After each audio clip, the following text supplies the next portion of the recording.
Saturday. You know what that means. We are back here once again at the CMLL Studios to continue our week-long Japanese excursion, culminating in this two-night weekend extravaganza. Welcome, everybody, to our coverage of Wrestle Dynasty, an interpromotional showcase brought to us by CMLL, AEW, New Japan Pro Wrestling, Ring of Honor, and Stardom. Welcome to the discussion. Welcome to the reactions. Let's freaking go. Hello, everybody, and welcome back once again to the CMLL Studios. Konnichiwa. You know what this is. I am Noah Foster. He is Walter Cruz. We are simply reliable. We have been covering New Japan Pro Wrestling, Marigold, Noah, and now we are covering Wrestle Dynasty for you as the new year has begun on this watch-along schedule. Hope you all enjoy. Please subscribe, comment, tell a friend. Support this man. Subscribe to him. Support his passions, PayPal him, and again, if you want to dictate the conversation, donate to dictate, super chat, but particularly please PayPal. It is truly as simple as that. And again, Wrestle Dynasty starts its kickoff at the top of the hour, 10 p.m. Eastern Standard Time, with the actual show going bell time live, 11 p.m. Eastern Standard Time. And you all can also watch along with us if you choose. Become a subscriber right now. NJPW just $9.99, and you can join us along for the ride. Other than that, I hope you enjoy our engagement, reactions, commentary, and discussions. Let's go ahead and get ready to dive right into it. Shout out to the regulars, shout out to the stalkers, the newcomers, the first-timers, the consistent ones out in the chat. And please let your predictions and thoughts be known as well. And of course, show decorum, be kind. And also, we are simulcasting at one point. Please stay tuned for the Renegade Wrestling. JJ Winners, the host, the Saturday Shenanigans, also part of the Super Reliable Studios contents of events tonight. Walter, as I got your voice, it's good to see you. I know you're tired and exhausted on this first time Japanese excursion, but I am extremely proud of you, young student. You have grown and come a long way, young lion. And now it culminates with this Wrestle Dynasty. How you feeling about this show? I'm feeling extremely happy. Like I can't wait. My main event for the pre-show is the Athena match. That's my personal main event. I'm not saying that's how they booked it. Just saying that's my main event. And like obviously we know Zack Sabre Jr.'s match, but I'm really looking forward to the return of the cleaner. Kenny Omega. Like I is that just who he is with the fact that he's able to return from what can medically take a lot of people out. My mother suffers from diverticulitis, so I know personally how that affects people. Like the fact that he gets to come back in general, and then he comes back where he made a name for himself in Japan. So I'm extremely excited. I love it. I love it. Yeah, and again, Kenny, by God, Omega, former IWGP Women Champion, inaugural IWGP United States Champion, of course, a mainstay name of New Japan Pro Wrestling, who looked to change the world, but he was here and truly calls this home, returns home with a brand new music, brought back rebirth into the cerulean blue, if you get what I mean. And again, I'm very excited too. Once again, Zack Sabre Jr. main event. So let's go double main event, double dome, hold the gold. We'll see if he's able to do that after that 43-minute clear last night with Shota Umino. We got, of course, women's championships on the line, a bunch of titles on the line, including title for title and double title contest, 5-minute exhibition with the wrestler. And to your point, we got Ring of Honor tag titles in the kickoff as well as a fatal four-way to determine who could potentially challenge for a title in their promotion. So I think without further ado, as we get ready for the show here in about 11 minutes for the kickoff to begin too, Walter, everybody, let's get right into it. We're going to start off with discussion here. As Walter pointed out, we have two matches known for the kickoff. And according to the match order, keyword, the match order, the first match on ballot is the International Women's Cup four-way match. All of these women each represent a different promotion. Persephone from CMLL, Momo Watanabe from Stardom, Willow Nightingale representing All Elite Wrestling, and of course Athena representing ROH. Athena, of course, still the Ring of Honor Women's World Champion. Willow Nightingale, former NJPW Strong Women's Champion. Momo Watanabe, former Wonder of Stardom Champion. And Persephone comes to us from the promotion CMLL. She has yet to hold a title down there, and she is a 8-year veteran right now of the game, a singles wrestler. So again, the winner of this match will receive a championship opportunity of their choice at their home promotion. So please keep that in mind. Now, I've already talked about this verbatim on my pre-show, so I'm going to not actually talk so much here as I want to dissect Walter's brain as he continues to learn and also take his chances. Walter, you have 4 different promotions represented here, and someone's going to get a future title shot of their choosing in their home promotion based on who gets the first pinfall submission in this Fatal 4-Way match. Which promotion do you have winning based on the participants here? All right. Well, first of all, this confused the hell out of me that Athena is in this because she's already the ROH champion. If she wins, Right. what the hell does she do? But then I thought about it. Holy shit, maybe she can jumpstart her and get a title shot for either the TBS championship or the Women's World Championship. And I think that she should go for the TBS title so that Athena is the one that actually finally dethrones Mercedes Monet, and I don't have to see that 2-belt bullshit from her. I'd rather see Athena have the 2 belts, ROH and the TBS title, and I can actually see her show up on AEW TV more because I would rather see Athena every week over her, but that's neither here nor there. And of course, Willow, who's just coming off her TBS title shot a couple of, was it last year? When did she get that last shot? Her last shot, she of course was the TBS champion until Double or Nothing when Mercedes Moné won it, and the last title shot she got was against Mariah May at Wrestle Dream for the AEW That's Women's what it World was. She got the Championship. Women's World Championship against Mariah May. Correct. All right. I went with Momo for this. Watanabe. But very well could be all the 4-1. But now that I said that scenario, I'm kind of real curious. Like, what the hell do they do if Athena does win it? If she already has a title, like, does she just get to say I don't? Does she get to choose her next challenger? It's very curious to see what she got. But ROH is under the AEW umbrella, so I mean there might be a little bit of a loophole here. All right.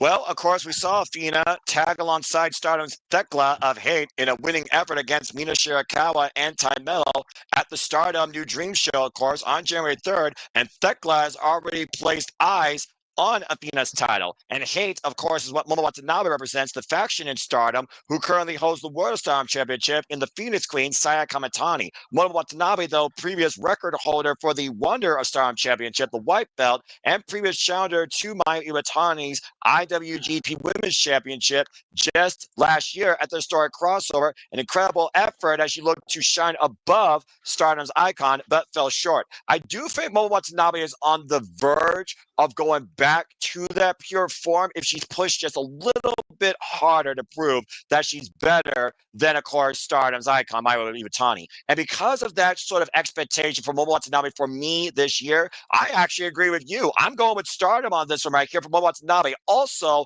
Hate always backs up their people and cause shenanigans. And if Thekla already is eyeing Athena, Thekla could be here and could cost Athena when we least expect it. Momo Watanabe also loves to sport a black baseball bat. So Momo Watanabe, of course, a fatal 4-way, there's no disqualification. Anything goes. I think Momo could take advantage of this field. Now, depending on who's the fall person, we got to look at the fact that Persephone, Willow Nightingale, Momo Watanabe, and Athena, these guys 4 have never met each other underneath this type of environment. Again, Persephone representing CMLL, one of the longest running promotions in Mexico, of course. She right now is the wild card. It was the wild card last night in the Fatal 4-Way for the NWO Television Championship that won the title. Honestly, Persephone might surprise us here, and she might be the one that wins the opportunity to challenge for a promotion in CMLL. Persephone outlasting three other women, including 6 years former, I believe, CMLL Women's World Champion. So it's one of those things right now, or excuse me, she's still CMLL Women's World Champion. I forgot. She's still holding on to that belt. But I think I am going to go with Momo Watanabe. And again, this is women's professional wrestling representation right here. 4 different promotions. Good luck to all 4. But I'm holding out for Momo Watanabe because I want to see her actually win a singles championship. The first night of the week, we didn't start off with a damn Rumble. Well, I mean, it's going to be a Rumble with these 4 women in its own way as they rampage, but I do get what you're saying. As we move on, I get what you're saying. As we move on from there, of course, the next match in the kickoff, Dustin Rhodes back in the Tokyo Dome, hasn't been seen her since last tagging alongside, rest in peace, Dustin Rhodes, his father, baby. As the Sons of Texas, Dustin Rhodes and Sammy Guevara defend the Ring of Honor Tag Team Championships against House of Torture, Yoshinobu, Kanemaru, and Show. The funny thing about this match, Yoshinobu Kanemaru is part of one half of one of the longest reigning IWGP Junior Heavyweight Tag Team Champions in history, alongside El Desperado during their time in Suzuki-gun. While, of course, Show, former multiple-time IWGP Junior Heavyweight Tag Team Champion specialist with Yo when they used to be Roppongi 3K. This is the first time we're seeing Show and Yoshinobu Kanemaru as a duo. And of course, House of Torture, they love to cheat. They love to pull off dirty tricks. We saw the righteous battle that Dustin Rhodes and Sammy Guevara endured and won back at Final Battle to hold on to those Ring of Honor Tag Team Championships. And there have been multiple times in Ring of Honor's history that other promotion representations, whether Stardom, New Japan, or, dare I say, CMLL and AAA, have won their titles. Walter, what you got to say regarding this tag match? You got new tag champions. I was going for new tag team champion, but then I regretted it. I'm like, oh, that means I got to see more than stateside now, because they're gonna have to obviously defend the titles constantly on ROH. So, like, do I really want to see that though? Do I want to see more House of Torture? Like, do I need to see that? I think I'll be torturing myself, right? Like, seriously, I mean.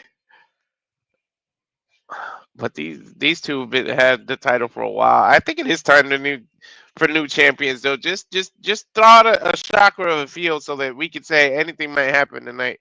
Why the hell not? Let's go with House of Torture. Well, you already know where my MO stands. Whether professional or personal, I'll let people judge. I never go with the House of Torture. I think that the Sons of Texas are going to retain, especially since Dustin just resigned AEW, and this one last ride is going to continue to ride strong. Speaking of riding strong, we're about to ride strong into the pre-show here at Wrestle Dynasty, once again at the Tokyo Dome, here shortly in just under 3 minutes. So stay tuned, folks. But I believe the tag champs are going to retain. And of course, right now, those are the only matches known for the kickoff showcase. We will open things with a unique Lucha gauntlet. There will be 2 participants. Another participant will enter every minute. First pinfall or submission wins. We have representation from New Japan Pro Wrestling and CMLL. We might get Hechicero, we might get Tito, we might get Mystico, we might get El Temporio, we might get Guarantee we get Tiger Mask. I guarantee it. You guarantee Tiger Mask Big shows up here. Yeah, you might get Juventud Guerrero. I mean, it's a who's who when it comes to the Lucha Libre representation. Bushi, I know, is gotta be one. I mean, he represents Los Angeles de Japón. He's literally a luchador.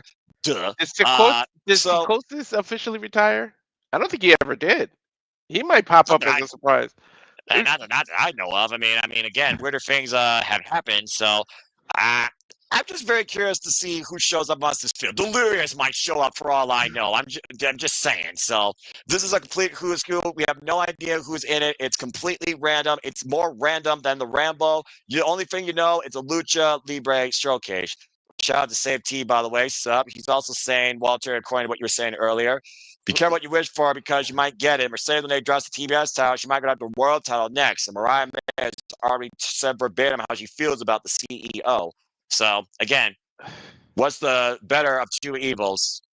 I don't see her beating Mariah May, and I don't see her, if Toni Storm gets the rematch and gets the title back, I don't see her beating her either. I don't want Toni Storm to get the title back right now. To just go to Rocker, Toni Storm, or Midlife Crisis, Timeless Toni Storm. I think Mariah May needs to be what AEW is all about for the time being, because this women's division needs a kick in the ass. Just saying. Speaking of women, speaking of kicking ass, speaking of Mercedes Moné, speaking of opportunity, speaking of whether or not titles might change hands and someone leave with more gold than they should. We'll talk about that here shortly. As of course, we also have a very unique 5-minute exhibition between the ace of New Japan, Hiroshi Tanahashi, and Katsuyori Shibata. The bottom line, Walter, 5 minutes with 2 of the greatest to grace the cerulean blue. Do you think a decision's rendered, or do they run the clock? I think it's that even does the clock it's just a showing for both of them out of respect, and the clock runs out.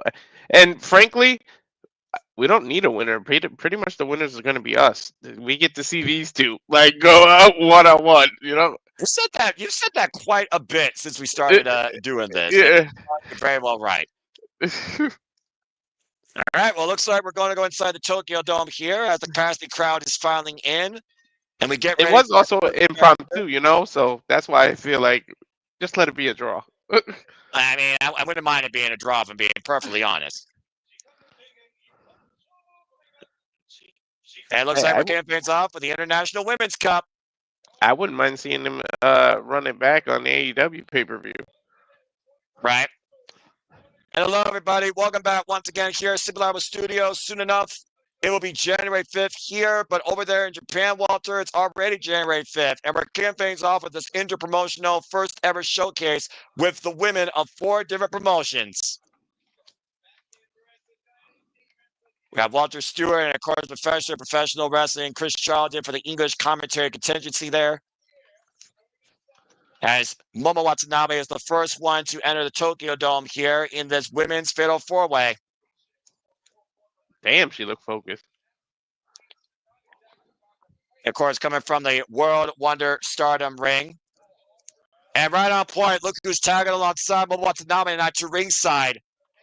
Thekla. The toxic spider herself. And Walter, by the way, these two are the former Goddess of Stardom Tag Team Champions. They lost those titles at Stardom Dream Kingdom to Wing Gori, Saya Ida, and Hanyan. And you know they want those titles back. You almost wonder if Watanabe, her opportunity might be used for the benefit of the team versus herself. I ain't freestyling. I ain't freestyling. There we go. I love me some Willow, man. I do not love Willow Nightingale. She just brings a smile to your face, and her music just brings up the mood. You can't be down around her. Like, I'm so tired and kind of like, she just woke my ass right up with her clapping and jumping around and her music. And of course, Willow Nightingale, former NJPW Strong Women's Champion, TBS Champion, and earned this opportunity beating Jamie Hayter in the finals of the AEW International Qualifying Tournament. Oh, this is going to be interesting. Walter, control yourself. Say hello to Persephone. A lot of Eddie Guerrero influence here in this young luchador. Persephone, by the way, folks, comes to us from CMLL. She is also known as the Black Widow with 8 years of wrestling experience. Yes, she's known as La Araña Negra. I know who she is. Like, with a woman that looks like that, why would you think I don't know who she is? I didn't think you watched literally CMLL, but I know you watched ROH as the fallen goddess completes the field. Yeah. I'm not the biggest fan of her title, though. You want to talk about somebody, though, that truly might be the definition of a forever champion. Athena now has been the Ring of Honor Women's World Champion for 2 damn years and running. Hello, Bullwave. Good to see you. And hello, everybody out there in the chat and also on the Twitch if you're watching us there. I hope you enjoyed the conversation, the reactions. Please like, subscribe, comment, tell a friend. We are here giving you complete coverage of Wrestle Dynasty. And you all, of course, can be part of the conversation and watch the show with us, courtesy of IndieWorld.com, as we are right now on the free show. And the women are setting the pace here tonight. Again, Walter, it was Thekla and Athena that won that tag match together. But it was the post-backstage conflict where Athena might need to keep her head on a swivel, knowing that Thekla is out there. I think they might all conduce and collaborate to go against her. Like, wouldn't you want to, if you're the other 3 women, wouldn't you want to pin the reigning 2-year champion who that nobody can pin?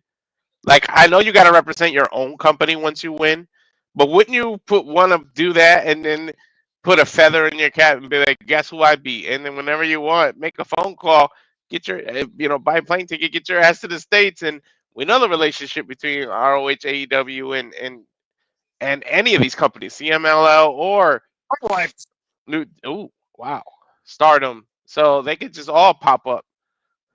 That's a fair point. And of course, we've seen titles exchanged between CMLL and ROH. Persephone set up and over. Oh, man, bad lay on the floor. Well, Watanabe, though. Athena, though, getting advantage of Willow Nightingale. Of course, beat Willow Nightingale last year during her run. Oh, and Momo from Persephone. Here's a cover roll up by Willow. Gets a 2 count. Wow. Of course, Momo Watanabe, previous challenger for the NJPW Strong Women's Championship as well against Mercedes Monet back at Capital Collision. Oh, Willow ain't budging. Again, Momo Watanabe, she might be one of the fiercest strikers, but she is not a powerhouse like Willow Nightingale. Nice cartwheel there by Willow. Step into Gary, rocks Momo. But you gotta be aware of Thekla on the outside. You know she's gonna become an influence here sooner rather than later. Oh! You know that the two powerhouses are Persephone and Willow for sure. As we are kicking things off here at the Tokyo Dome Wrestle Dynasty pre-show. Momo has the speed. Athena is more the technical skill wrestler. Willow and Persephone are the two powerhouses. The team backbreaker, drop down, and Persephone, to your point, here's the backslide, strafe cover, bridging backslide on Willow. Oh, wow. I like the way she tried to make sure it was difficult for Willow to kick out. And shades of Sariano from Stardom, the pottering pin that allowed her to beat Mika Wata from Sendai Girls at Stardom Dream Kingdom, again known as the Black Widow. There's a little bit of a widow walk there. Yeah, I was just gonna say that's the widow's walk. That's exactly what they call it. I just want to put this out there, Walter. We got the Black Widow and the Toxic Spider at ringside. I'm just saying. Thekla is known as the Toxic Spider. All right. And here comes Athena, the Ring of Honor Women's World Champion now, who's defended and showcased this Ring of Honor Women's World Championship 57 times. Neckbreaker across combination. ring grounds and title matches. Dude, she literally did the neckbreaker into a snap suplex. And again, Athena right now is taking control of this match. This isolated Persephone rolling in with the elbow, forward elbow strike. How can anyone have ever doubted Athena? I'm sorry, Noah. Go ahead. God, man, I was just saying again. You pretty much were taking the words out of my mouth. We were thinking the same. Like, you cannot deny Athena when it comes to. Hey, wait. What is Momo doing? And Momo with a baseball bat. Now Thekla here. And Thekla. Athena's taking her eyes, though, up what's happening in the ring as Momo's isolated Persephone. Oh, wait, but she just helped Persephone. I don't think Athena realized what she did. And Willow with a splash and a smile, and Athena breaks it up.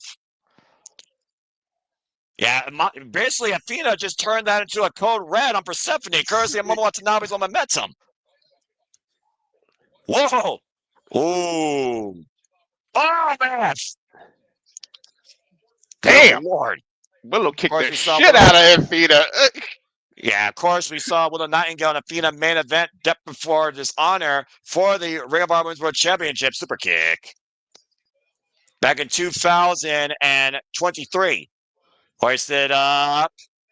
Look at the strength. Persephone right now, and Momo. And look at the way that Willow is isolating Athena. Athena escapes with the waistlock applied. That's a Stardom official, by the way, in case you're wondering. Or a spear by Persephone. No, she literally was holding Athena in a suplex position while kicking the other two. Like, what the hell is Willow's strength? And look at Momo Watanabe's premier striking. Now looking to hook up Willow, possibly for a suplex here. Maybe that Black Sunset. Persephone and Momo double teaming Willow. That might be what you need to do here. I don't know if Willow did that on purpose, but she dropped her weight down, and that was actually smart. I don't know if she passed out from exhaustion or she literally did that. Double splash, double cover, and Athena with the senton breaking it up. Woo! These women were on it from the word go. I mean, again, let's talk about what's at stake here. A chance at the CMLL Women's World Championship. A chance at insert title here for Athena. A chance at the Stardom World Championship or the IWGP Women's Championship. Or a chance at the Women's World Championship. Down by Momo Watanabe. And Momo, double knees, run up from the apron, wiping out Willow on the floor. And Momo right now completely controlling everybody. And what the hell is Athena doing? Out of the corner. Senton Cannonball wiping out Momo and Willow on the floor. We're 5 minutes in this match, by the way, Walter. Yeah. Persephone, what's Persephone doing here? Persephone up high. Oh! Beautiful tornado by the Black Widow. I got clubbed by Willow. I can't tell who has the momentum right now. Answer, nobody. Right?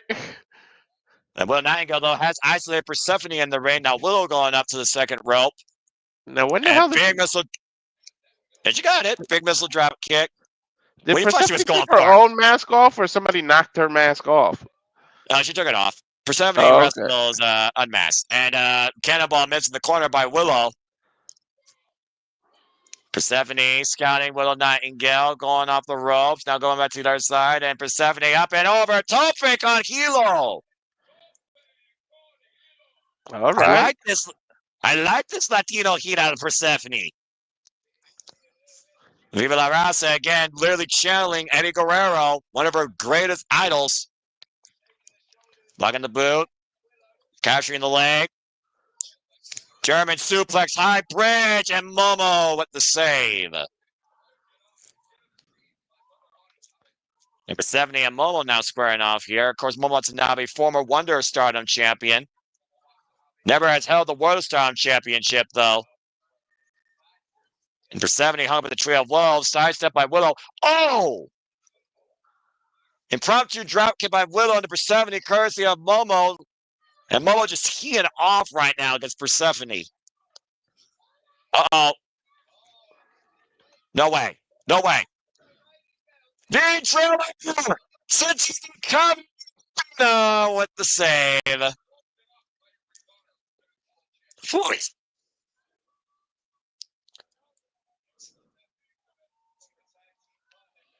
And of course, Momo Watanabe, former member of Queen's Quest, current member of Hey, pulling out a trademark move from her former tag running mate. Did you say tope con hilo? See, up and over. I just realized that that's what that's called, and I just realized what you said because I translated it in my head.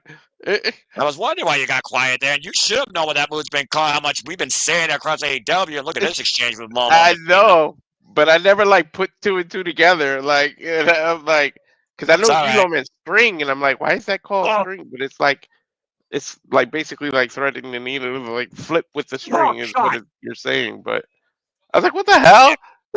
Hi, Buster. And Persephone right now.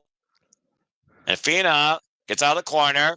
2-for-1 special with the single knee cold breakers to Persephone and Willow. And Athena isolating Willow up in the fireman's carry. Taken down.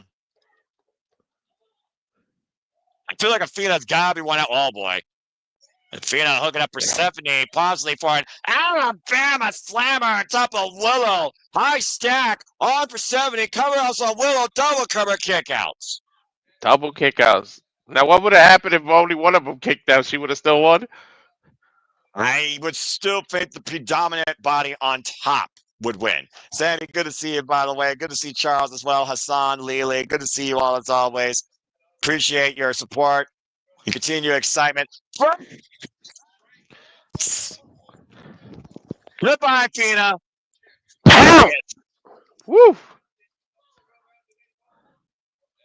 And Will Nightingale getting the better Persephone and Momo here. Sorry about reverberate, folks. Gut wrench.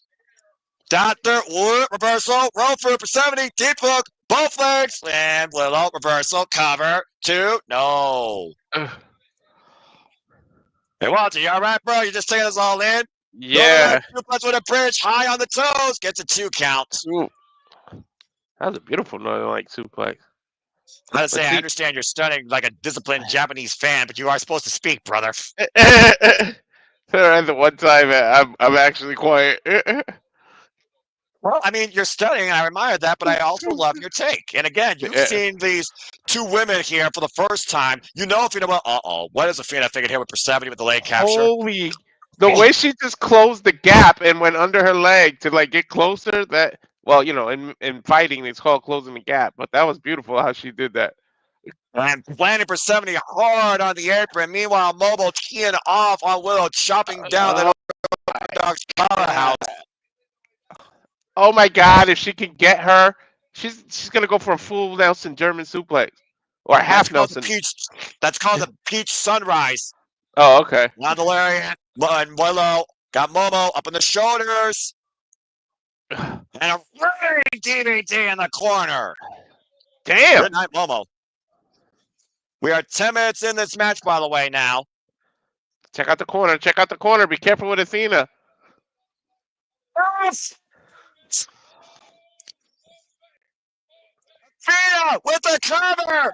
No, what? What happened? Oh!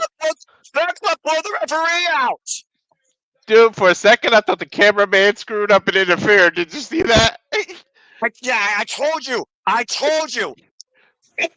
Just knocked Athena's lights out! Told you Momo might wait. Damn, she smacked it with that bat. Holy shit, home run, Noah. Athena, get a big sunrise! Watanabe wins!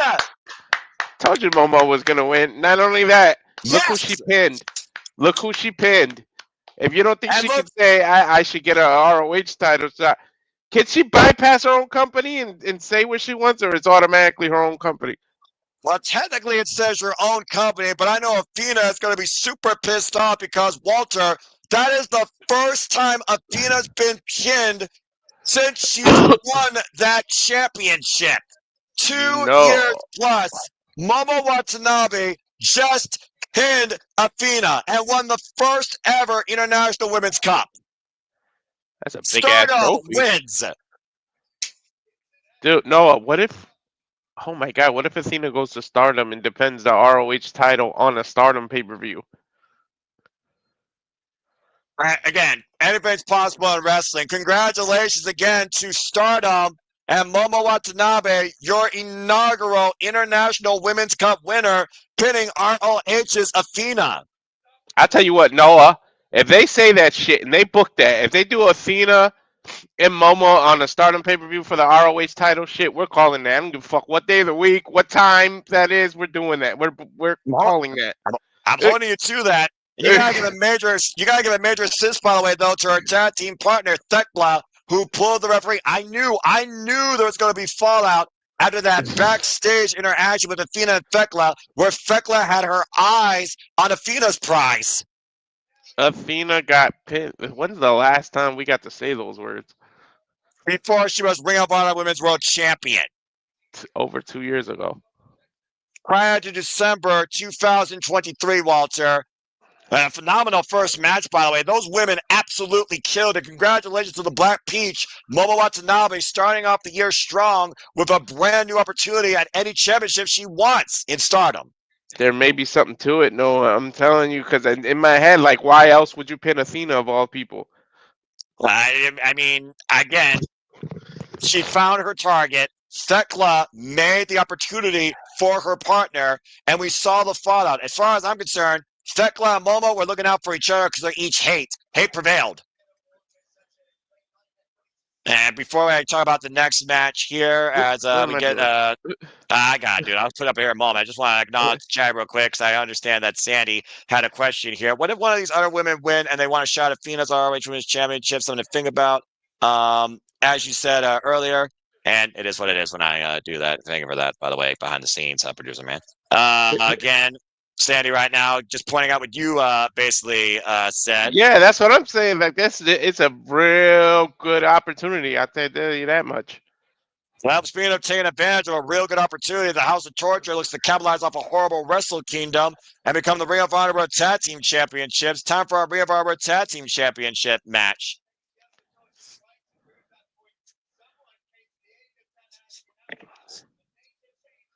What is our next? What's the next big AEW pay-per-view?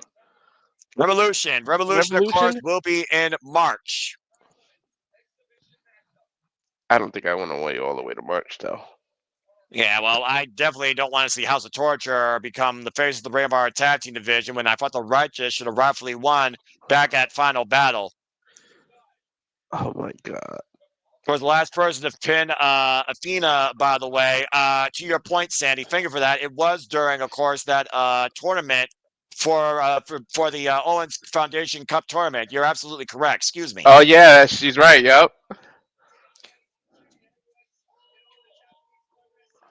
For a show, former IWGP Junior Heavyweight Tag Team Champion multiple times over with former running mate Roppongi 3K. Yoshinobu Kanemaru, former IWGP Junior Heavyweight Tag Team Champion, alongside, of course, El Desperado, the new IWGP Junior Heavyweight Champion. Dude, if someone told me 100% that Athena was going to be the one to take the fall, I would have called them a liar. This is really history in the making right here, Walter, because Dustin Rhodes was part of the very first January 4th Tokyo Dome event alongside his father. Now we look years, decades later, and we got the Natural back in the Tokyo Dome alongside Sammy Guevara. So imagine how he emotionally feels right now. You know the connection he has with these walls?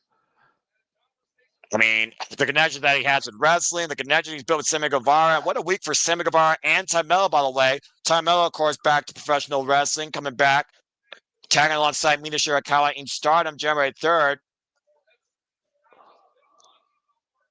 And memory that will literally be held to Sammy Guevara for the rest of his life, walking into the Tokyo Dome and defending the title and walking in as a champion.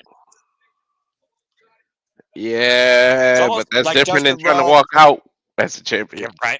It's almost like Dustin Rhodes has literally adopted Sammy Guevara as his own son in a way.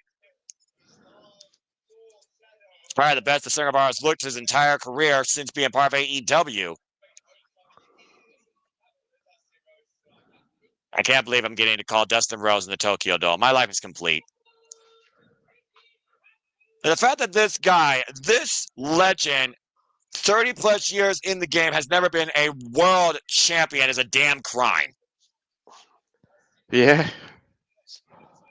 But, Walter, it goes back to what you said earlier and what we said about 2024. What's on your bingo card doesn't matter. It's what's not on your bingo card that's likely to happen. We got the Sons of Texas defending the Ring of Honor Tag Team Championships in the Tokyo Dome.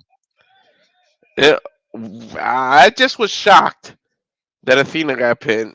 If we get shocked again tonight and we literally get new ROH champions, like, I don't know what this pay-per-view, that means there's going to be some crazy shit to go on tonight, Noah. It might be literally a sign of things to come. Mm-hmm. As you said, Dustin Rhodes and Sammy Guevara, they have been the Ring of Honor Tag Team Champions for quite a number of months now. Yeah. With the rumors of his contract expiring before and he didn't re-sign until recently, I thought the last few times I bet against him thinking he was losing. They were losing the tag titles. And look, they're still strong holding on. Yeah, Ring of Honor World Tag Team Champions now for 141 days. The Sons of Texas with defenses against the likes of the Undisputed Kingdom and the Righteous after winning these titles back on Collision in August. Mm-hmm. Ah! Joint manipulation by Dustin. Well, a palm strike to show. Tag made now to Sammy Guevara, former multiple-time TNT champion. Oof! Sammy Guevara, again, still very young, 14 years in the game at 31 years of age, alongside the natural Dustin Rhodes. And now Sammy looking to show out with the standing moonsault. I think he cut the knees more on Show's chest. And Dustin, followed Shining Wizard, and cover by Guevara, who's legal, gets a 2 count. Good ring presence by the champion. I almost forgot that it was Sabre that was legal for a second. Dude, the match just started. Keep up, brother. Hey, man, because Dustin really never came out once he tagged. Fair enough, but that massive crossbody, Sammy Guevara and Yoshinobu Kanemaru set up and over. Gotta watch out for the heel master, though. There's a reason why he's called that. Sidestep. Mm-hmm. And Sammy Guevara right now isolating Show. There's a guy back of the head, springing off the top rope. Beautiful moonsault to the floor. Watch out, Yoshinobu Kanemaru. Word of this match, it's speed. Running shot to Show, looking to catch Sammy in, springing off the top rope again, and Show catching Sammy this time, pulling the hair. And of course, House of Torture love to pull any trick that they can. Cheap shot to Dustin. Now Kanemaru taking advantage of the outside, and Sammy driven into the barricade. Look how small Show was. He threw him Sammy right into his partner's arms and then distracted the ref. Wait a minute. Look, he's messing with the turnbuckle pad. Friggin' course. How convenient. It's the same old story every time with the House of Torture. You're always going to expect that. They believe in Looking it. for If the you Irish ain't win. cheating, you ain't trying, right? Yeah, Sammy Guevara just went torso first to expose steel. That hook. Ugh. And this is where the House of Torture brings their game plan out and take advantage. And again, cheap shot to Dustin Rhodes. Dustin Rhodes, 36-year veteran of the game, by the way, folks. Been wrestling since 1988. And a hard ass went to Dustin Rhodes in the exposed corner as well. Damn it. I'd rather him get exposed and get hit in the back than the head, because all that scar tissue that he has, he's going to open up and bleed easy. Well, I mean, don't jinx it, but you're not wrong. Massive body drop by Yoshinobu Kanemaru. Damn, the height on that, Noah. And backdrop almost all the way out of the ring. Again, the very first time that Dustin Rhodes was in the Tokyo Dome, Walter, was 1992 alongside his father, and they beat Kim Dusk and Masa Saito in a tag bout. Here's a cover, 2 count only. On January 4th. Trying to repeat this somewhat 33 years later, trying to repeat and get another tag team victory. Exactly. Tag made here my now math to right? show. Yes, 33 Cover. years. Yep. Damn. Yes, that's correct. You did your math well. Good job. And of course, back then it wasn't even called Wrestle Kingdom. They were just called the Games. Super Warriors at the time. NJPW Super Warriors. Let's see who the Super Warriors are tonight out of this tag match here. You see Show once again isolating Sammy Guevara, but Dustin stands ready for the tag. Oh and my again, God. using that exposed corner. You totally read my mind. I was literally going to say, Show keeps isolating Sammy, and you said it. This is why you and I are so in tune when it comes to Japanese wrestling, and you literally are just starting. I don't know whether to be afraid or proud of you. Full crabbing applied now by Yoshinobu Kanemaru. And Sammy able to get to the ropes and force the break. Why does he have the title set up there in the corner? Ready to cheat again? Of course. You answered your own question. You didn't have to answer it. But again, like I said, Sho is a former 5-time IWGP Junior Heavyweight Tag Team Champion. Look at that. Disrespect. Show's letting the referee see what he's doing to the title is distracting him. But remember, he also has a bottle there to cheat with. Yeah, well, Yoshinobu Kanemaru loves to take a shot of whiskey and spit it out into his opponent's face. It's a Satori special. Nice step in Zaguri. Now we're at a stalemate. Sammy desperately needs to tag out. Yeah, critical moment here for Sammy Guevara, to your point, that needs to make the tag now. And again, reaching out, fingertips away, but Sho trying to pull him back. Irish whip again. Catching Kanemaru, though. And Sho runs into a boot. Sammy right now trying to create new opportunity. Sho up and over the top to the floor. Now Sammy crawling his way over to his partner. Come on, Sammy. You got to get to that corner. Now watch out for Sho. Go breaker! Ooh, Sammy Guevara. That face breaker. Ah. Hey, you do what you gotta do, all right? Hey, man, whatever creates separation. Man, House of Torture is just literally not letting Sam get to that corner. Well, finally, Dustin's in, and finally, this train bed is going to teach these rats a lesson. Hopefully. A beautiful uppercut. Rock shot, scoop slam. And one for Kanemaru. One of the best in the game. Those power slams that Dustin does. Damn right. Vintage Dustin Rhodes. And again, Sho, though, bending back the digits, trying to create separation. Okay, that was dumb. He literally, he was treating himself like a crash test dummy and just ran into the brick wall. Yeah, but the brick wall was solved thanks to a cheap shot by Kanemaru, and Sho did take the natural down with a spear that time. Tag by Sho, bringing in Kanemaru. It goes back to, again, that tag team awareness that both these men have, even if not that well together, despite the fact they were a duo in the Best Super Juniors Tag League. And you see Kanemaru going to work, and despite Kanemaru's dark, heelish nature, you gotta respect the man known as the Heel Master, one of the best trademark names of the Junior Heavyweight division, and a former multiple-time GHC Junior Heavyweight champion in Noah. Dustin now on a bad wheel. And Kanemaru taking advantage with the running drop kick to the side of Dustin's head. Yoshinobu Kanemaru, former 6-time IWGP Junior Heavyweight Tag Team Champion, alongside El Desperado in Suzuki-gun. At one time, they held those titles for 304 days. This is one of the worst things that could happen right now, Noah. He's got a bad wheel. We know this. The beating Sammy just took, so he's not ready to tag out.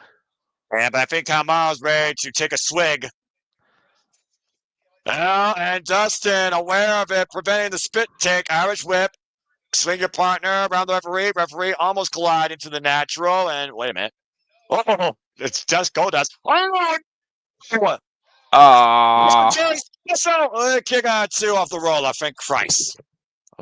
That's highly disrespectful because we know Dustin's history of sobriety. Exactly. And oh, right to the knee. Nearly got it. Oh, how intelligent was that? He didn't go for the midsection where you usually go when you do a moonsault. He went right for the knees that he's been working on all the last 5 minutes of the match. Yoshinobu Kanemaru, 48 years of age, massive cutter by Sammy Guevara, is a 28-year veteran of the game. His show runs into a super kick. And Dustin Rhodes, oh, the Destroyer!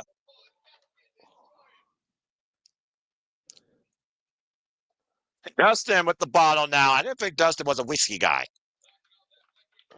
No, Dustin, your sobriety. Well, turnabout's fair play, I suppose. Oh! Right in the face, super kick.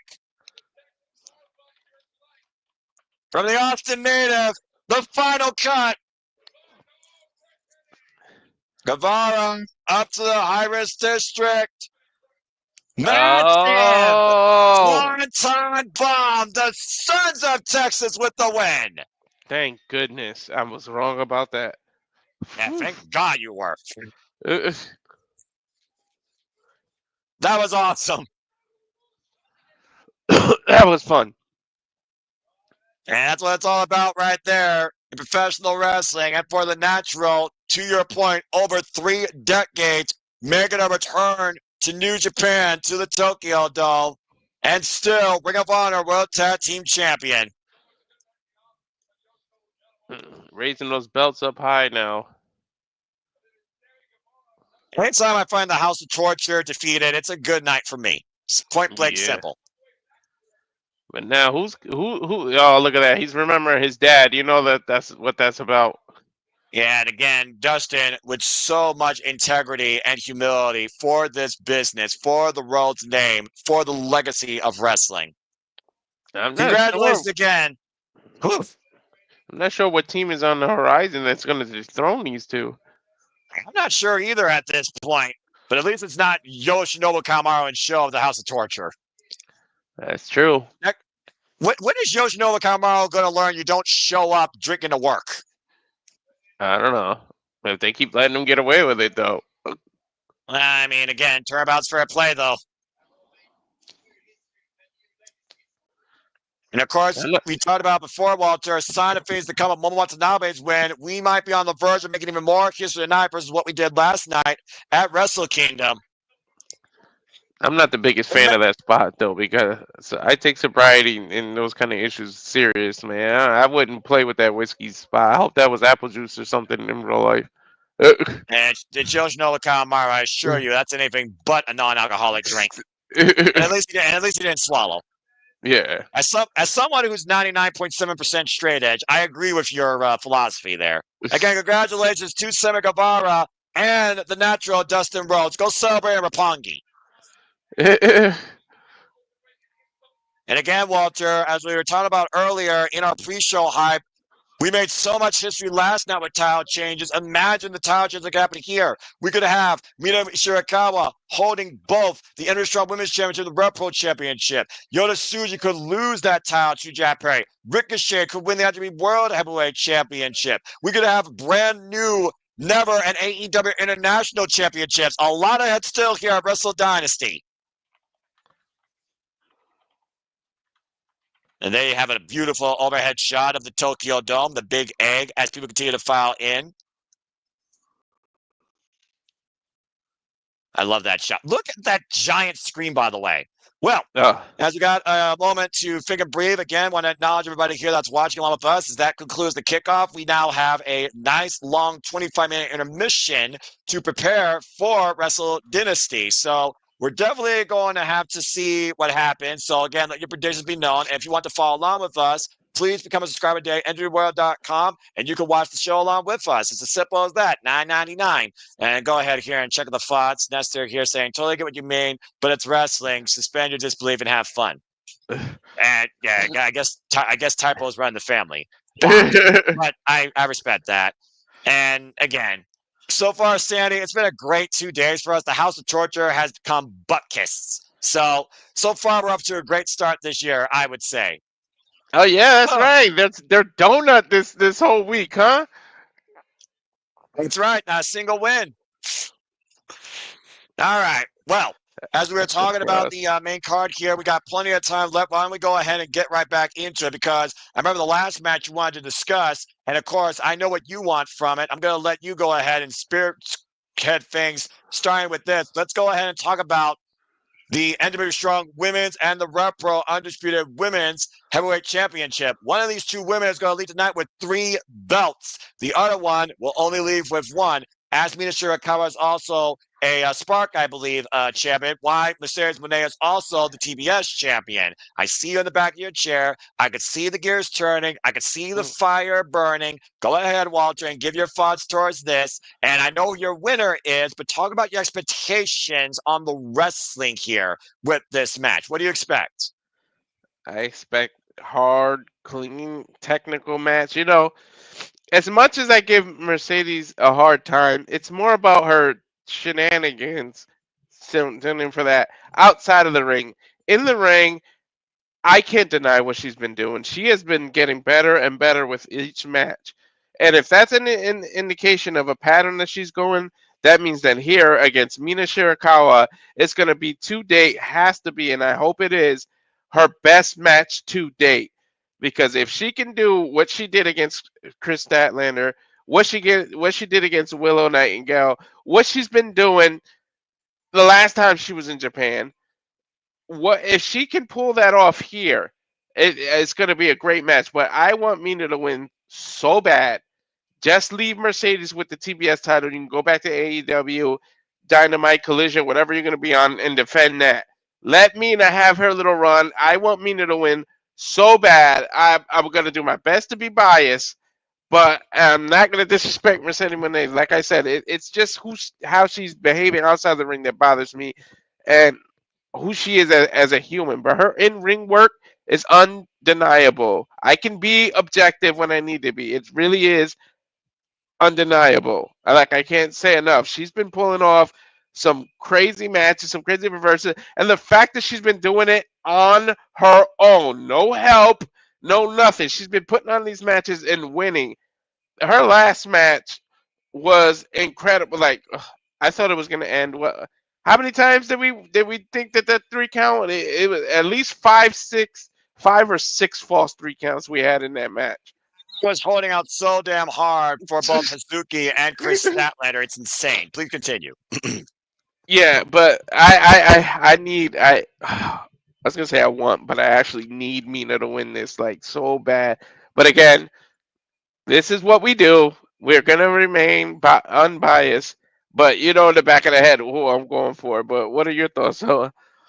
Well, I'm a little bit torn, to be perfectly honest with you. When it comes to Mercedes Moné and the passion and pride she has for Japanese wrestling, talking about her legacy, talking about her love for this, talking about it, she's been having this childhood dream since she was 10 years old. And of course, when she first arrived in Japan, it was Mina Shirakawa that guided her to the Tokyo Dome, guided her through Japan, through Joshi style. And of course, Mina Shirakawa, the entire world wants Mina Shirakawa. Mina Shirakawa, breakout star of last year, outside Stardom, started her own faction, of course, Club Venus, now part of Empress Nexus Venus, and of course, currently the Rev Pro Undisputed British Women's Champion, former Artist of Stardom, former Gods of Stardom, former Wonder of Stardom champion, and of course, previously main evented AEW for the Women's World Championship against her Rose Gold tag mate, soulmate, what you want to call it, glamour, Mariah May. And of course, Mina Shirakawa is still very young in her career, by the way. Mina Shirakawa has only been involved in this for 6 years,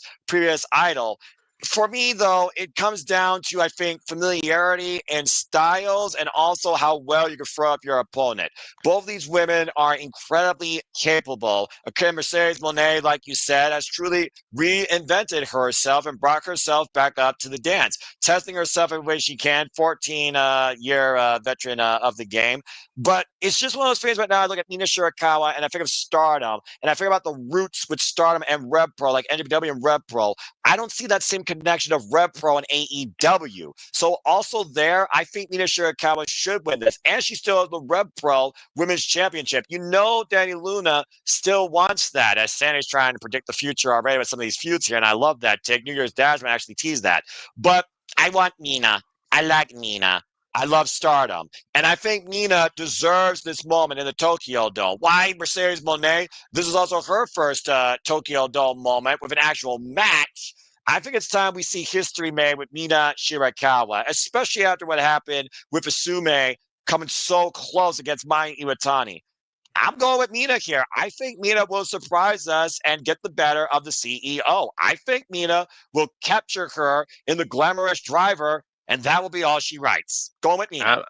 I'm so hoping we're both right. Like, the excitement is gonna come out of you. Like, it probably be my microphone that refurbs on that one. That's fine. I honor that. Shoot. All right. Well, let's go ahead and talk about our next match here. Of course, we know we got a special singles match. We got nothing but violence. As of course, we have the House of Blacks, Brody King, taking on the Rebel, the Boss Dog, the former IWGP Global Heavyweight Championship, David Finlay. This is unique because, again, originally David Finlay kept the title. This would have been for the Global Heavyweight Championship, but he just lost it last night against Shota Tsuji, now suffering 3 straight losses to Gene Blast. Does that make David Finlay more dangerous or more vulnerable against Brody King, who had that great run in the Continental Classic? What do you think about this match, Walter? Who's got more to gain from it? I think Brody King has more to gain, but the fact that David Finlay's coming off this loss, he's going to be highly motivated. And like you said, the War Dogs are going to, if they realize that he loses it, after last night, you know the War Dogs are going to have a target on him, right? So if he loses again to Brody King, think about what the War Dogs are going to do to David Finlay. They're going to feel like he is vulnerable and attack, and probably right after this match, to be honest, Noah.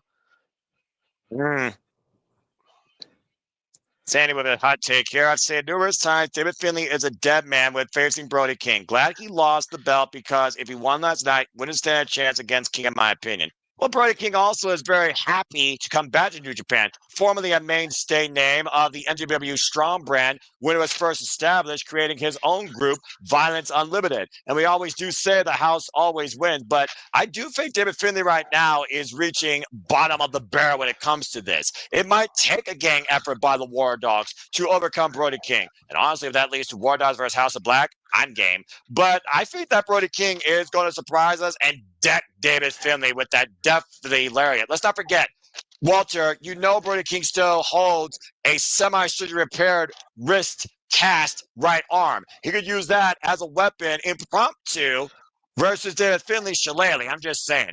But I think that Brody King's going to surprise us here. And again, a lot of these matches are interpromotional. This is NJPW versus AEW as well. Think about that. And you got to think about also the balance of which companies might win out tonight. We got to win from ROH.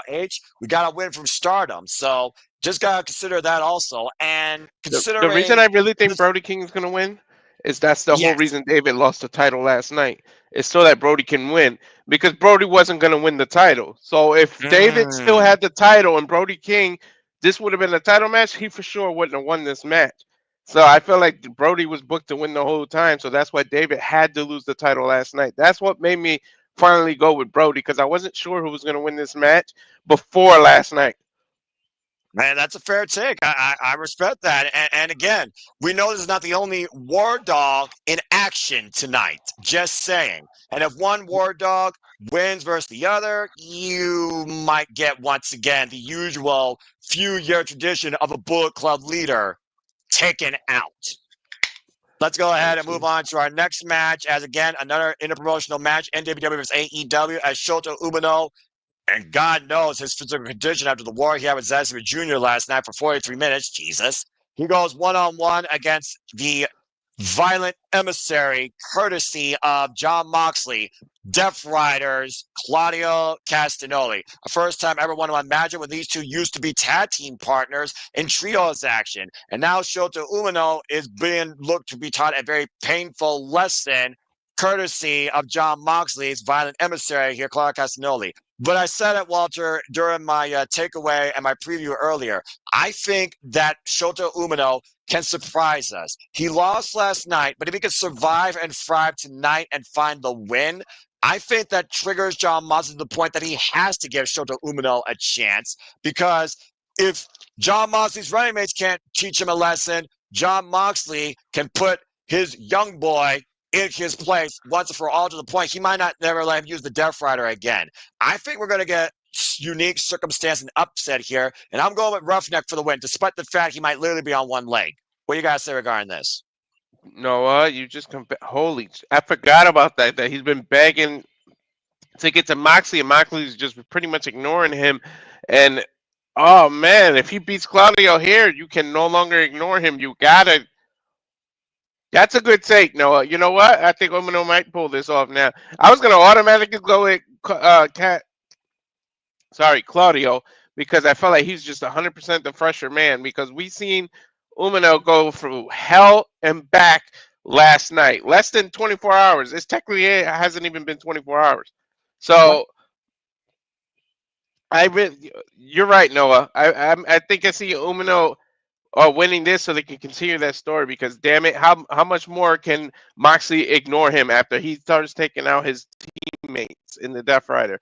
That's a good take, Noah. Thanks for that. I didn't even think of that. I'm just putting it out there. I just can't see Roughneck after that war where he literally, I think, gained everybody's respect last night, going 0-2 in the Tokyo Dome. He needs some way to bounce back, to set himself up for a bright reset. New Year's Dash, usually when you do that, well, he's got a day earlier chance to do that. And I think Shota Umino, he made a believer out of me last night. I think he could do this. I really do. So I'm going with the Roughneck for the win. All right, let's go ahead and move on. And oh, dear God, this match right here. Let's freaking go. I'm not going to say another word. Walter, it's on you, man. Talk about this. Who you got leaving double gold? Well, we 1,000% know who it is on the right now, but it's Takeshita versus Ishii, like Pitbull versus a Rottweiler, pretty much. Like what? Like that's kind of accurate, actually. I like that. Continue. Exactly. These two are gonna go hard. They're gonna hurt each other. But the problem is Takeshita has more to lose now. Like he's literally gonna lose both titles if he loses here. Correct. Ishii has everything to gain and nothing to lose. So you know he's going to put it all on the line. This man is not going to go away easy. Now, I do think Takeshita, Konosuke is going to win, but like it's going to be a battle and a war all in the same match. I like the way how you put that, because I told you before, Tomohiro E is Mr. Never. He's the guy that was once registered dead for 10 minutes, resuscitated, and now he wrestles like every match is his last one that he's going to have in life. And Konosuke Takeshita, the Alpha, it has been the year of the Alpha so far. Overcoming Shingo Takagi last night for Raging Fire and World Class Combination, and this is the first time ever one-on-one matchup, but never, ever counts at the refrigerator. I look at the long-term history, though, and again, what did I go with last night, Walter? I went with youth over experience. The experience that Tomohiro has versus Konosuke Takeshita is years beyond the Alpha, who's still 25 years of age. DDT versus New Japan Pro Wrestling. I rarely ever go against my boy Ishii, because, again, he gives you the fight of his damn life. But you can't right now go against the Alpha Konosuke Takeshita with the run that he's been on. Will I be upset if I'm wrong? Absolutely not. I would be pleasantly surprised. But I got to go with Konosuke Takeshita getting the win out here. and still be a never an AEW international champion. Now it's just a matter of who he defends either title against first. Will it be Battle of the Valley? Will it be AEW? Will it be New Japan Pro Wrestling? Have to wait and see. And Shingo Takagi is not going to be too far away right now from this, especially that loss last night, to Sandy's The fact point. that Konosuke can go 2-0 in Tokyo Dome is going to be awesome. Yeah, and I absolutely agree. And I'll get that correct graphic, by the way. And then, of course, we have talking about more interpromotional action. We have NJPW versus AEW. Scapegoat Jack Perry, of course, who first came in NJPW last year during the New Japan Cup, lost to the current IWGP Global Heavyweight Champion, Gene Blast himself, Yoshinobu, who just won the title last night. Some people would say this is probably a foregone conclusion considering he just won the damn title. But Jack Perry, House of Torture, and we'll see how far he's willing to sacrifice. This could be one of those things that becomes the ultimate dark note of the night. What do you got to say regarding this match, Walter? Fuck Jack Perry. Hey, but no, other than that, I mean, we just saw what Tsuji just came off of last night. Jack Perry is the fresh man, but Tsuji just hasn't even been again. Like it literally hasn't even been 24 hours. He's been the champ. Sorry, I was choking. Sorry though. Yeah, please make sure you're okay. You're fine. But yeah, Tsuji just is coming off that crazy match last night. There's no way Jack Perry wins this title. I'm sorry. At least he better not. So I'm just looking forward to a clinic with Tsuji on Jack Perry. Just kick his ass, hurt his limbs, do all the manipulation you can do, and that's all I want to see. I'm sorry. I'm pretty much gonna be biased without being biased during this match, but I can't see Jack Perry winning this title. Well, I mean, Walter, there is one more thing you do have to consider. We have the Elite all in action tonight, and none of them have the gold right now. Oh shit. And Sandy's saying, I think this is actually the first one on the match because Jeff Perry was eliminated by Sonata in the quarterfinals of New Japan Cup when Tsuji won the whole thing. That's a good point, by the way, Sandy. I forgot about that because he blames Yoshinobu for being the guy to deny Jack Perry that chance in resurging his career in New Japan Pro Wrestling, despite the fact Sonata was the one that beat him. And thank you, Kuzan. And Kuzan, I hope that you're doing very well, my friend, and always take care. Always appreciate your support. You're a good soul. Cheers always. And thank you for tuning in. But yeah, I'm not going against Gene Bass right now with how hard he fought last night, saying that he's going to use this title to change the world. He truly right now has the entire world on an upside right now for him. So I got to go with Gene Blast holding on for the gold as well. And technically not all the Elite. I know Kazuchika Okada's not here. If Okada shows up, oh my gosh, the internet's going to break, and so am I. I'm aware, Sandy. But it's just one of those things right now that I'm like, nah. Wait, Noah. What? Okada could show up right after Omega wins his match. He's celebrating. That music might hit. You never know. I mean, if it does, you're going to have a whole different reason why my mic reverberates and why my voice might reach a whole different octave. I'm just saying. Anyway, what happened? Omega showed up at not Dynamite, the pay-per-view, World's End. Yeah, World's End. So, World's End, new beginning here, right? When the world ends, there has to be a new beginning. Okada might pop up. Hey, we've heard the battle cry. We've been to the Devil's Sky. We'll see the rebirth of the Cleaner tonight. Speaking of which, let's go ahead and talk about the man himself, the God Gaijin of New Japan Pro Wrestling, and he's self-proclaimed. Kenny, by God, Omega returns home and returns to in-ring action after overcoming diverticulitis, something you could talk about verbatim, and how critical of a situation that can be towards a person's well-being. He goes one-on-one with the War Dog, the Madman, the current NJPW Strong Openweight Champion, Gabe Kidd. Again, though, during the press conference, all jokes are put aside. They got serious. Gabe Kidd literally saying he's going to kill this motherfucker. Kenny Omega putting the hand out there. The last time Kenny Omega put the hand out there to his opponent, didn't shake it, and Will Ospreay got bloodied and obliterated 2 years ago at Wrestle Kingdom. Also, Kenny Omega will be coming in with a brand new theme courtesy of the composers of Final Fantasy. I'm very curious to see this rebirth, wink, of the cleaner here where he truly is at his best and at home. This is not just the bell spout machine. This is New Japan Pro Wrestling's Kenny Omega. Again, foregone conclusion, we picked Kenny Omega as the winner, but this is one of those matches that's not necessarily about the result. It's the story of what happens in between bell to bell. Because is Kenny Omega, who just overcame that life-altering disease, truly back to normal at 100%, considering we know Gabe Kidd is going to be absolutely remorseless? What do you got to say regarding this match, Walter? Gabe Kidd, no disrespect to you. We know what you've done in NJPW. We know your G1 Classic matches. We know everything you become. We know you're a champ. You're pretty much the sacrificial lamb today. Like, I'm sorry. That's all I'm going to say. I'm sorry, Mr. Kidd. You're the sacrificial lamb, and he's literally going to wipe the floor with you. He's going to clean the mat with your blood. Jesus.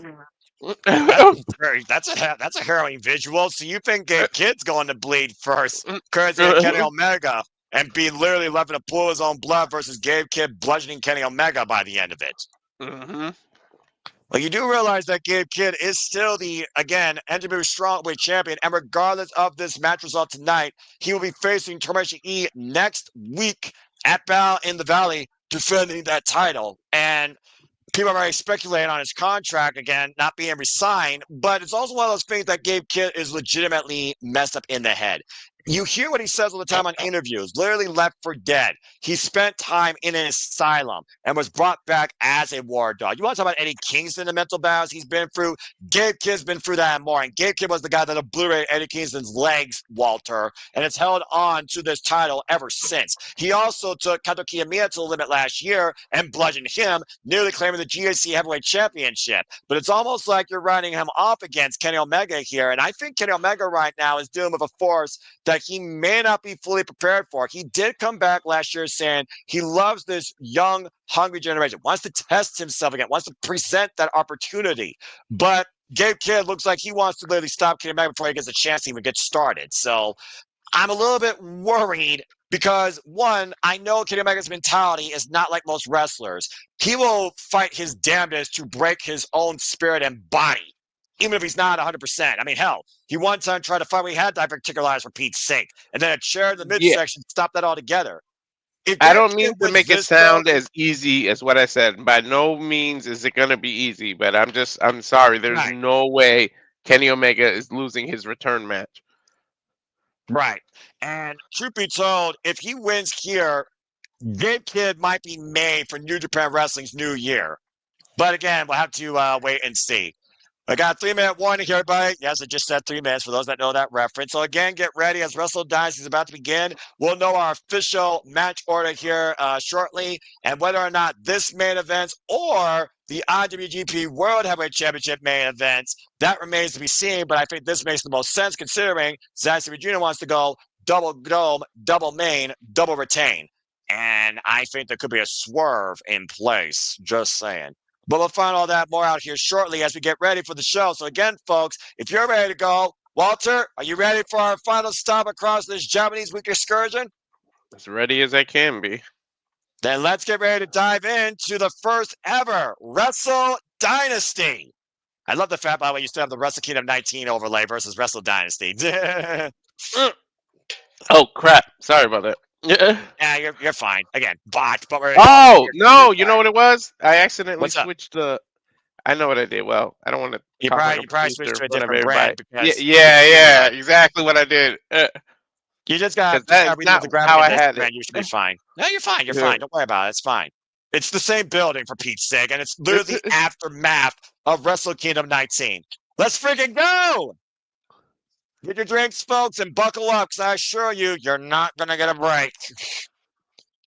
Oh, boy. And, of course, after this, we got New Year's Dash on at 4:30 a.m. Eastern Standard Time, January 6th. Battle in the Valley will be Sunday, January 12th, 10 p.m. Eastern Standard Time on January the 11th. And then we take a break from there with Blue Justice. I believe that is 15. And then, of course, start off the New Beginning Tour in Sapporo and Osaka. Starting off, of course, on the road to the New Beginning in Corrigan Hall. And that's the schedule coming up for January for New Japan Pro Wrestling. Well, I know, of course, it's already underway with the reboots. Soon we'll have the navigations and their star voyages. Marigold, I have no idea what's ahead for them, but I know Tank wants to challenge Tamayashi for the Marigold World Championship. And then I think I've covered, and then Stardom, of course. I don't think they're doing the Triangle Derby, so I'm very curious to see what's ahead for them, considering Momo Watanabe has a guaranteed shot now at any Stardom championship she wants. You think we're going to start there? I think they will. We'll find out here in a moment. Let's wait until they give us the official order here, folks. 11 p.m. Standard Time on my clock. Show will start soon. Ooh, vey. I can't get over the thought if they do that with Athena, what I was saying. Fuck that, Noah. We're calling it. If they do that... Look, we've called everything within the first 4 days except Stardom. We got to call Stardom. Yeah. I hope they do that on the Stardom pay-per-view. Trust me, that's coming up sooner rather than later, I assure you. We got a cold opener here, of course, reflecting on last night's incredible Wrestle Kingdom event, 4 a.m. UK time, right? God bless you for being up. Yeah. AEW, ROH, CMLL, Stardom, and New Japan Pro Wrestling all on one stage. It's not just a dynasty, it's a damn super show. That's putting it politely. The first ever Wrestle Dynasty, an idea fabricated years ago in 2019 at the G1 Supercard, supposed to happen at Madison Square Garden, never came to fruition. It's a super show in the Tokyo Dome. What better place to have it, though, Noah? The pinnacle of professional wrestling, Walter. The pinnacle of professional wrestling. Mm-hmm. And again, for those that don't know, as they're recapping the aftermath of last night, every title changed hands except for Mayu Iwatani's IWGP Women's Championship and Zack Jr.'s IWGP Heavyweight Championship. Oh, crap. I think I'm in trouble, Noah.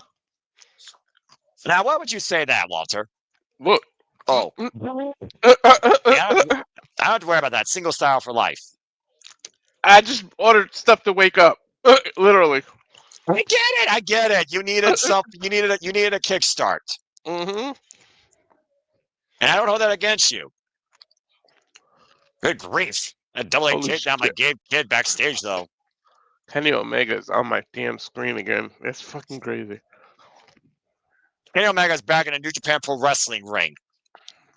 There was a time where I thought that might not happen again. For real, Noah. It's an age of reinvention, man. It's an age of reimagine. In the shadow of Mount Fuji, New Japan Pro Wrestling 2025, big year, new year kickoff, culminates with Wrestle Dynasty. Let's find out our match order. Presented, of course, by JR and that bullet train. Woo! Night 2 of the Tokyo Dome, and it looks like we're kicking things off with the Lucha Gauntlet match. And hello, folks, we're going to learn the match order as we go. They are not officially announcing it right now, Walter, so you're just going to have to be on your P's and Q's. Hello, everybody, and welcome back once again to Simple Alba Studios. Noah Foster, Walter Cruz. We continue our Japanese excursion through all the companies this week as we culminate here with Wrestle Dynasty. Hope you all enjoy the conversation, reactions, commentary, coverage, and education. Please subscribe, comment, tell a friend. Let everyone know what we do here, what we're doing here. Please support my friend PayPal again. If you want to dictate the conversation outside of a match, we call Super Chat or PayPal. It's as simple as that, because he's the one that really has reimagined, rebuilt all this, and made this all possible. I'm just happy to put my voice for it to support a friend. Shout out to all the newcomers, the first-timers, the continued watch-alongs, the continued followers, and I hope everybody has a great time. And again, we're starting off with an interpromotional Lucha Libre gauntlet match. And it looks like we got our first participant in the Mad Alchemist himself from CMLL, Walter, Hechicero. Mm-hmm. Let the Alchemist... Go ahead. No, go ahead. Talk. Now, I just want to make sure you're all right. Let the Alchemist perform his wicked mad science.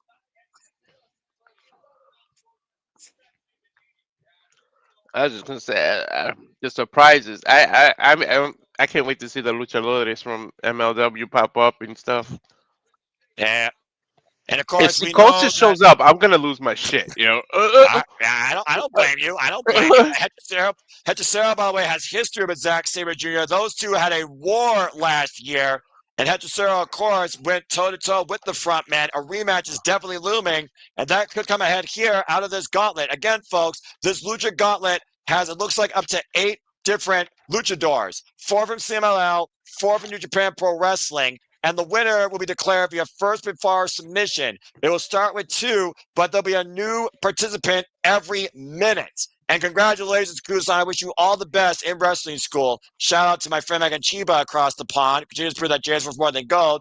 And my friend Becky, of course, who was also heavily involved in wrestling as well. I believe out of the Maryland area. All right, let's see who he's going up against.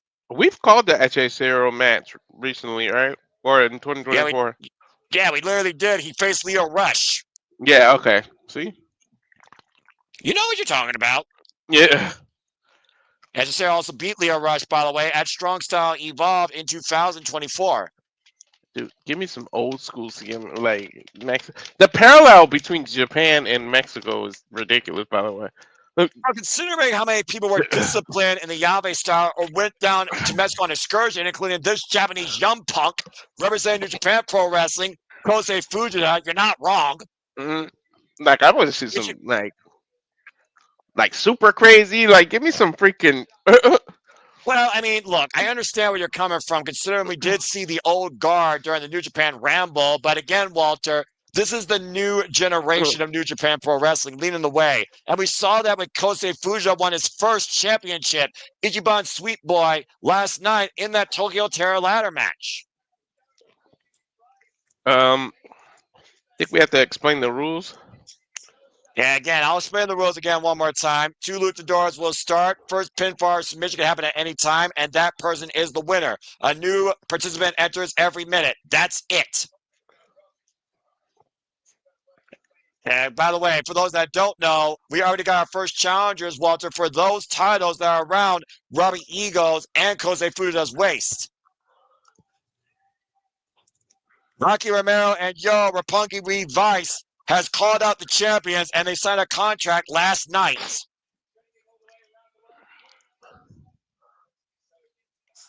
I feel like the banners disappeared, though. Well, you're probably a different brand. So, I mean, again, if you're a different brand, that's probably what's going to happen. But either way, I got you. And, no, they didn't. Beep. Oh, okay. We'll see how well Kosei Fujita can hold out against Hechicero. As soon as the bell rings, the clock will begin. Hechicero with 2 losses, by the way, to Zack Sabre Jr. Hechicero faced Zack Sabre Jr. back in Rev Pro in August to a near 23-minute bout, and Zack Sabre Jr. got the better of the Alchemist. All right, so again, 2 people start. Every man, another person comes in. First pinfall submission wins the gauntlet. All right. Here we go. So it can literally end at 1-on-1. It can literally end at any time. Can you imagine that? Nobody else gets to come out. It just ends here. I mean, weirder things have happened. I wouldn't, call it too far-fetched. Kosei Fujita, by the way, spent time down in CMLL back in 2023 for a short stint during his excursion. Also was involved in All Japan Wrestling, ROH, Rev Pro, even Pro Wrestling Noah. And again, look at the way that Hechicero. Whoop. And look at my Hechicero right now. Go ahead. Am I a little ahead of you? No, I mean, I'm literally looking at Hechicero. Wait a minute. Out of the corner. Hechicero. Look at that takeover. The hell is that? That's unique. Well, right now, it's Greco-Roman knuckle lock, single hand locked in. And now, once again, looking for wrist control. Kosei Fujita, though, trying to fight back. And here comes our next participant. Who we got? 9, 8, 7. Okay, someone needs to fix that. There we go. Oh! Okay. Soberano Jr. And Soberano Jr., no stranger to Hechicero here. And making his time right now while Hechicero is trying to tie up Kosei Fujita here. Looks like a key lock and also hyperextending the right arm in the process, trapping both arms here. Damn, by the time he get in the damn ring, it's going to be another competitor. Whoa! Master cross body. And again, Soberano Jr., though, is a very fast luchador, focuses on speed. Up and over, always fantastic action. He and Hechicero have been together in trios matches. Soberano Jr., 31 years of age, 17 years in the game. You see right now Hechicero tying up Soberano Jr.'s leg in the rope here. Back elbow strike. Soberano Jr., former CMLL World Middleweight Champion. Oh my God, the cradle. Pendulum, possibly a pendulum. If you could trap the arms and hoist Fudo's body off the mat, might be going for a pendulum. I think this was going to go for a pendulum swing. Yep. Yeah, he's got him up. Oh! Oh my! Where the hell does Soberano Jr. come from? Ring the bell off screen. That's where. Uh-oh. Whoa. I wonder if there's going to be a pattern like a New Japan, a CMLL, New Japan, or they're just going to alter, or... I'm not sure, but nice frostbite from the outside by Soberano Jr. Let's wait for our next participant. Who we got? Probably mystical. Let's see. Yeah, Master Wato. Way the Grand Master, of course, previous challenger for the IWGP Junior Heavyweight Championship last year against Doki. By the way, Super Junior's 30 winner. By the way, get better, Doki, because seriously. And look at Soberano Jr. He's buying at the bit to get his hands on Master Wato. What's their history? If I had to guess, probably during the Fantastica Mania tours. Oh. Also in tag team action, by the way, Soberano Jr. wearing all white while using the crown of thorns in his head. White serves the importance of the match for the individual. Isn't that the truth? But, Sandy, you know as well as I do, last year, everybody that wore white lost in the Tokyo Dome. A little bit palm strikes now by Master Wato. Master Wato and Soberano Jr. were previously involved as a trios team, losing the TMDK during the Individual World Tag League in 2023. Nice head scissors takeover. Yeah, beautiful takeover Tijeras. First time these two met was during the Fantastica Mania tour in 2023.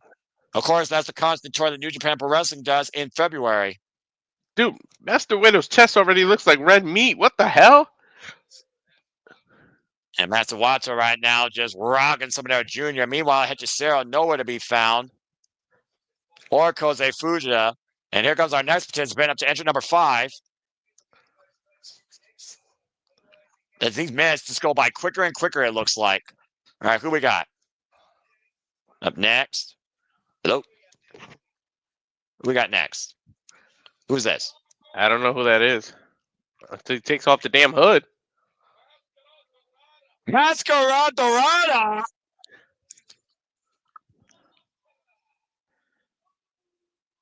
Vámonos, Mascara! And dead down in gold here tonight at the Tokyo Dome. How fitting. There's CMLL entrant here. The CMLL presence is on heavy display right now. One of the rising luchadors. Of course, people might most recognize him if you're a casual from WWE, who's part of the Lucha house party. The drop down here.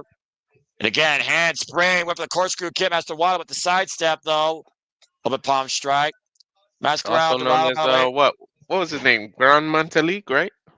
Yes, exactly. Also 4 years still in his very young career. Current world historic welterweight champion at 387 days. Beautiful tornado takeover there with the Tijeras.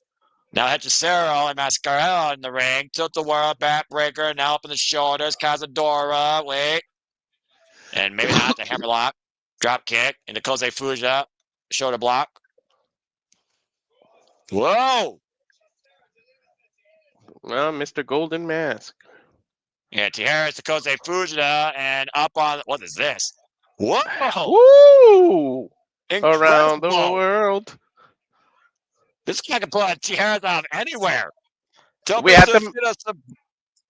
What are you saying? Sorry, I just wanted to remind people that he went through the middle rope. He's not eliminated.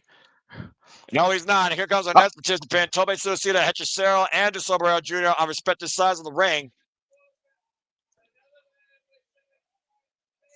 Oh wait, the only way to get eliminated is to pin or submit, anyways, right? There is no over the top. And again, the first person to get the pin or submission wins. And here comes the former IWGP Junior Heavyweight Champion, a man that wrestled 5 matches in one night, the Bone Soldier of Bullet Club, Taiji Ishimori. One of the best to ever do it. In a moment, we saw him on commentary last night, of course. Oh, yeah. Yeah, being reborn. I'm about to say, you forget about that already? Bro, I forgot an hour ago. That's how tired I am. I can tell your brain's not fully awake yet, and I can tell that you're trying. You're all right. Up and over. Taiji Ishimori, by the way, 22-year veteran of the game, 41 years of age. Again, former multiple-time IWGP Junior Heavyweight Champion, 3-time IWGP Junior Heavyweight Champion, also a GHC Junior Heavyweight Champion 3 times over. Handspring. Oh! Is his wrist injured, or he just heavily taped it? I think he just heavily taped it. Of course, he's also been on some matches as of late last year in CMLL. Now hoisting up Mascara. Shoulder breaker. Ah! Yeah, trying to break that left shoulder. Probably setting up for, of course, the bone lock. All he has to do is take him down with La Mystica and got him down and trap the arm. Into a crossface. Ooh. You have the bone lock applied, the stretch. Dude, where is everybody? On the outside of the ring, there's Sabre Jr. and Mascara has found his way to the ropes. I mean, that might be smart strategy. Just play defense. Let these two wear each other out. Is that Titan? And here comes my pick to win this, representing CMLL, but also a member of those economic there, Hapong Titan.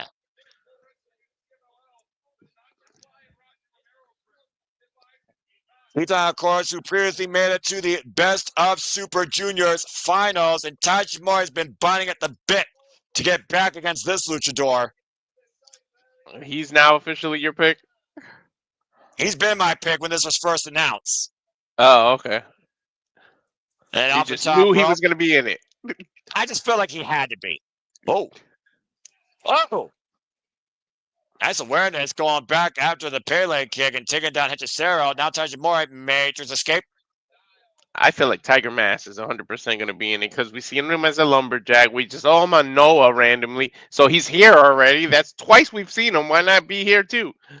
I mean, we have yet to see Mystico as well, to be fair. So, I mean, there's still going to be more people. And right now, look at the way he walks the ropes. Beautiful style right there. Beautiful. Did they mention how many people will be in this? They didn't give us a number, right? Oh, God. I was just looking at the graphic. I would think it's only 8, but I think we're up to that point. Drop down face first and caught in a massive super kick. Mascara Dorado kicked back to Mexico by Titan. If it's just 8, then we've reached it already, yeah. I think Titan was the 8th. Yeah, I think we just hit the 10-minute mark. Oh, wait a minute. I finished the last entrant, while to your right, and look who the last entrant is. Oh, El Desperado. The new IWGP Junior Heavyweight Champion.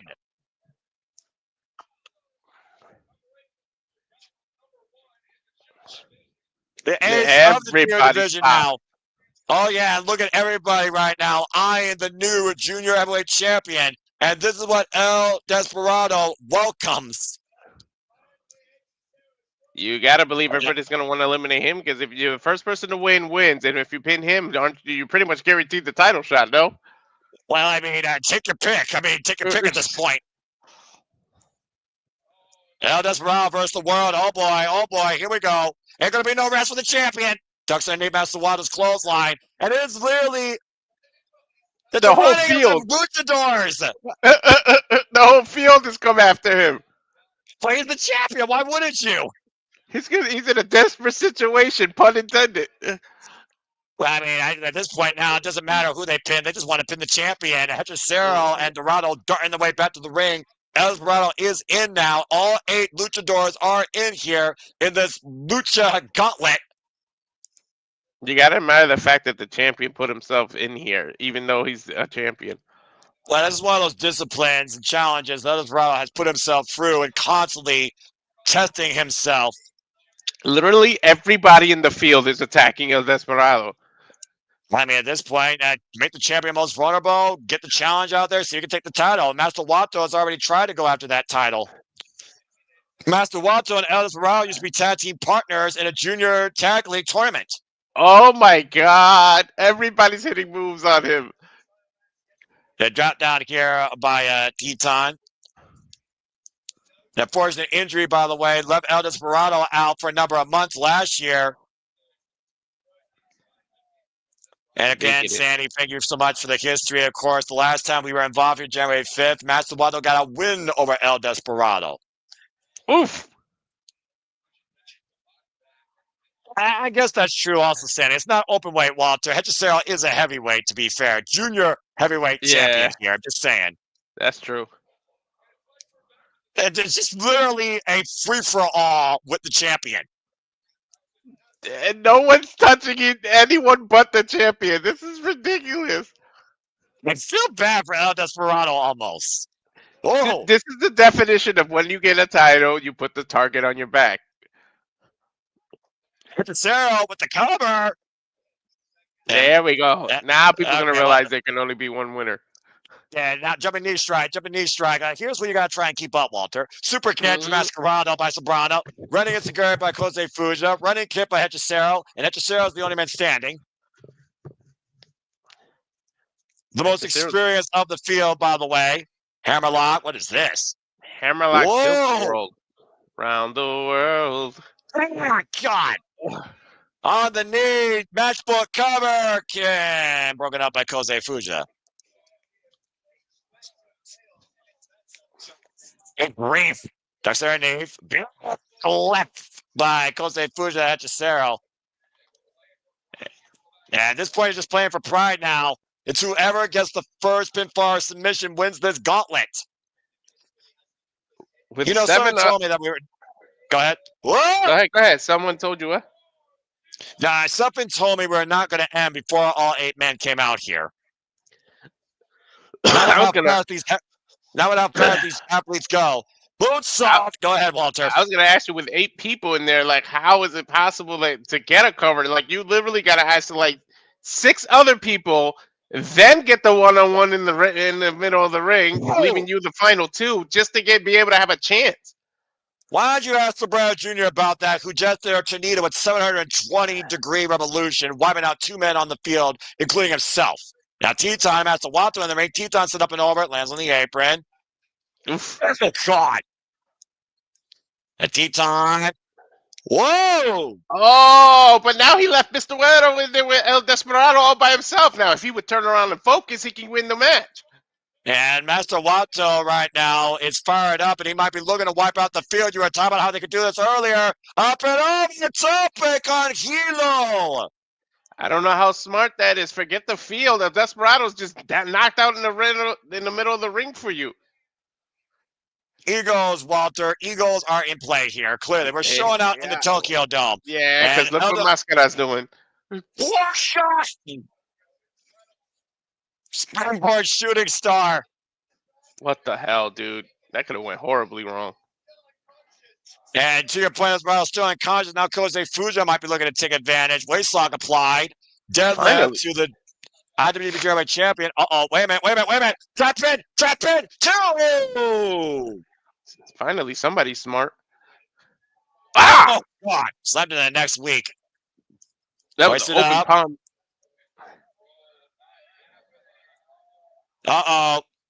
Well, exactly my point, Sandy. I said Fujita was the only smart one. Yeah, you saw that. Elders Brown was looking for numero dos. Now Jose Fuja looking for, looks like a surfboard. Modified Romero special with a chin lock locked in on the junior heavyweight champion. Tajimori throwing the referee on Kose to force the break. Gato clutch! Got him! He got him! Taiji Ishimori just pinned the champion with a ghetto clutch! I guess he gets a junior heavyweight title shot in the future. I would definitely put him first ballot candidate.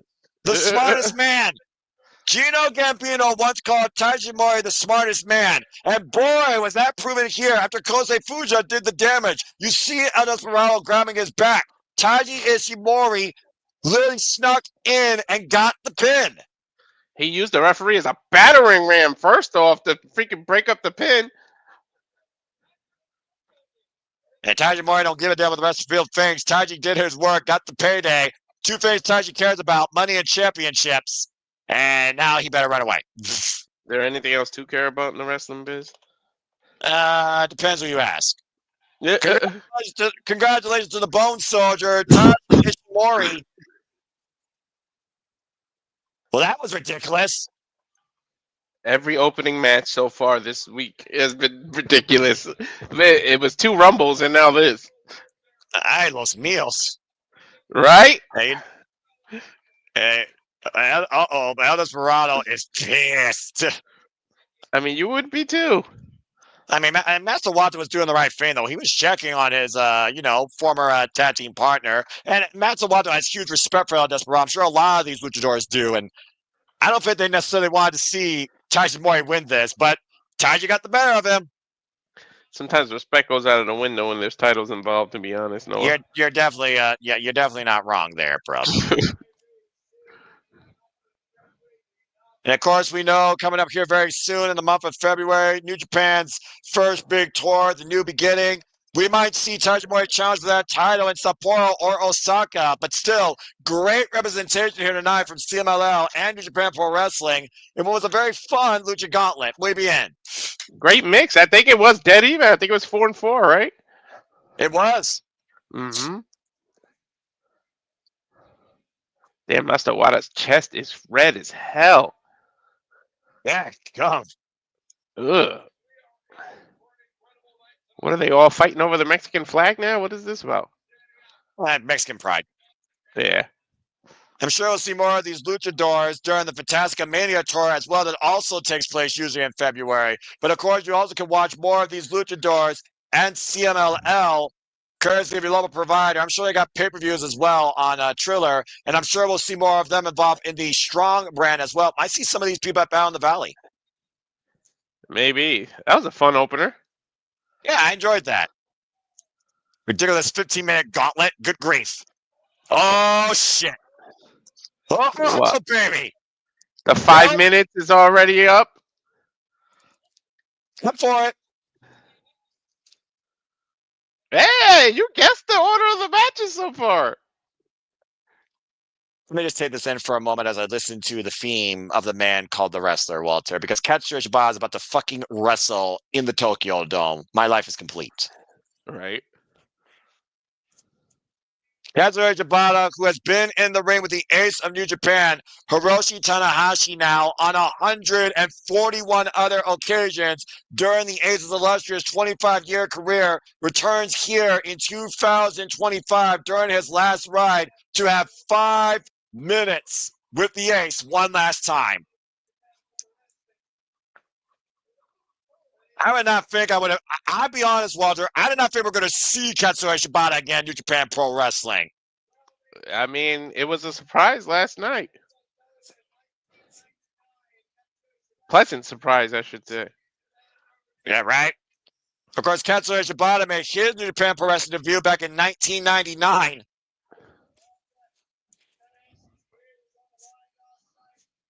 Out to Hiroshi Tanahashi, of course, last night against the House of Torture. Now the wrestler, former Ring of Honor Pure Champion, former 3-time Never Openweight Champion, former Rep Pro Undisputed British Heavyweight Champion, former IWGP Heavyweight Tag Team Champion, alongside Hiroki Goto, leader, trainer, senpai, teacher of the LA Dojo. There's only one man in the world that can give the moniker, the wrestler, the justification for the words, and that's that man right there. Shibata literally coming out last night after Tanahashi's victory and said it would be my honor if you go one-on-one with me. Tanahashi obliged him. And again, Tanahashi, this is The final countdown on the Aces run. We are now officially 1 year away from the Ace being done. But here comes, for the second to last time, the president of New Japan Pro Wrestling, Hiroshi Tanahashi. We get to call Tanahashi twice back to back. And talk about, again, the battles this man has had in life, literally putting this company on his back, now leading it for the foreseeable future as the president. Noah, this may be the greatest 5 minutes of our lives. You took the fucking words right out of my mouth. You see the emotion on Tanahashi's face. Record-setting 8-time IWGP Heavyweight Champion.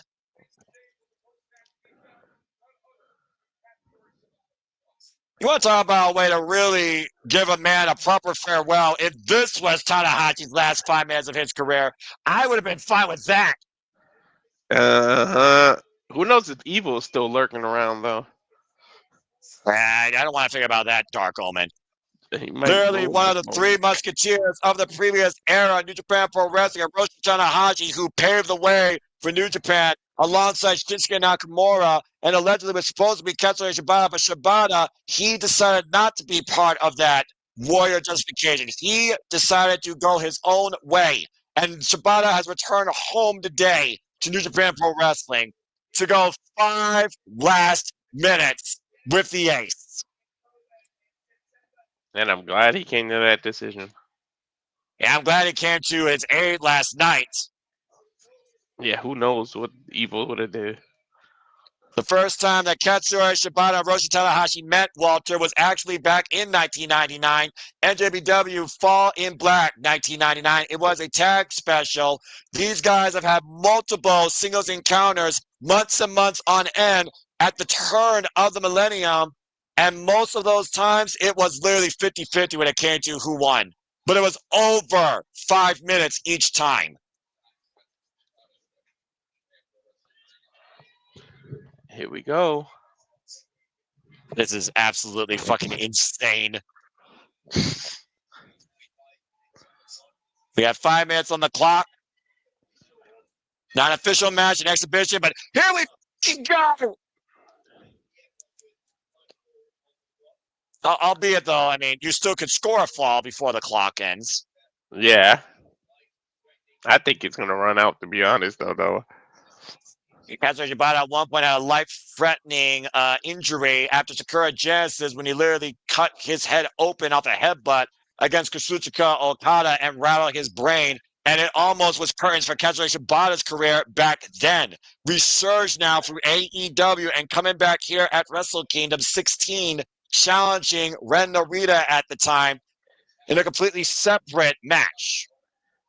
No, it may be 11:32 on the East Coast, but I think school's open because they're about to put on a wrestling clinic and teach us a little something. Yeah, Colin, I will tie up here again. You'd be surprised what you can learn in 5 minutes. Before the Neverweight title got its identity, it was originally called the U30 Championship. It was meant for athletes under 30 years old. Hiroshi Tanahashi defended that very title in 2003 against Katsuyori Shibata. So the wealth of knowledge here. Neither man giving an inch right now. Would you expect anything less? Again, look at the intensity of the grip of this lockup. Dude, they are locked up, literally neck and neck. G1 Climax 2013, Hiroshi Tanahashi beat Shibata. G1 Climax 2014, Katsuyori Shibata beat the Ace. Of course, we've seen what Katsuyori Shibata's done in AEW, of course. Former record-setting Ring of Honor Pure champion who never used a rope break. This is so damn special right now. Tanahashi puts him in the ropes. And again, we got to consider the clock here, bro. Clean break. Come on, Shibata. The clean break. Oh, there you go. G1 Climax 2015, Hiroshi Tanahashi got the better of Katsuyori Shibata. That was their last ever singles match. Kind of a tie-up. Of course, Katsuyori Shibata was in the corner of Hiroshi Tanahashi when he took on Kota Ibushi in the G1 Climax finale years ago when Kenny Omega was in Kota Ibushi's corner, and Tanahashi, of course, won that night. Oof. Open I palm don't strikes know. here. I don't know if there's a way to deliver chops with respect, but they're somehow finding a way to do it. You don't want Yeah. to test your fortitude too long against the wrestler, though. I'm just saying. Right? Open palm strikes here by Tanahashi, presenting himself to the wrestler Katsuyori Shibata, who's meeting him in kind. Two of the absolute greatest ever in this company's history are squaring off in Tokyo Dome in 2025. Tanahashi, Again, oh my God, it's fired up. just lining him up. And Shibata right now asking for it, gritting his teeth. Tanahashi just literally flying away with these bomb strikes. He's obliging them. Oh, 2 minutes. This is happening right now. What? Oh, I don't want this clock to end. Right? Now Hammer now locking the arms up across the top rope. And again, you see the redness, you see the blood vessels rising on the Ace's chest. I don't think this chop battle is going to end before the 5-minute clock runs out. Right. Oh boy. Headbutts. Oh God, don't do that. Oh. We're scoring all points here, Walter. Who you think has the lead right now? I don't know, because every time Shibata does something, Tanahashi returns the favor. But if we're basing it on what their chest looks like, Tanahashi's losing right now. 1 minute left, by the way. For Nelson. We saw yesterday against Evil. Oh God, another knife-edge shot by Shibata. Dude, look at Tanahashi's freaking chest. I think he welcomes it in kind. Oh wait, I didn't even see Shibata's chest. They're kind of equal now. Sakamoto's gonna have to tell them though, your time's about up. I don't think they give a damn about that clock, Noah. Nor should they. 30 seconds. 30 seconds. I told you they were just gonna fight to a draw. 20 seconds. There's shot for chop here. The fighting spirit unleashed. 10 seconds. Look at the chest of these banner chested vets. They're still chopping after the bell. I fucking loved it. Did we expect anything less, though, Noah? Absolutely not. Are they gonna ask for more time? Well, it's a rivalry that truly will never cease to be, even though we may have just saw it for the last time here in the present. What a moment. There's the handshake. Oh, man. You gotta love it, Noah. This is why I love professional wrestling, Walter. Damn it. The emotions they are feeling. Yeah, you know Shibata is going to be in the Ace's corner during this road to get back to the Tokyo Dome one last time because you know Evil is not going to stop letting up on the Ace. Oh, man. What a way to spend a Sunday afternoon in Tokyo. Hey, Ace, let's go ahead and chop the shit out of each other for 5 minutes. All right, have a great retirement. What the fuck is 2025 already? Oh, God. This year's already given me more than enough. Shibata, please come back again. And thank you if you don't. He's tapping on his wrist as if saying it won't be my last time. I don't know. Well, again, I also think Shibata isn't paid by the minute. Nope. If that was the only time I get to see Tanahashi and Shibata in this current lifetime beyond this point, I could die a happy man. Oh my gosh.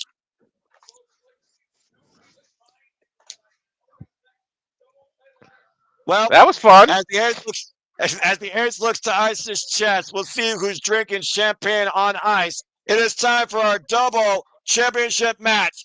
Mercedes Moné, Mina Shirakawa, Red Pro Undisputed British Women's Championship, and Henry Shaw Women's Championship is up next.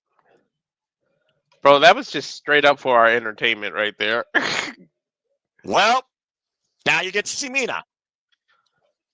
Oh yeah, another entertaining. And use the hashtag We Want Mina, folks, if you want Mina. As Mina And Shirakawa, representing Stardom and Empress Nexus Venus, is about to grace the Tokyo Dome stage. As okay, tradition, of I think course, I think her I'm starting to show my excitement too much now. I welcome it. Again, I like Mina. And of course, Mina Shirakawa, tradition has always been a former idol, coming out, of course, with her dance on the stage. Please don't do a dance battle with used to, please. It's not a battle. It's a one-person showcase. Anyway, that being said, I know. Mina Shirakawa, of course, who won the Rep Pro. Don't get me started, bro. Mina Shirakawa, who won the undisputed Rep Pro British Heavyweight Championship against Danny Luna and successfully defended it now, has currently held that title for 134 days. Defenses against Danny Luna and Lizzie Evo in Rep Pro. Oh my God, Mina's about to be defending 3 titles. Come on. It's heart versus money. What truly changes the world, Walter, is about to be defined tonight between Mina Shirakawa and Mercedes Moné on the grandest stage of pro wrestling, the Tokyo Dome. And I'm here to witness it. Fuck that. Looking to become worldwide recognized, making sure the whole world wants Mina after tonight. I want Mina to win. And of course, flanked by, there you see the members of her faction, Empress Nexus Venus. I caught myself at. Announcer. I caught myself. I had to correct myself there. No, I don't know. Yeah, you're fine.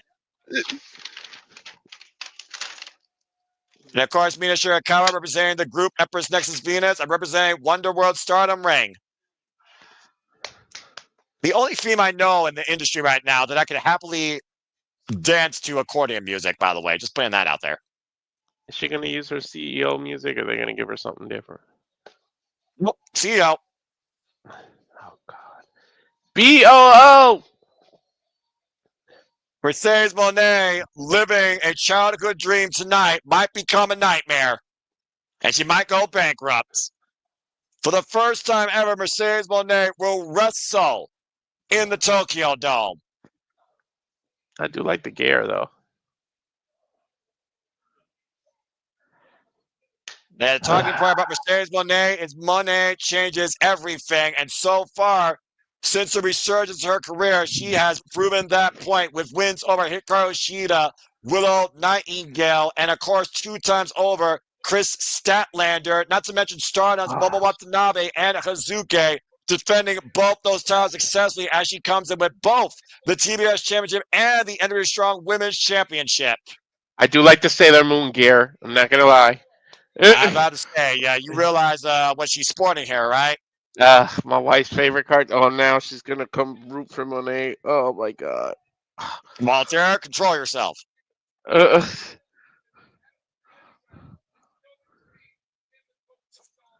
And Mercedes Moné said that she wanted more gold, but she's been wanting to wrestle in the Tokyo Dome for her entire life. Mercedes Moné has been NWA Strong Women's Champion now for 189 days with 3 successful defenses. Hazuki, Momo Watanabe, and Emi Sakura after beating Steady Valkyrie for that title last year at the Forbidden Door. Mina's looking to go into the bank and withdraw that strong title.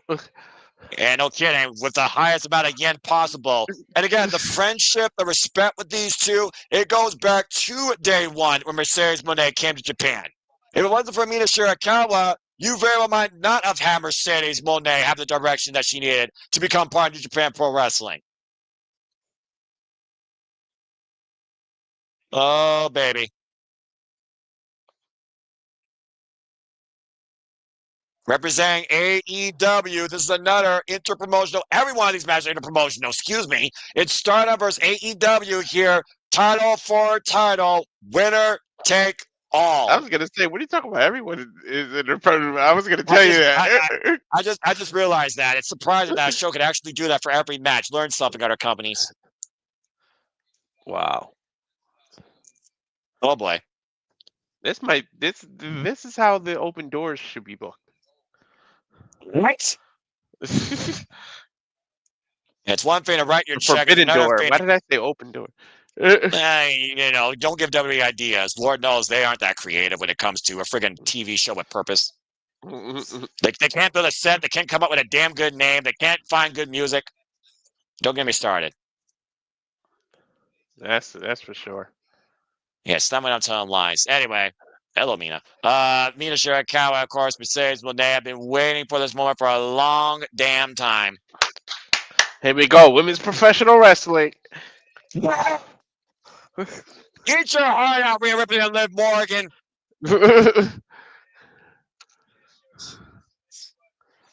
Mina Shirakawa, of course, has to literally make it work for herself ever since she went out from underneath Tam Nakano's shadow and went into business for herself. You got to believe there's a hidden level of respect here, Mercedes. She can say what she wants. Oh, no doubt. I would arguably say that Mercedes Moné has more respect for Stardom than WWE. Spinning so Yeah. off the ropes, there's the drop down. And again, don't blink here, folks. A sidestep here and off the ropes and drop a kick at the knee. Went for the drop kick again, escape. Went for the PK, escapes. Look for the roll through. And again, both these women know each other so well. And Mina the exchange. Walter, control yourself. How often does the Mercedes face someone that's just as cocky as she is, though? I'm about to say, who's got the bigger ego here right now? If we're being honest here. Nice takeover, though, Mercedes Moné. In the morning statement. Wow. Look how early she was immediately going for that submission, but look at the awareness immediately. Amina crawling her way to the ropes, opposite side of the ring. Woof. This is professional wrestling. Mercedes coming down baseball slide now. 54-2. Mina Shirakawa, of course, has had a strong record this past year. 30-minute time limit, right? Yep, exactly. Oh, bang! Ooh. All the way to the outside with the Tope Suicida. Excuse me, that's not the exact record for Mina Shirakawa. But Mina had quite a run last year throughout Stardom, and of course, becoming the Representative British champion. Former Artist of Stardom champion last year as well. Mercedes bringing Mina back into the ring here, climbing up the top rope. And Mina, though, immediately back up to her feet, though. Yep, she's oh! Damn, she slapped the taste out of Mercedes' mouth. And trying to screw leg whip. Off the top rope. Ow. That's the suck. Another drop kick to the knees. And we know Mina Shirakawa loves to employ a figure four leg lock. Mm-hmm. We saw that, of course, we first arrived in AEW with her debut match against Anna Jay. Now look what she's doing, dragging Mercedes to the turnbuckle there. Yep, implying her strategy, invoking her game plan. Looking to say sayonara to the CEO from Tokyo. Uh-oh. Taking a page out of Bret Hart there, Noah. You can do a lot of damage in 4.5 seconds with a draping figure of her leg like around the ring post. We talked about, again, the history of injuries to Mercedes Moné, and you see, again, that right knee in a very vulnerable state. And Mina knows the track record of Mercedes Moné. Back elbow strike. Notice the right knee, by the way, heavily bandaged, and I think with a brace. Oh, Mina driven face first in the turnbuckle. Off the top rope, big meteor out of the corner. Hook of the right leg. Get the 2 count. First pin attempt we've seen so far this match, Walter. Oh, yeah. Ooh. Mercedes holding on to her knee. Real. That's still from that dragon screw leg drop from the top rope.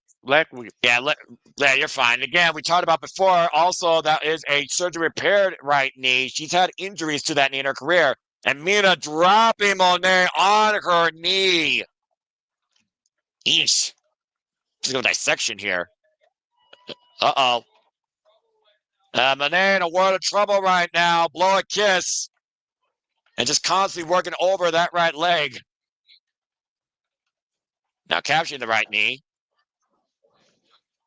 And a knee breaker right now. Changing trajectory here. I thought she was going to go for a figure 4 leg lock, but she's still softening the leg of Moné. Yeah. Well, we know her strategy already. Mina's gonna have to work on the knee, the leg, the ankle. Meanwhile, Mercedes, who usually goes for that money statement, is gonna have to work the shoulders, the neck, and the back of Mina. So each person has something to target on their other person's body. The fact that Mercedes Moné has been involved now in 12 straight championship matches since June and nothing else, and successful in every one of them, goes to the credit that she's built for herself. Running Meteora into Mina Shirakawa. Double knee strike here. We are 5 minutes in this match officially right now. Present knee strike. Knee. Oh, look at that. We think alike. Backstabber. Again, Walter, we truly have become the Japanese commentary duo of the Survival Studios, and I don't want this to be a one-off. No, I don't know how smart that was. She did that backstabber, but she was been hurting her own knee. Well, how many times have we seen a wrestler use their own body to their advantage and to their own vulnerability, to their own detriment? Oh, we know what this is going to be. Once again, the damage done to the right knee, but using those knees to damage her opponent, dropping them in the core of Mina. I'll say, I'm not sure how many mortgages Mercedes Moné has taken out on her knees, with how many times she's used them. And a massive meteor again out of the corner. Oh, Mina through! Oh, no! Driving that knee down. Slamming it on the canvas. And Mina's doing the figure four! She's got the figure four! She's got it! Great work by Mina Shirakawa, but immediately great awareness by Mercedes Moné to roll into the ropes and force the break. Mercedes roll right. Holy shit. I just woke up, like, for real, for real. And Mina Shirakawa firmly in control of the CEO. But all it takes is 3 seconds. You know that, Walter. Lining up the champion. Strong champion, excuse me. Oh! Nice kick. Shirakawa with the cover. Lateral press. Femoris, but only a 2 count. Come on, Mina. Mina might have to employ a different strategy. The figure four may not work, and Mercedes may not be able to do the money statement, but we've seen her use multiple moves to win matches. Yeah, including trap pins and using the ropes for a stun gun for advantage. Oh, wow. That was unique. Sort of a flapjack facebuster. That's called that's a Bloody Sunday is what that is. That's literally a move out of Tajimori's playbook. We saw Tajimori earlier. Well, Mercedes knows her Japanese history. Well, I talked about, again, the respect she has for this art form of wrestling, Japanese wrestling. You saw it right there. I'm surprised Mina hasn't really employed anything beyond that here.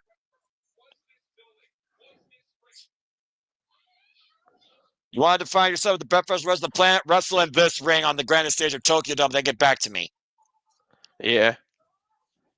Oh, boy. Look at this wrist lock right now in these forearms. Jacking the charged jaws here. This isn't a movie. This is the highest form of in-ring competition. Again, just teeing off. Oh! Rapid forearm strikes. Rolling elbow rocks the CEO. Spinning back fist. Mercedes Moné countering though. Look at the hook. I mean, is there a counter possibly for the moon? Nope. Look for the money maker. Unable to hook her though. And out of the ropes. Tornado DDT by Mina Shirakawa.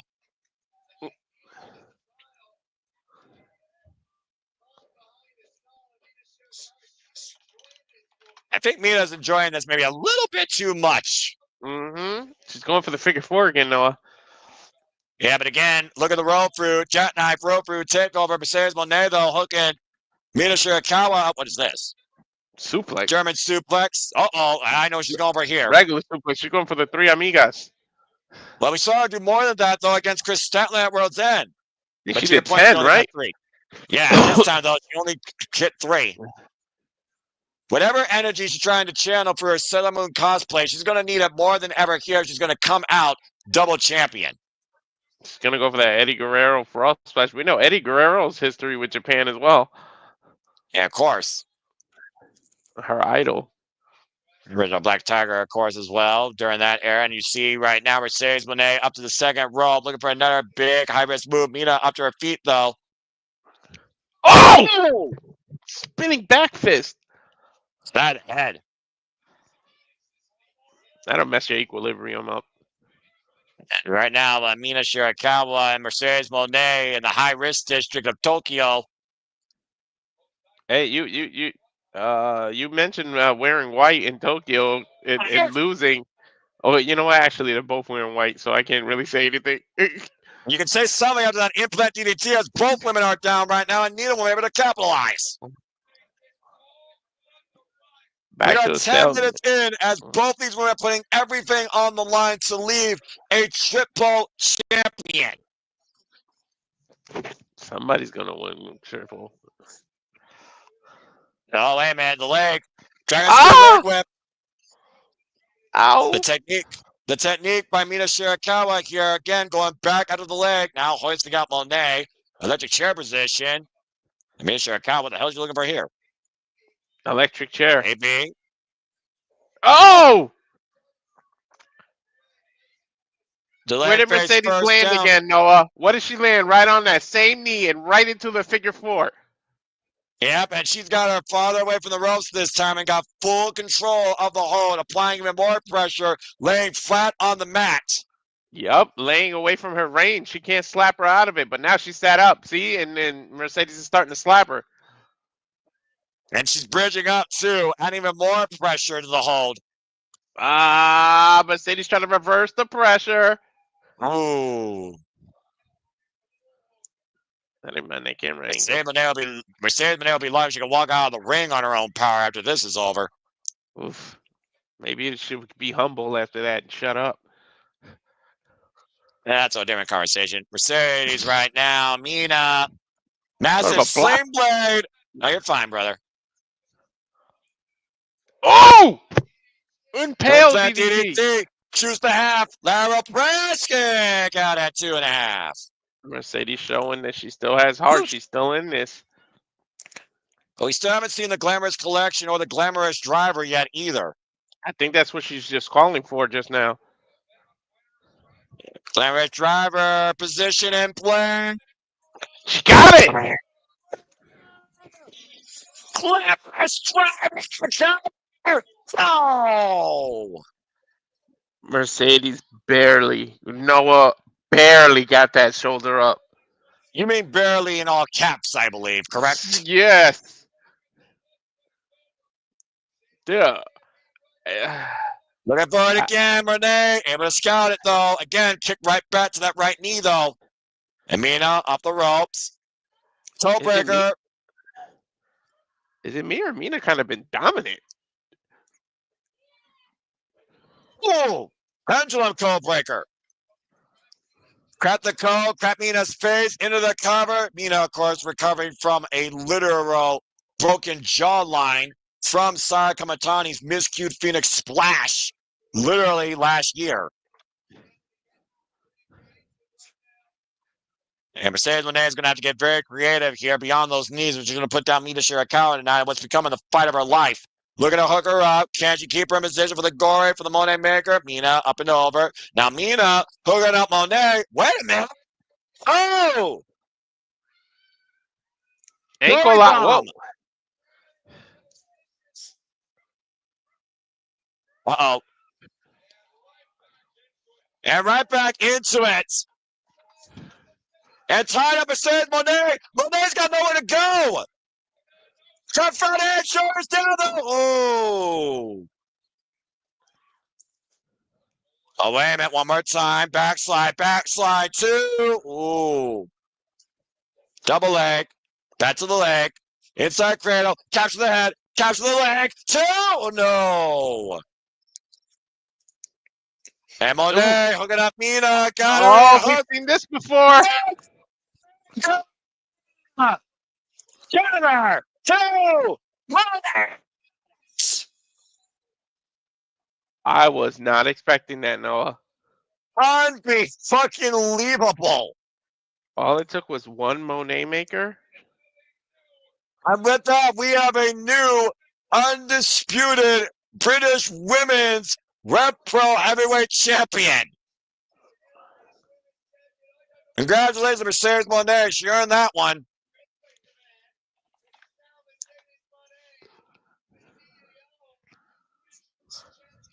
Mercedes Moné just literally added to her portfolio. Son of a bitch. Oh, she's becoming Thor with the ring. She's a belt collector.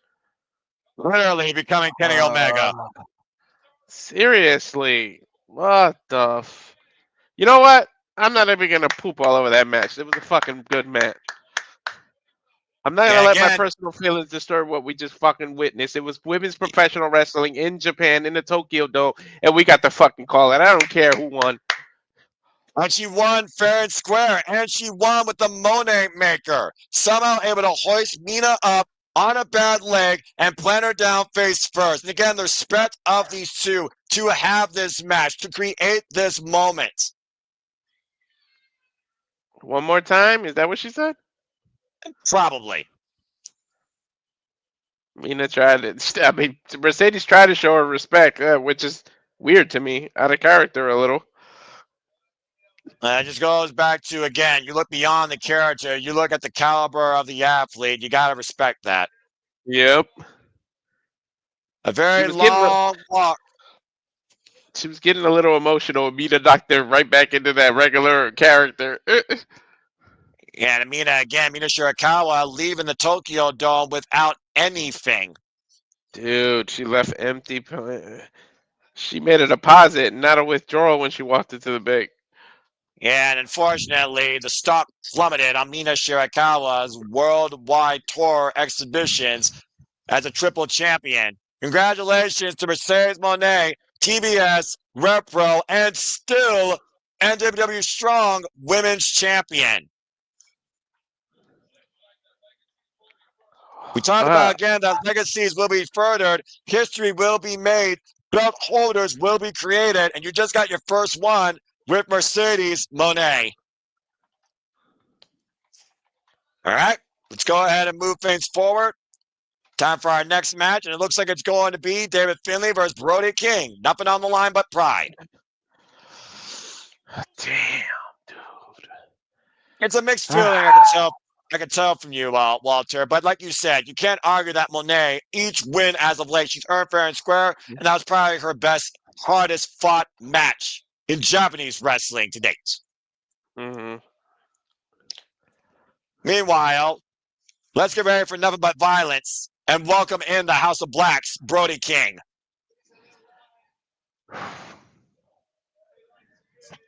I mean, there's nothing here but pride in the match. And of course, Brody King, no stranger to New Japan Pro Wrestling, previously was involved, of course, in the inauguration of the NJPW Strong brand, starting his own faction, Violence Unlimited.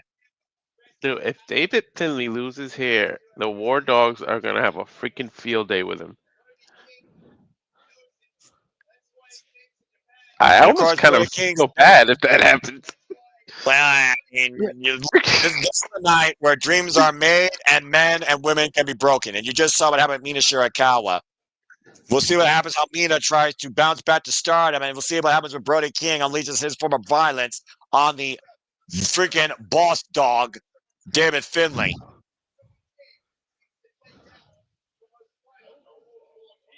Honestly, you said this match is about pride, Walter. I put it to you like this. I think this match is about who's the most violent. That's true. Man. This is no pun intended with the War Dogs. This is dog eat dog world. Pretty much they just kick each other's ass and that's it. Now, who kicks the ass the hardest? We're about to find out. It doesn't take a shillelagh. Exactly. And of course, Brody King first faced David Finlay when he was part of Lifeblood and Ring of Honor back in 2019. These two have never met each other, though, in a singles encounter. Only tag team bouts. This whole week has been full of first time matches for us. As you got the Brian Fury inspired entrance here for David Finlay. in case y'all didn't figure that out. And again, what is David Finlay right now thinking? What's going through his head, to your point, not coming out with the belt that he literally created? I don't know what's going to be on his mind, but I know he better look over his shoulder. And again, what's the War Dogs MO? Bring gold or bring bodies. Tonight, he has to bring a body. Or they may sacrifice his body for him.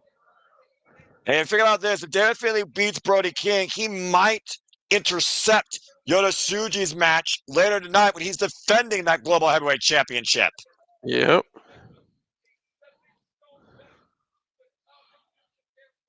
For David Finlay, Brody King could be nothing more but a stepping stone to get back to what he believes is rightfully his Global Heavyweight Championship. I mean, when you're at the top of the stairs and you fall down a few pegs, all you can do is climb right back up, right? Well, either that or you fall flat on your face every way up there. That's true.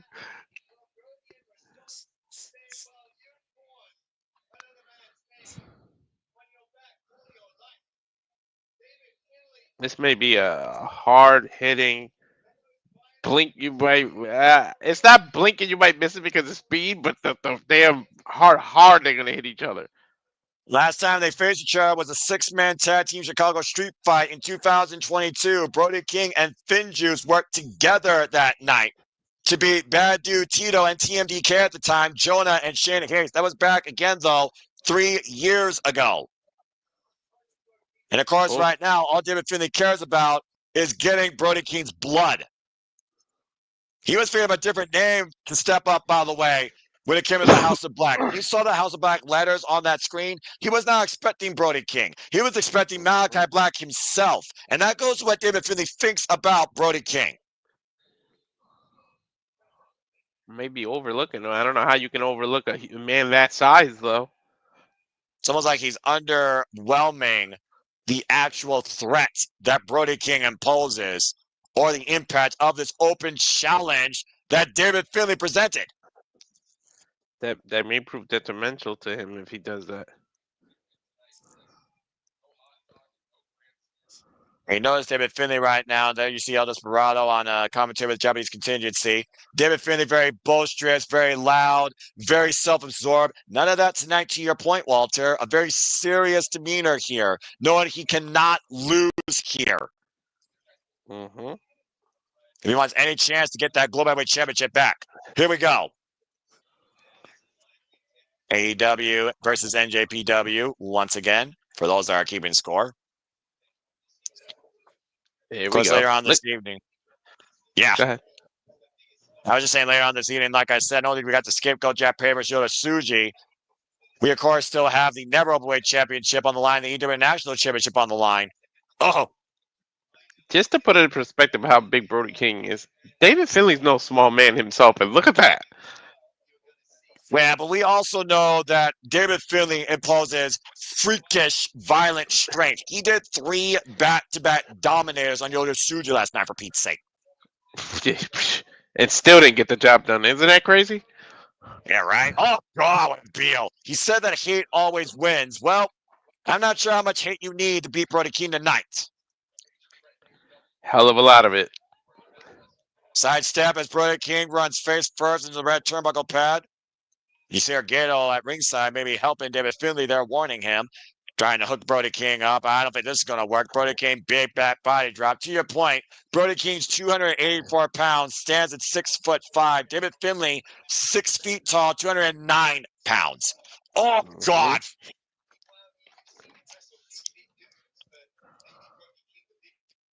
I think Brody King is arguably the biggest wrestler that David Finlay is wrestling to date.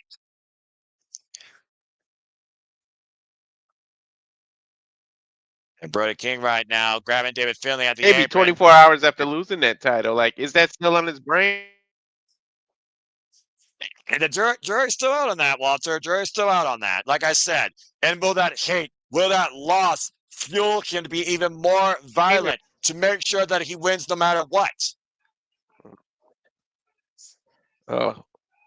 The vicious cross. I thought I lost you for a second. Yeah, I think. Were you able to hear me? Yeah, I did hear, but I think you delayed a little bit for the reroll. But I heard you just then and there, and I hear you now perfectly as he drives Brody King's right knee into the mat. David Finlay right now. Brody King, David Finlay up and over into the floor. Good grief.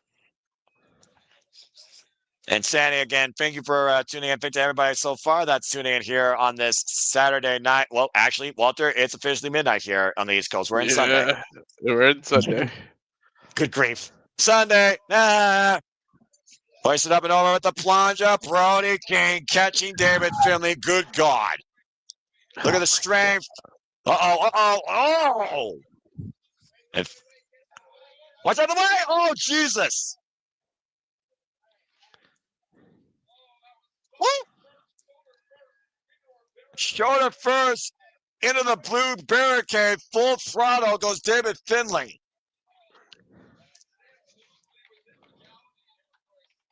Uh-oh. Big forearm strike and knife edge chop. Oh, my God. Not going to win out of him. Uh-oh, Walter. You know what Big Brody King's thinking here. When he starts barking like that. God damn. The entire body of Brody King running cross body into David Finlay up against that blue barricade. Steel on body sandwich. He literally moved that entire barricade freaking 3 inches. Dude, it shifted. 5 senton's not going to help either. Not at all. Here, Brody King gets a 2 count. Woof. Oof. Brody got that slow, methodical pace too, man. Yeah, exactly. And to your point earlier, Gabe Kidd has a long leash right now on David Finlay and vice versa. Remember, Gabe Kidd is facing Kenny Omega later tonight. Mm-hmm. And he's the only War Dog with a championship right now. Knife edge chop. So everybody else has to bring bodies. Did that chop just literally lift him off his feet? Jeez. Yep. And took him down with another forearm. Just a slow, violent, physical approach. Imposing his will on David Finlay as Brody King. Damn. Look, it's 5 minutes.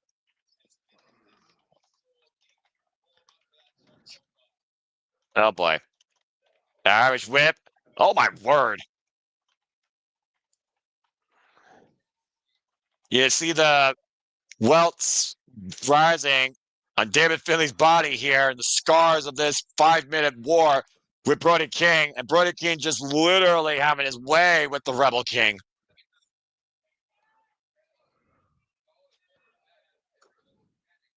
I mean, again, unlike WWE rings and AEW rings, very little padding, but those are full-size corner pads. Almost makes you wonder that's even a worse impact. Right? Because it is just raw steel hook right behind those pads. Again, blocking the boot, and Brody King again just rocking David Finlay's jaw. Oh, what is this? Uh-oh. And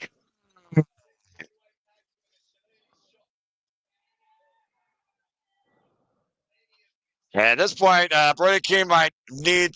At this point, David Finlay might need that shillelagh, Walter. To do something, he needs an equalizer. Take out a knee, do something. And both men right now on the apron. David Finlay again trying to fight back to your point, and one clubbing shot drops David Finlay to his knees. I would shave the shillelagh because if you lose, the War Dogs are coming after your ass. Oh, gosh. A very precarious position here whenever we see these giant men on the apron. Sleeper hold! Oh, wait. Oh, this looks familiar. Dude, he's literally dangling him. Yeah, but again, Great awareness by David Finlay, or desperate measure, whatever the hell you want to call it. Rigging the eyes of Brody King. Now David Finlay with the right hand, driving his body through Brody King against the barricade.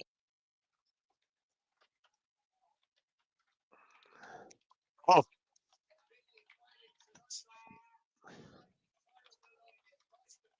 Almost feels like David Finlay is fighting for his very life.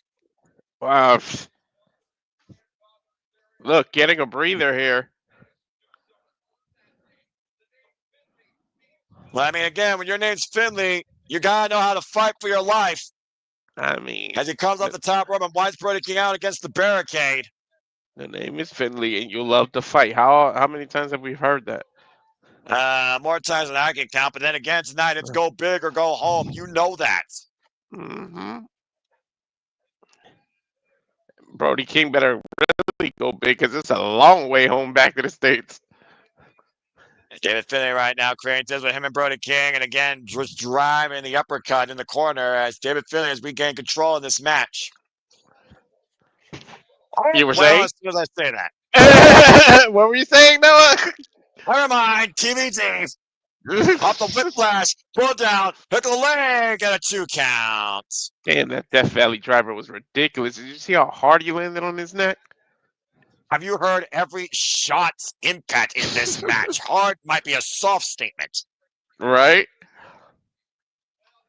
And in fact, we still got Konosuke, Takeshita, and Tomohiro that are going to beat the living shit out of each other.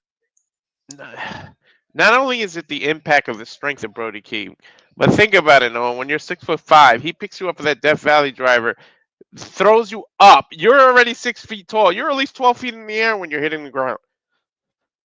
At one point, you're right, because you're literally hoisted up vertically on the way down. Yeah. Oh, God.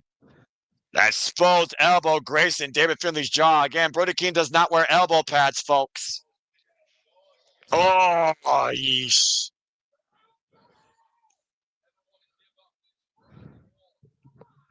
And again, the casualties of war are literally what happened to your own body, but you don't give up.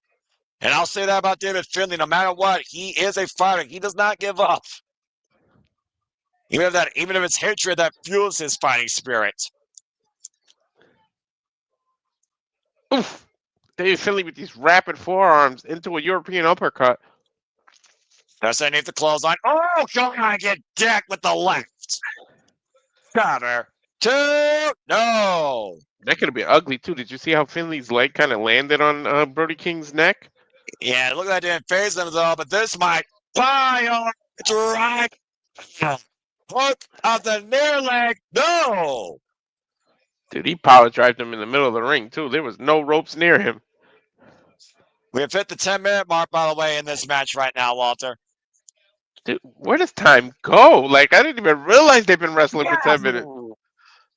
That might be it. Cover. 2. No. I guess time really does fly when you're having fun, huh? Or when you're getting the shit beat out of you.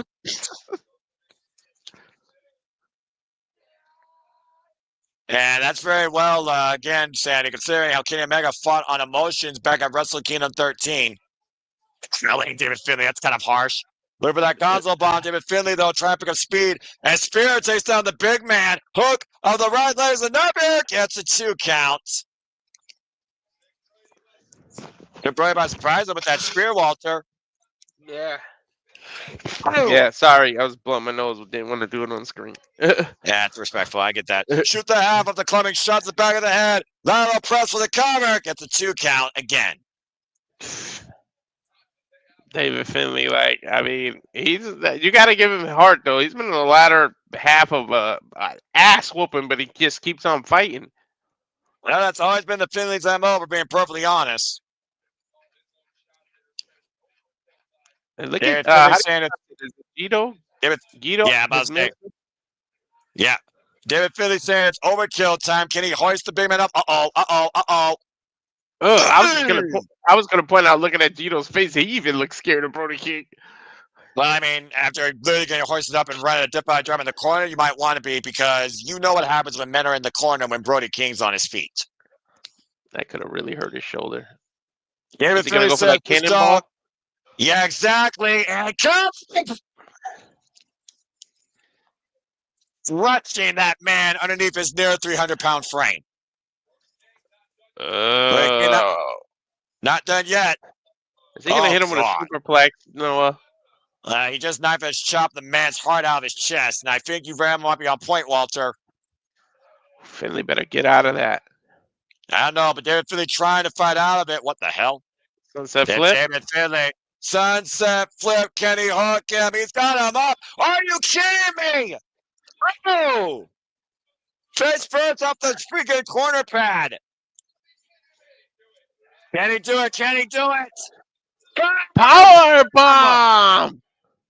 Jackknife power bomb! And it might be overkill! He got all of it. David Finley did it! Wow! Whoa! That just might be a victory. I don't think that counts as bringing a body. And the Rebel King said that tonight officially starts his road back to the top. And Brody King, you are nothing more but a victim. And somehow David Finley proved that tonight so far. Day one with the win. Well, that's his first step, right? In the right direction. And despite being the worst for wear after the war last night with Yota Tsuji, David Finley prevails fair and square, might I add, against Brody King. And that was violence. Violence personified, man. Brody King has nothing to lay his head down about. Hang his head down. No, I agree. I agree. But you notice that David Finley was like, give me my title? Yeah, David Finley, you still don't have your title. Yeah, he was looking for his title. Well, while he come up a lot of the Wrestle Kingdom nights, and he comes up a win tonight at Wrestle Dynasty, David Finley 1-1. Looking to be reborn from the ashes once again. And someone tells me this will not be the last we see of David Finley tonight. No, he has to rise from the ashes of a defeat last night. I know he's going to have a very close eye on Yota Tsuji's match for his Global Heavyweight Championship, but still a damning effort by David Finley to win against nothing but violence, Brody King. I'll admit, I'm impressed. I was impressed too, yeah.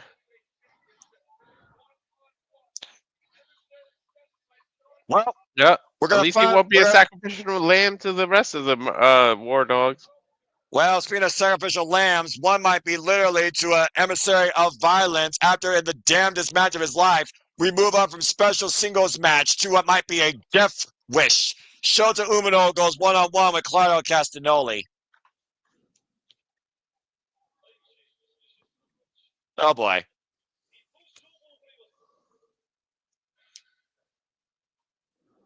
I was surprised if Shota Umino is walking upright perfectly still.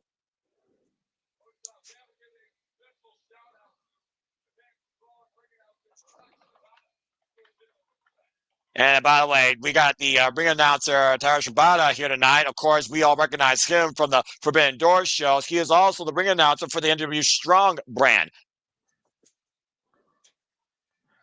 Not necessarily the same crowd on hand as of last night, you could tell, due to the earlier time difference. But still, a great crowd on hand here tonight for Wrestle Dynasty.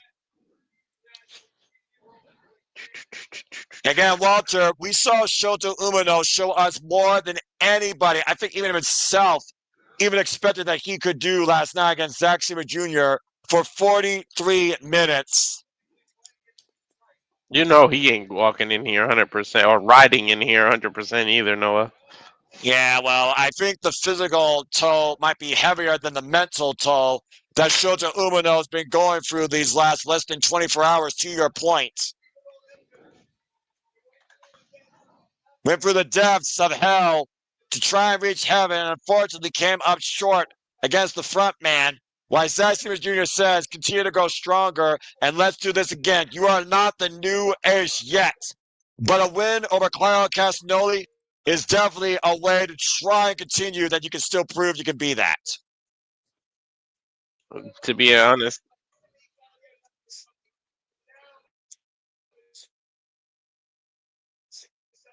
Oh, boy. I was just guessing. I'd say you re-rolled it. To be honest, he has nothing to be ashamed of. I agree. Not to be ashamed of. I heard He you came there, within but a you half of a re-rolled second of winning that title. Yeah, There we go. yeah. No, he's got nothing to Again, be ashamed of. exactly. You might want to come back go out and come back in because you're starting to re-roll, brother. I don't want you re-rolling during the biggest matches here tonight. But I did hear what you said when Shota Umino has nothing to be ashamed of. Remember, Shota Umino called out Jon Moxley even last year and said that I want to challenge you for the AEW World Championship. And Jon Moxley pushed him aside and said no, but I'm going to send a violent embassy to test you, to continue to groom you into the champion. I know that you can be. And what? Oh, wait a minute! Damn! We didn't have to wait long. Well, shit. Might as well cause a house of torture start with that sort of running off the ramp. Claudio Castagnoli not even giving us the Tokyo Dome entrance. Whoa. I don't think he gives a damn about an entrance right now. He just wants to prove a point. And Claudio Castagnoli proving a point on behalf of Jon Moxley. Exactly. So it's kind of, in a way, you could say this is the best and most violent that Claudio's ever been, but it's kind of sad to see what Claudio has become. Yeah. He's well, sort of Moxley's lackey right now. Yeah, well, the hell of a lackey if you want to call it that. Mm-hmm. Still, the I wouldn't jury's call out. it to his face. Still, the jury's out about Marina Shafir, though, being the most dangerous Death Rider. Again, Shota Umino. Again, we don't know his physical well-being, but he will not back down against Claudio Castagnoli. We saw that, well, I saw that, during the press conference, but Claudio punked the kid, double-leg takedown, and mollywalked him. This is going to be a heavy hitting match. Yeah, again, it's going to be a heavy lesson that Shota Umino is about to endure here. And Claudio off the ropes. Drop kick by Shota Umino. There we go. Now you're better. Yeah. And of course, Claudio Castagnoli, 21 different world championships plus in his illustrious career. And Shota Umino up and over. Plunge. Uh-oh. The strength of Claudio catching Shota. We said it verbatim so many times. Pound for pound, Claudio is one of the strongest men in this industry. Quietly right now, literally just throwing Umino around across the blue barricade. Uh-oh. And they might be going out amongst, imagine they go out amongst this audience. Oh my goodness. Again, Claudio just a barrage of violent uppercuts and impacts to Shota Umino. The Death Riders have shown there is no audience they're not willing to go fight through. Well, whatever it takes to prove Jon Moxley's point on his stance of pro wrestling at the expense right now of his former student, his young lion. Shota Umino and Jon Moxley have been synonymous with each other ever since the 2019 G1 Climax. Mm-hmm.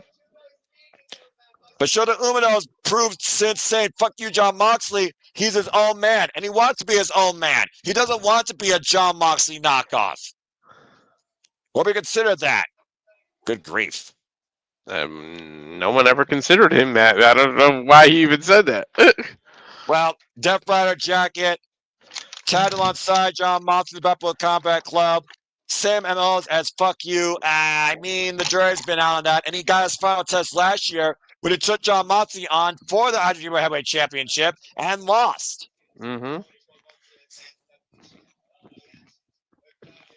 Right now, again, 20 count on the outside of the ring. Claudio Castagnoli right now. It looks like he's testing Shota Umino's will.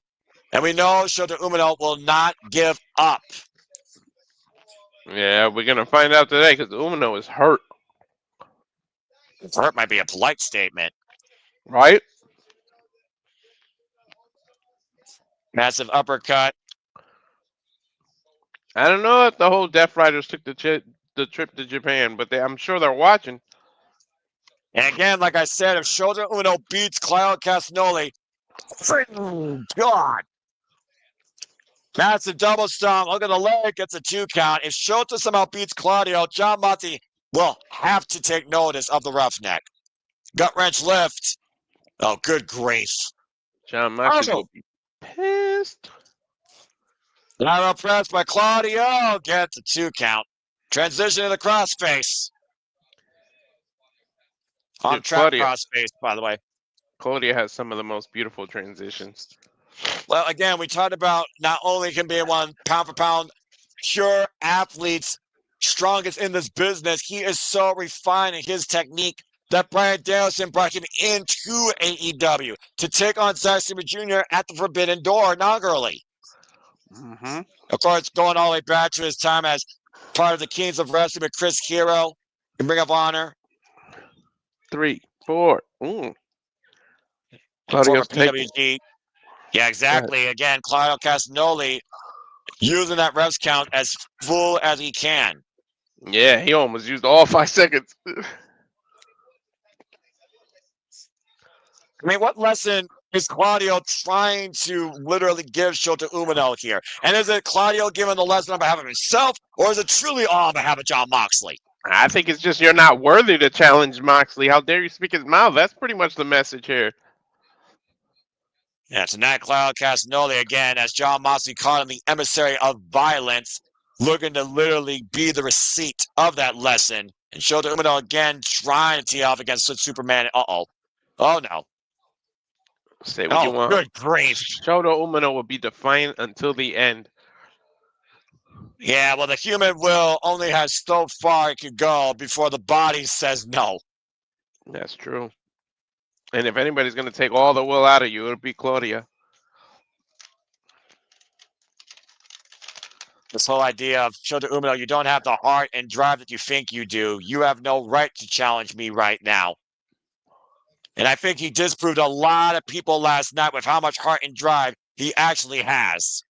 He definitely has a lot of heart. The fact that he's competing here tonight still is surprising to me. Off the ropes, DDT. He's so good at finding that DDT. Ooh. He's definitely competing less than 24 hours because his match was like 7 in the morning. And again, Claudio Castagnoli spiked on his head. We talked about it before last night, Walter. That DDT that Shota Umino seems to pull out of nowhere is always a difference maker. Yep.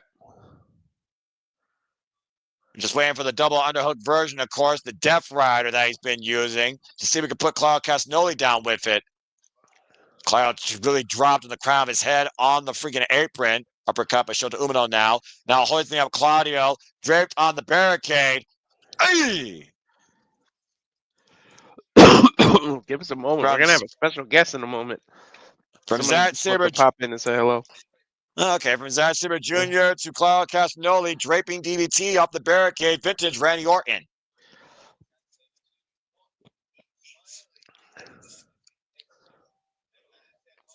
And again, referee trying to get him back inside the ring here. Ooh. Climb. And Shota Umino right now got steady footing off the rope. Ooh. Did you see how far Claudio was? Yeah, and he got the coast to coast once again. Castagnoli driving through the hole, drop down for a 2 count. Not only did he get coast to coast, it looked like he hit him directly in the ribs. Yeah, exactly. And just turned the key to ignition on Claudio Castagnoli. Might be one Death Rider raid from sending a message to John Moxley, but Claudio pushing Shota Umino away. Up, out of the corner as Claudio was running in. Shota, though, hoisted up. Uh-oh.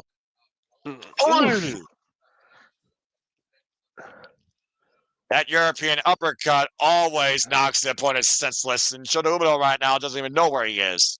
Best in the fucking business, those European uppercuts by Claudio.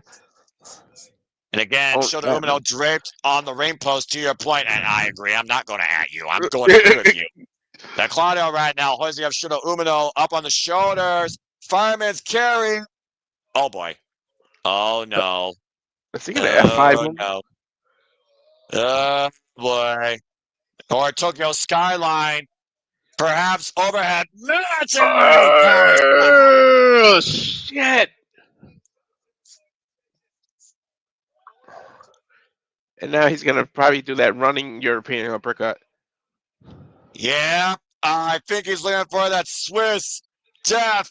Right through Shota Umino. This is not over. Oof. Not over yet, Walter. Wow. Dude, Claudio is sending a message and a half. I think we're going to go swinging, Noah. Oh, boy. Again, hyperextending that ankle. Shota Umino is in the giant swing, and Claudio is swinging in the Tokyo Dome. 7. I wish I knew how to count in Japanese. 8, 9, Yeah, you and me both. 10, 11, 12, 13, 14, oh dear God, 15, 16, he might swing him all night, 17, 18, 19, 20, 20 revolutions.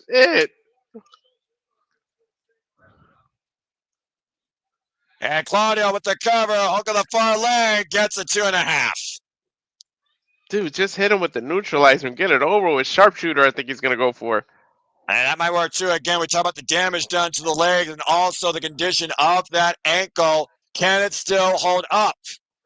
He's sitting down all the way too, Noah. And again, the difference of weights with Claudio Castagnoli and Zack Sabre Jr. Again, enough said. Claudio Castagnoli, by the way, folks, stands at 6'5", 242 pounds, and he is sitting in deep on it. But look at the way Shota Umino is elevating his body off the mat. But again, Claudio readjusting position, dragging Umino closer towards the center of the ring. Well, here's the take, Noah. And Miyu Watanabe swing much better than Claudio, and the way she does it, out of this world. I'll have to check that out then. That's the name I need to look up. Probably Tokyo Joshi Pro Wrestling, if I have to guess. Mm-hmm. And you see right now, look at the wrist lock up, by the way, literally squeezing in on that ankle. He's making his way to the ropes, though, there, Noah. Yeah, but Claudio has full control of this hold. Oh, he's going down again, Noah. Uh-oh. Umino might be fading. And somehow finds his way to the ropes. I thought that might have been his last-ditch effort, but he found a way. And again, sheer will or stupidity? I don't know. Maybe a little bit of both. You said yourself, Walter, sometimes, again, the most dangerous foe to a wrestler is themselves because they don't know any better. Yeah. Any athlete, really. You can't get out of your own fucking way. Neutralizer.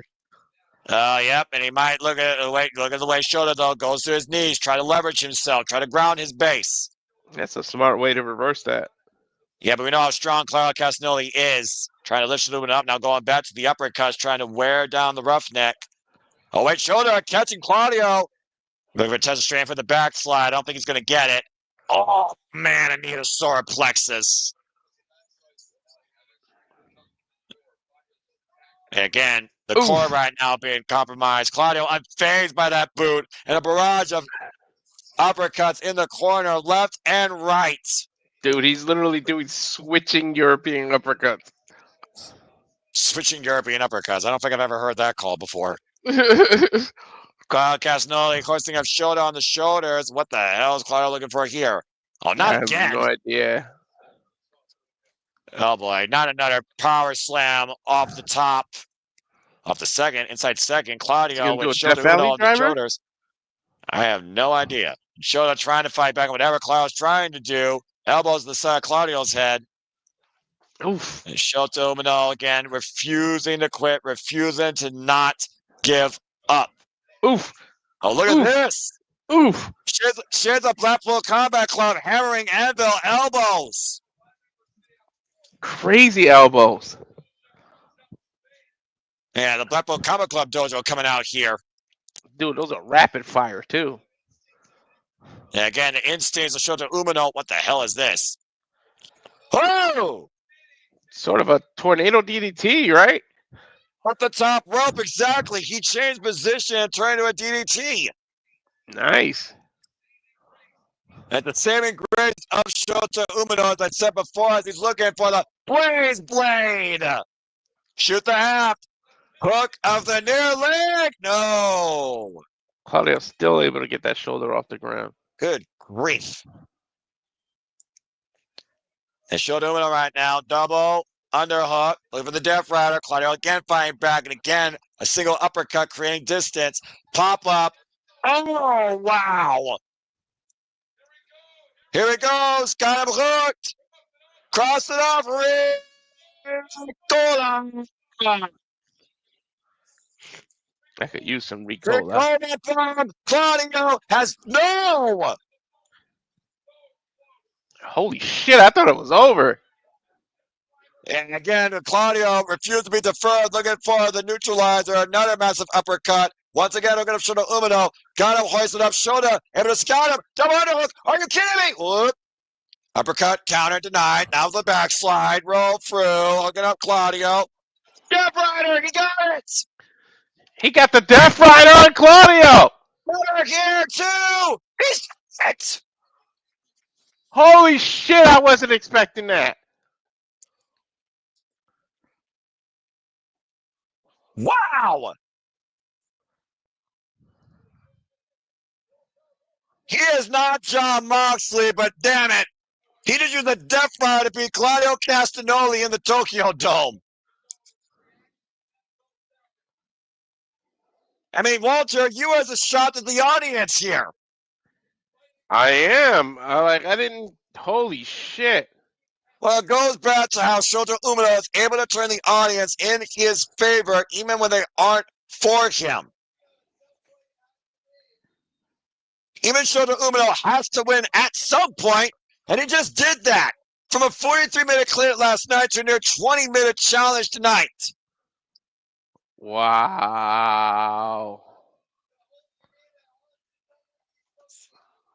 And Claudio right now, I think, in disbelief.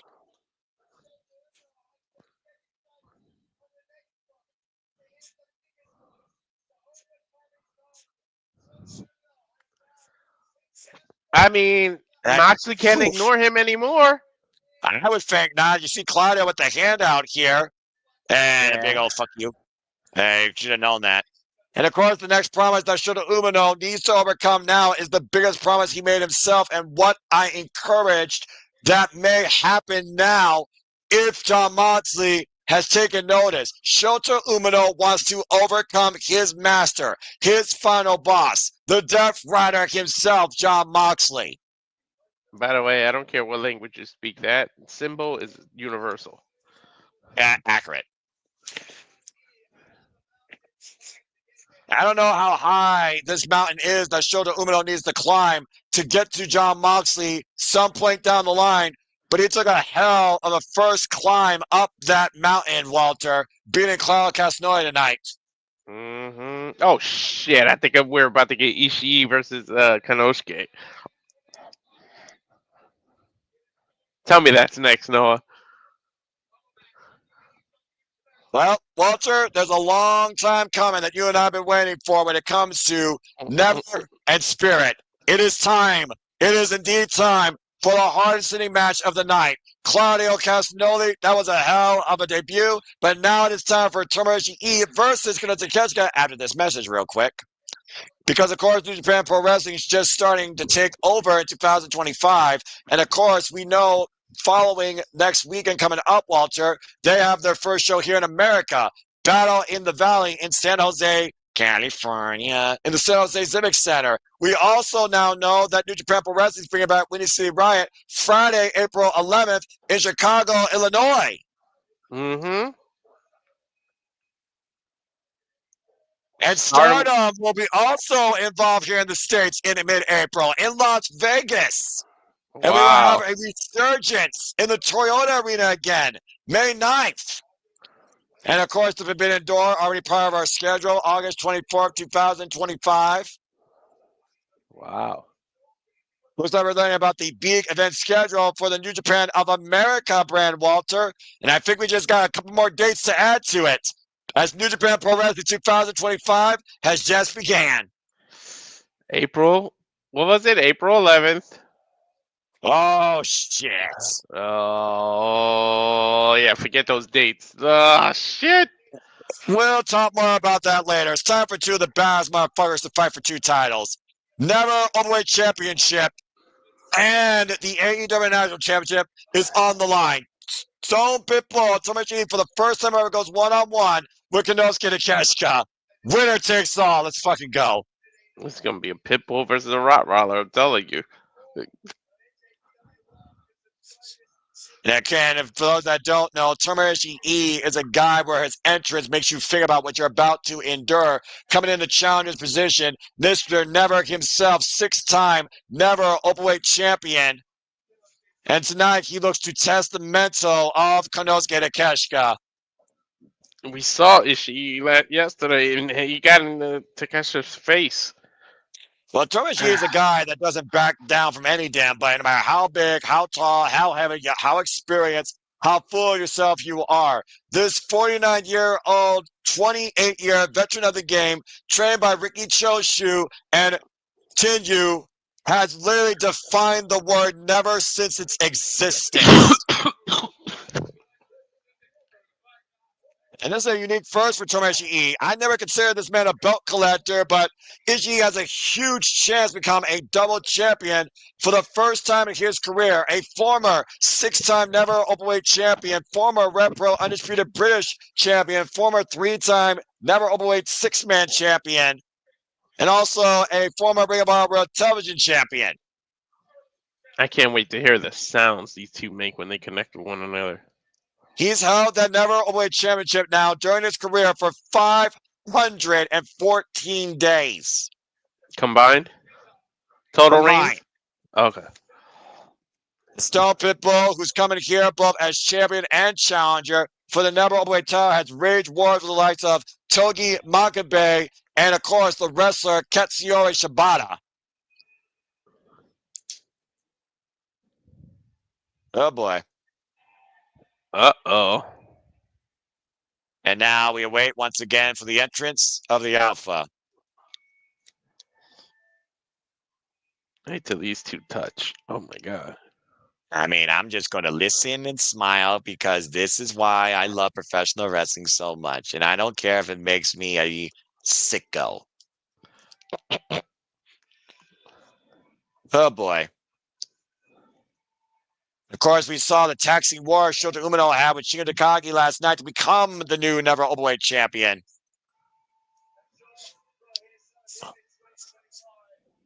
Starting off 2025 incredibly strong, now as the 47th Never Openweight champion in this company's history, following a lineage held by not just his opponent, but the likes of Togi Makabe, Yuji Nagata, Minoru Suzuki, Katsuyori Shibata, Michael Elgin, Taiji, Hiroki Goto, Will Ospreay, Kota Ibushi, Jeff Cobb, Kenta, and of course many others down the line, including Carl Anderson and Tama Tonga.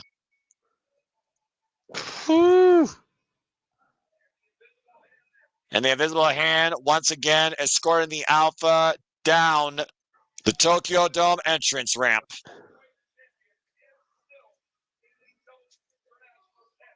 And of course, last night, not only did Konosuke Takeshita gain the Neverweight Championship, he retained the AEW International Championship, now double-decked in gold. Mm-hmm.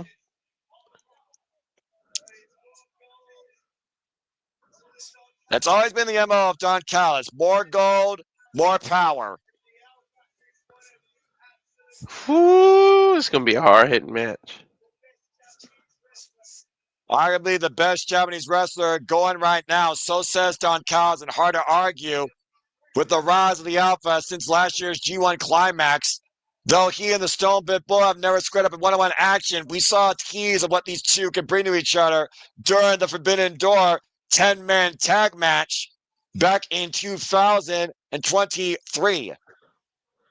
We just got a special guest in the green room. I'm going to bring in... where'd he go? He do that while Ishii is just waiting for Konosuke to get in that damn ring.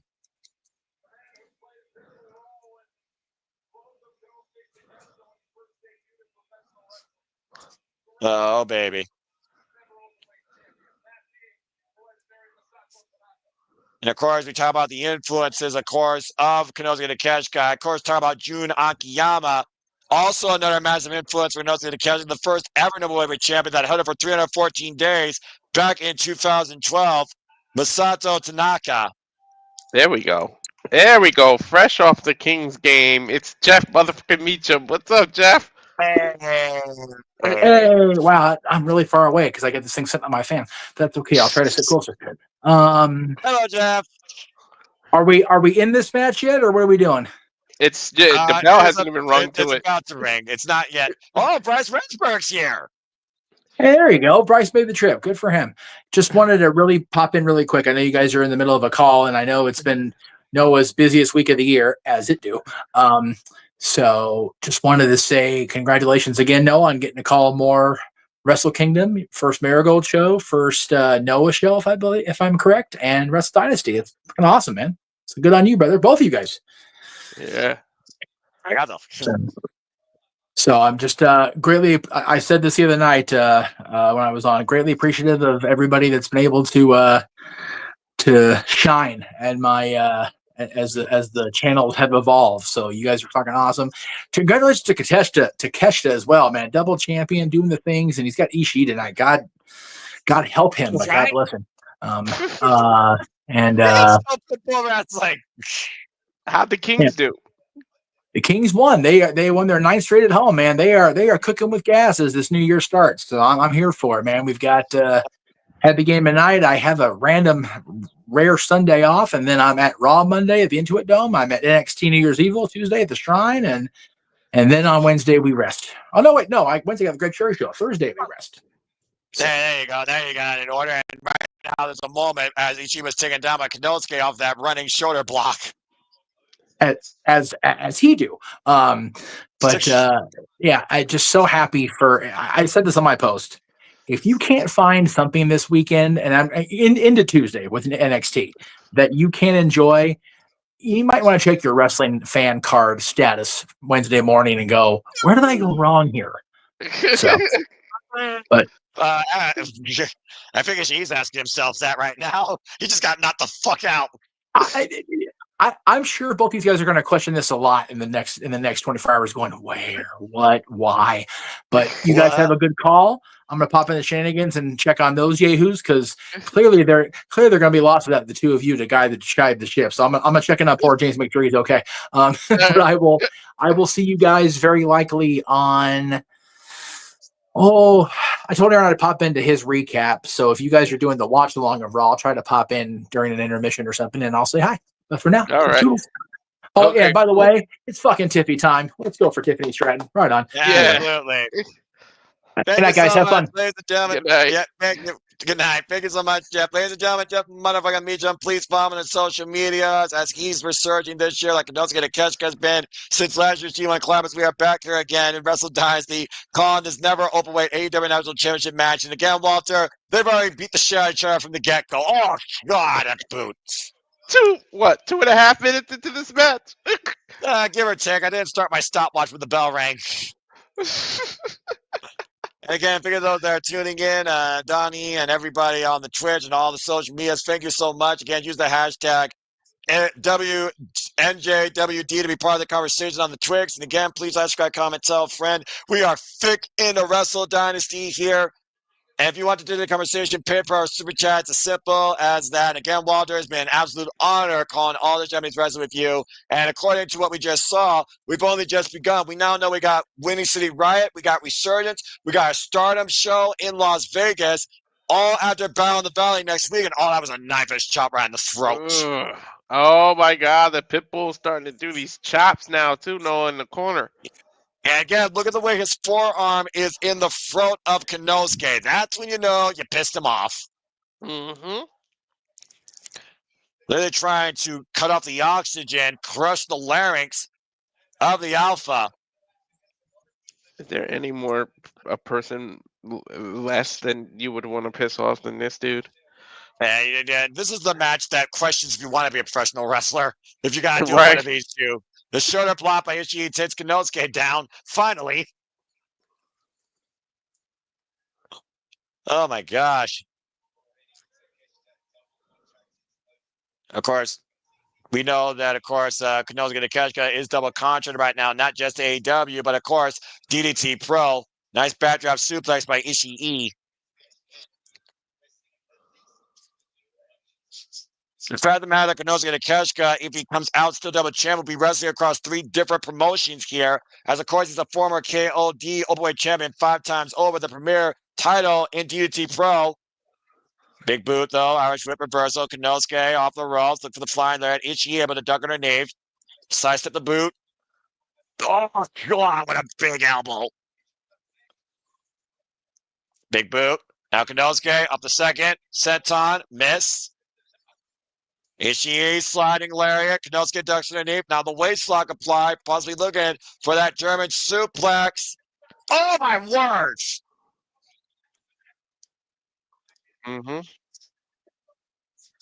Uh-oh. Back of the head and neck. Now Oh. Konosuke straight up Ishii. Bombing elbow, sliding. Here's the cover. Lateral press gets a 2 count. Walter, you went quiet on me. You all right? Yeah, I was taking it in, man. I thought he was gonna knock him senseless.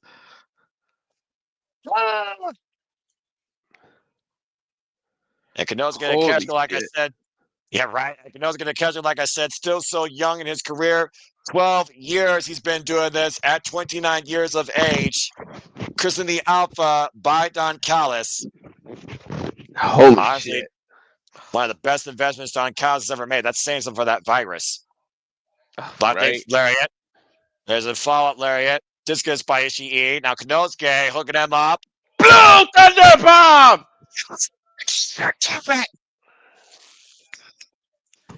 Of course. Of course he's not rolling with that, Noah. Oh, shut up, Walter. 2 days in a row.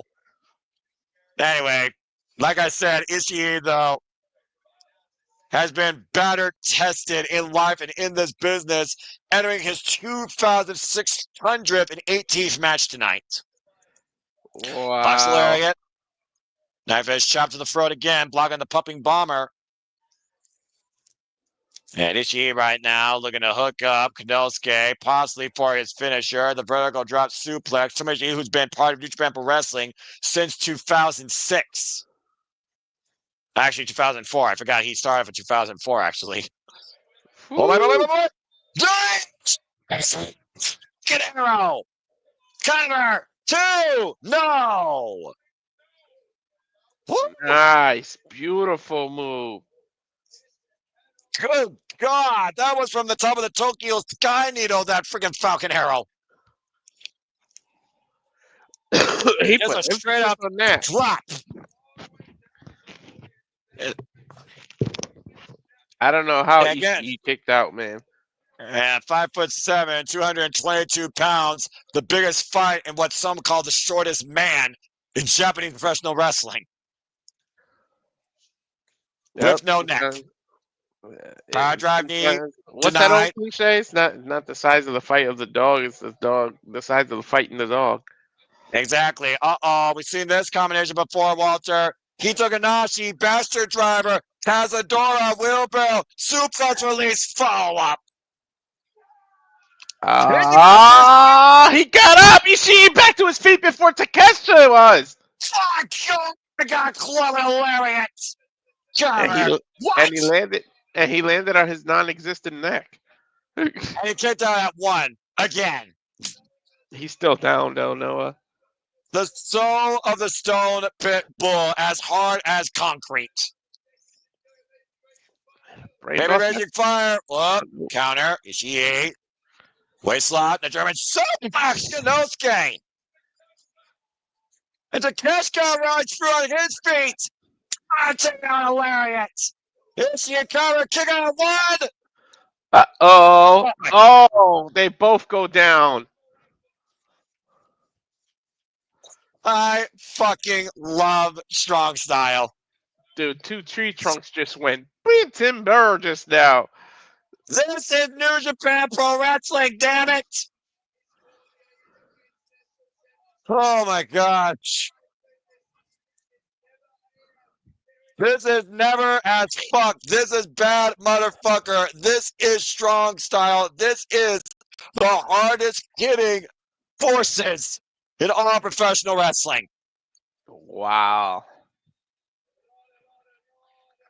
You hear the audience coming alive for these two right now tonight. And both these men literally, look at these pit bulls just butting heads. I wouldn't do that with him, man. Uh-oh. What is this? Oh, boy. Wrist control by Konosuke. And look at the wrist control right now by both men. Literally standing close combat here, Walter. Trading forearms. They're literally holding onto each other's waistline while throwing crazy-ass forearms. And Ishii getting the last haymaker in. And the ball of structure that time with Konosuke Takeshita's jaw. Uh-oh. Oof! God. EC literally fell on his ass. World class elbow strike. I'm smiling ear to ear right now. Uh-oh. Yeah, I think Takeshi's done fooling around. I don't know, man. Ishii right now literally might be out. And Konosuke trying to hoist Konosuke trying to hoist Ishii up to the top turnbuckle pad. Oh, What's going Lord. for? I'm literally losing my voice and my mind at the same time, and I didn't think that was possible.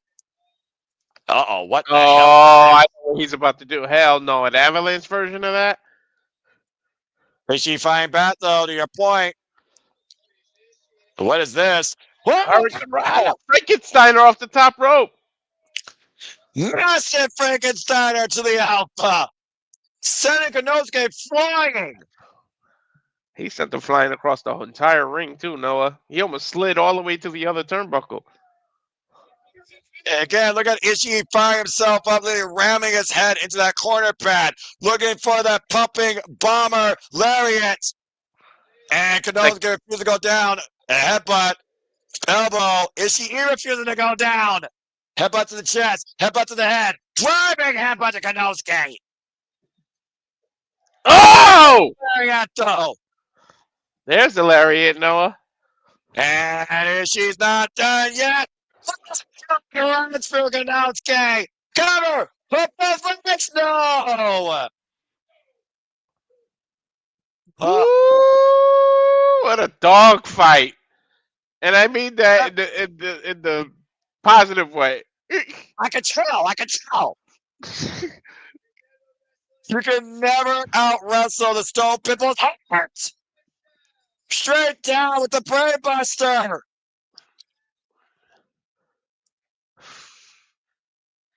I thought it was going to kick out. Somehow.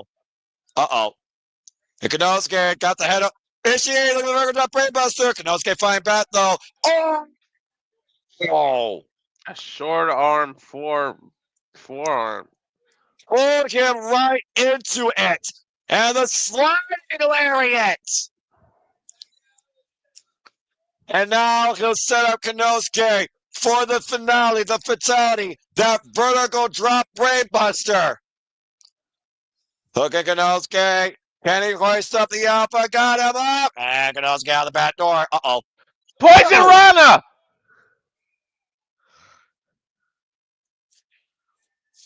Poison Rana!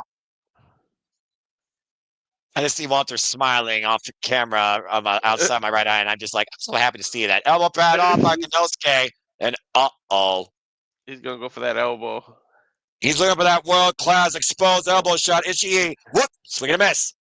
Blocks the Izaguri.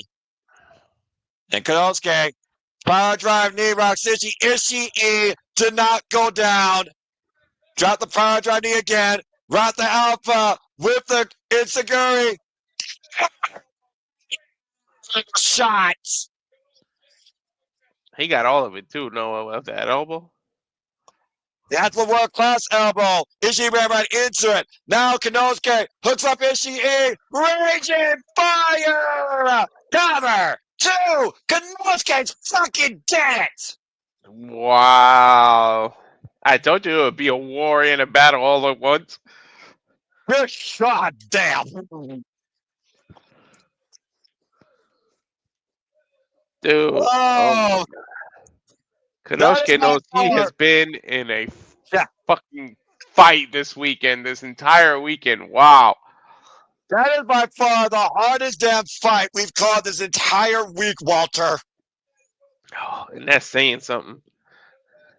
Fans converging from all over the world, from all fandoms of professional wrestling, just saw the strongest clinic delivered so far this year, as the Alpha Konosuke Takeshita has retained both the never openweight and AEW International Championships against Tomohiro tonight at Wrestle Dynasty. No Don Callis interference, no screwdriver, no nothing. Just hard fought action. Look at this, he's still grabbing at the knee pad, still wanting to fight. What a fight indeed, Safet. What a fight. And Konosuke Takeshita, again, knows what this meant to him. Ishii always is a guy that will never show weakness, though, refuses help, refuses aid, refuses any assistance. But the Alpha stands tall and out of cerulean blue. Congratulations, Konosuke Takeshita. What an incredible two-day weekend accomplishment for you. Wow. Wow, Sandy, you're in for a hell of a show when you rewatch it. How the fuck you follow that? I don't know. Good luck. You're right. And again, Ishii is the wrestler you have the fight of your life with every damn time. Holy hell. I think they're going to bring my energy down because I think the freaking Young Bucks are going to be next, right? I believe you're correct. I believe we have 3 matches left in this incredible interpromotional first-time showcase as the Alpha Konosuke Takeshita leaves the Tokyo Dome still a double champion. Again, congratulations, Konosuke, and DDT Pro and AEW. And to your point, Walter, Asher rolls on as we crown brand new IWGP Heavyweight Tag Team Champions. Triple threat action, United Empire, Great O'Connor, and Jeff Cobb. The Young Bucks, Matthew Nicholas Jackson, and Logan Ramatea Pong, Tetsuya Naito, and Hiromu Takahashi. You know, Hiromu and Naito are nowhere near 100% after what they put each other.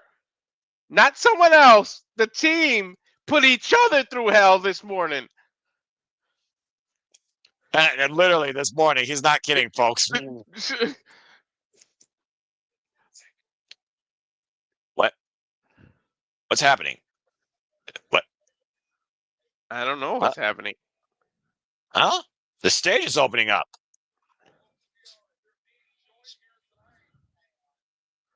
"2023, 2024, 2025 United Empire." What the hell is this? Well, Roger Romero's joining commentary, and of course, the United Empire. That Titantron, Walter, tells the story of the United Empire. Its rise, its fall, its rebuild, and now Great Khan looks to regain the IWGP Heavyweight Tag Team titles on behalf of a fallen friend and the United Empire. Hey, good to see Roger Romero part of the commentary here. And for those that don't know, Great Khan's partner of choice, Jeff Cobb. He must have impressed the living hell out of him yesterday. Well, United Empire, of course, stands as a unit. And here we have the Imperial unit and the Dominator. Of course, this match was brought out due to the fact that Hanare got injured during the World Tag League and the titles had to be vacated. It was Hiromu Takahashi and Tetsuya Naito that won the World Tag League that earned them this opportunity. However, they chose to use it to face each other one-on-one this morning, to your point, Walter, but United Empire are seeking revenge and redemption and encourage Tetsuya Naito and Hiromu Takahashi to join this match as a triple threat for the titles.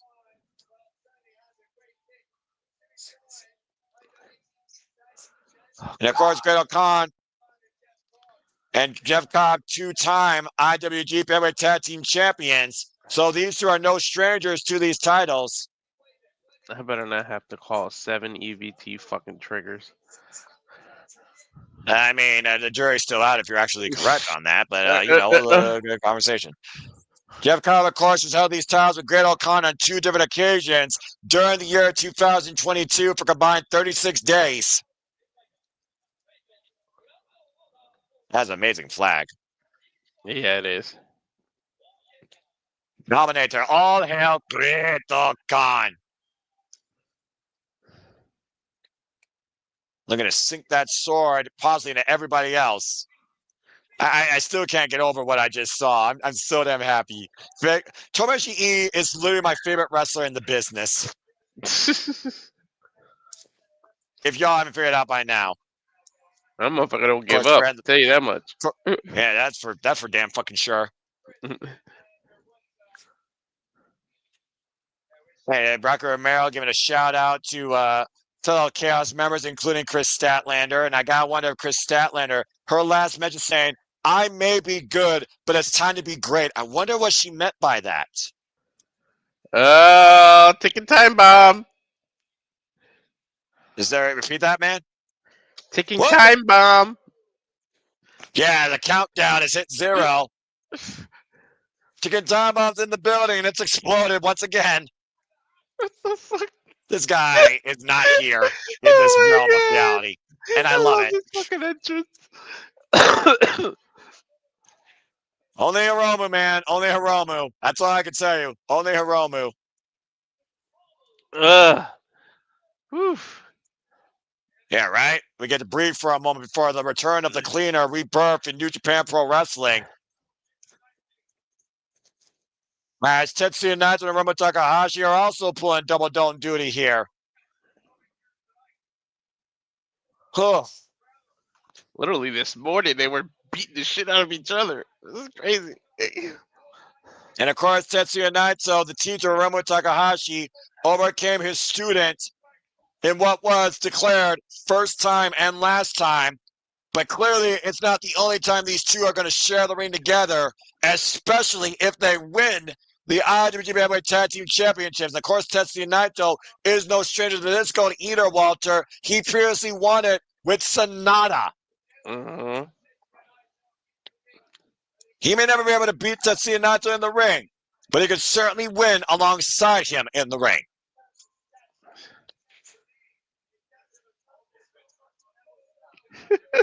What the fuck is this entrance? And again, the Ungarwa ones, Lord Gumanabe's De Hapong, 1 and 1 equals 1. The mindset of Hiromu Takahashi, the ticking time bomb. The ungoverned. Huh? Yeah, right. Tetsuya Naito has not been IWGP Tag Team Champion since 2021. Oh, good grief. 4 years. Of course, yeah, the longest entrance here right now, as those faster than Zack Pong, they always take their sweet time going down to the ring. Well, they need to walk carefully. One slip and with that costume on, timber. Yeah, I suppose you're right there.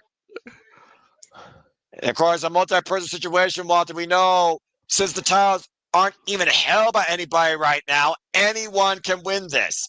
The first time Tetsuya Naito held these titles back the way was back when he was part of No Limit, before he was ungovernable, back in 2010 alongside Yujiro Takahashi. You can tell me that as a tag team. I'll just pin each other and let's win this title and get the hell out of here. I really hope we don't see that sort of lame brain tactic. But honestly, if desperation like that seeps in, you honestly might see that. Another note I want to declare about these trophies, by the way, you see, those are the trophies for the World Tag League, the annual round-robin tournament that New Japan Pro Wrestling has hosted. And since I can remember, every year as of late, the winners of that tournament have come out of the Tokyo Dome with the straps. Takahashi's a fucking psycho. The exception, of course, being Bishamon, who not only won the World Tag League, they were the champions and chose their challenger. However, challenger teams for the World Tag League victory have come out new tag team champions. I need some of whatever Takahashi's drug choice is, because what the hell? I don't think you need that, Walter. With all due respect, I prefer you tranquilo. And last but not least, wait a minute with the old theme. A throwback. Okay. Been a long time since I've heard this theme for the Bucks. Matthew and Nicholas Jackson back in the Tokyo Dome.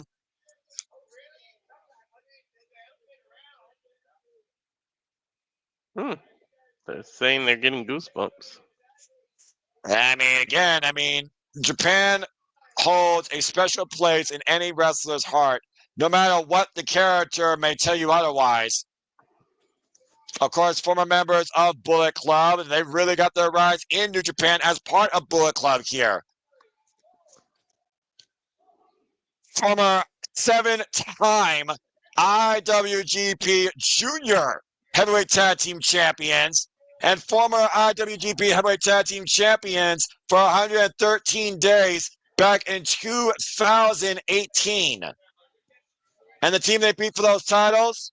Los Camaradas de Japon's Evil and Sonata.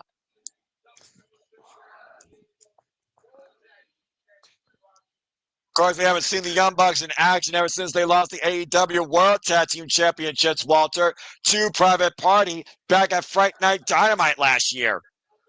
Yep. They say goodbye that day, and they popped up in Japan now. It might be the Young Bucks of the old age here that get one last run with the IWGP straps. We'll find out.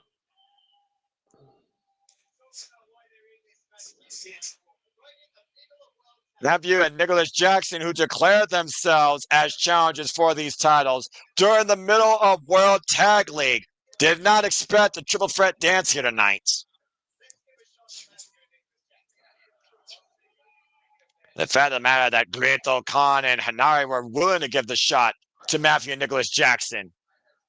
Again, there you see Hiroshi Tanahashi and El Desperado at ringside. Don't you got injuries to nurse El Desperado? Well, proverbially, his pride was injured, but, again, Dogi was the one that broke his arm. Get well soon. Mm-hmm. Unfortunate circumstance. You know he hates that he won the title like that, by the way. Yep. And again, we know in triple threat action, anybody can pick a win at any time. Again, folks, the titles have been vacated. Tonight we'll crown the 106 IWGP Heavyweight Tag Team Champions. Is Nicholas going to wrestle to a finish with fucking pearls on his neck? And Great-O Khan right now taking out his frustrations on Tetsuya Naito while Jeff Cobb is teaming up against Hiromu Takahashi, and the Young Bucks are just taking it in from the apron. You gotta admit, it's smart strategy. I don't know how effective it's gonna be. Right. And I think Hiromu and Jeff Cobb just realized who the real enemy is. Oh, well, that's what you get for hanging out. Mm-hmm. Jeff Cobb right now and Hiromu Takahashi doing out in the middle of the ring. Hiromu taking Jeff Cobb with the attempted T-Harris. Jeff Cobb, though, taking Hiromu down with the shoulder block.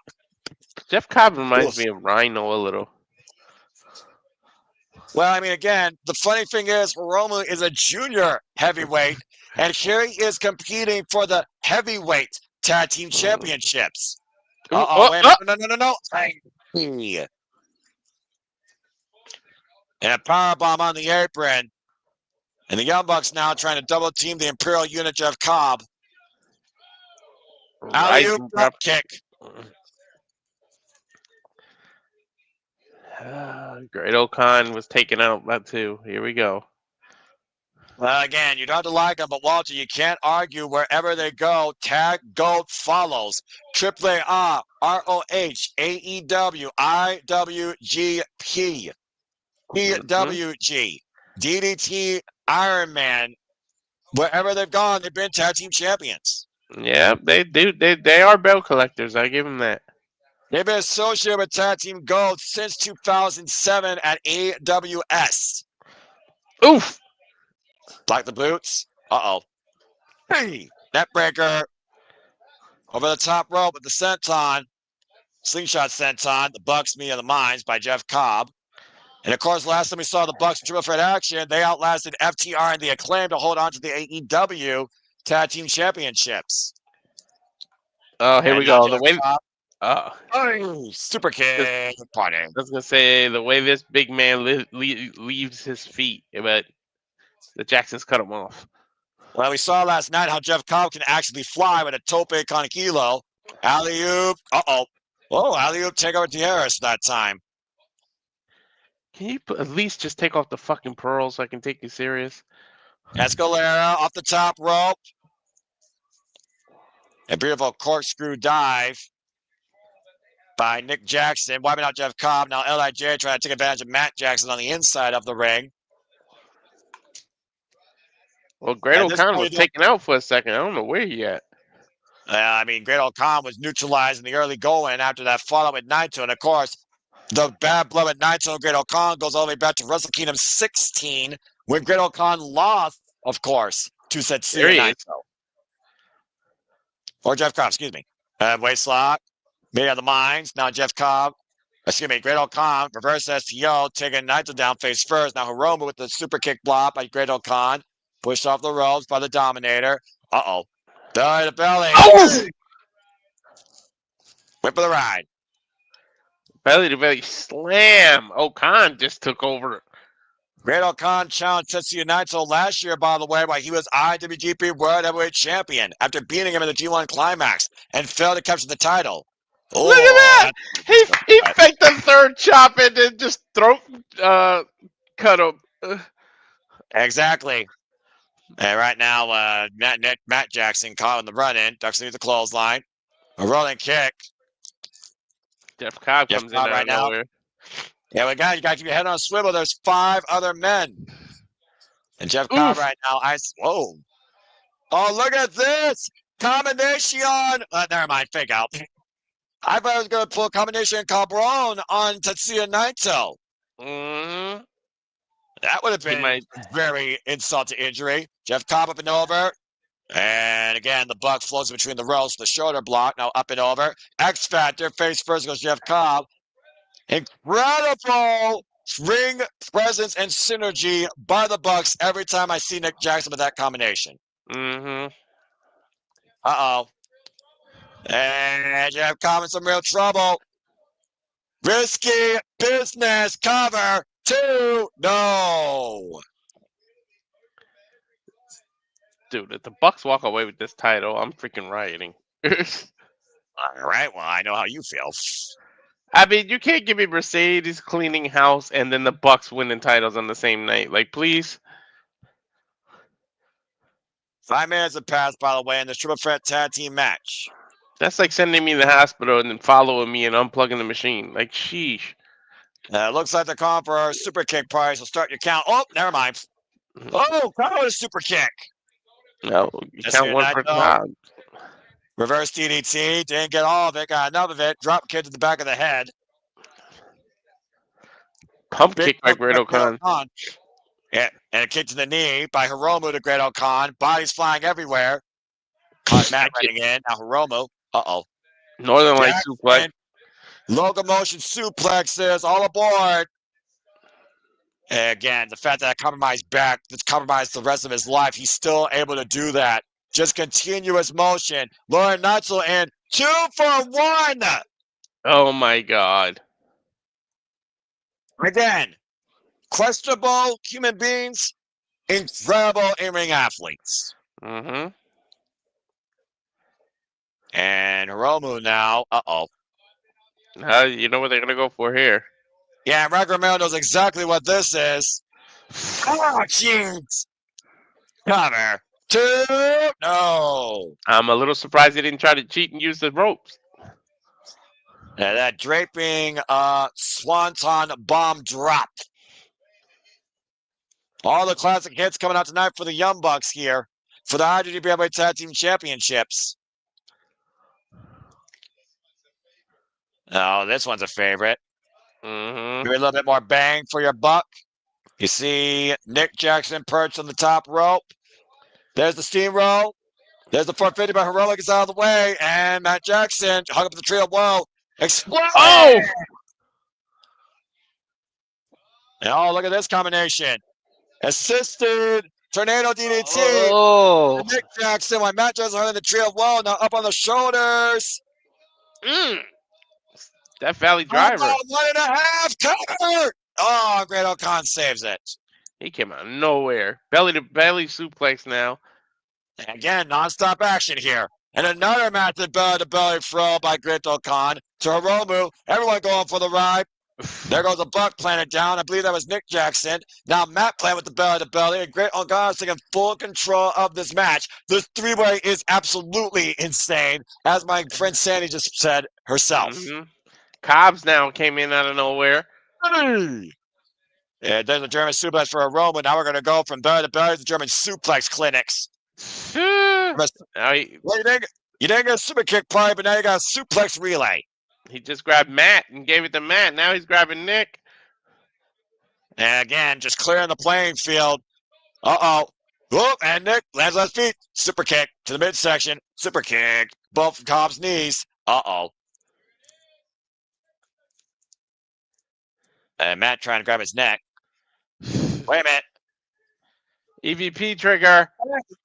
He cut the knees. He cut the knees. Uh-oh. Look at that. Almost lifted them literally by one leg each. And again, the Bucks fighting back, though. Swing and a miss by Matt Jackson. No waist lock. And no way. No way. No way. Oh, yeah. Oh! A chain German suplex. 2 for 1. Set for the ride. Dude, Cobbs is a beast. Absolutely. And might be eliminator. Oh, wait a minute. The hell is this? It's a setup. Oh, Willow standing moves by Con. Cover. 2 and Hiromu breaks it up. Oh, he snuck right by Great O'Con. And not elimination yet. Oh, Great O'Con was looking for the eliminator there. I mean, again, Lucha rules, by the way. There's no tags here, by the way, watching in case you haven't figured it out. It doesn't matter. I've noticed. And right now, Great O'Con getting a regular guys, courtesy of Matt Jackson. Now, Matt Jackson trying to take advantage for his brother, Nick Jackson, who's nowhere to be found. Jeff Cobb, person on top turnbuckle, corner pad, excuse me. It's all right. And Matt Jackson right now, what's he looking for here? I think he's going for a Oh, superplex. dear. I'm not sure. No way. There's no way. There is no way. Again, the back, I think, gave out. Now, Naito gets caught with a headbutt. And a roll move runs in with a chop, and Jeff Cobb is still perched on that corner pad. Oh, wait a They're all minute. fighting who's going to get Jeff Cobb. I don't know. I think Matt is actually proposing they work together. Sometimes All right, you got hey, to. sometimes strange alliances happen in these matches. You know that. Yep. 15 minutes passed, by the way. No way. Are they going to actually take him over? Jeff Cobb being clipped by Matt and Hiromu for a superplex. Now what are they going to do? That's a hard landing. An earthquake here in the Tokyo Dome off that rumble of Jeff Cobb crashing in the ring. Super kick. I There think goes Takahashi even know that was coming. I'm pretty sure you're right. Now the Bucks going to take advantage. Isolating Jeff Cobb. Sliced bread. Shining Wizard. Cover here by Matt and broken up by Naito. Right, by keep Nick. track of this. How you think I'm doing with my voice that's slowly fading as we speak? Irish whip. And right now, man, Nick set up and over by Naito. Matthew. Oh, no. Oh, he hit his own brother. Yep, he super kicked Matt right in the face. Up and around. But Matt, uh-oh. Oh, no, not the Meltzer driver. Not the Meltzer driver. Wait a minute, Jeff Cobb. Super kick. And Hiromu up and over. Sunset flip. Looking for the power bomb. Oh, in the cob. In the cob and into the guardrail. 2. Oh. Great Khan came in at like 2 3/8. Yeah, the Destino, and now the Eliminator might be applied. Good. Great Khan. Now Romu. There's a kick to the midsection. Up kick. Izaguri rocks the Dominator. Jeff Cobb, big forearm smash.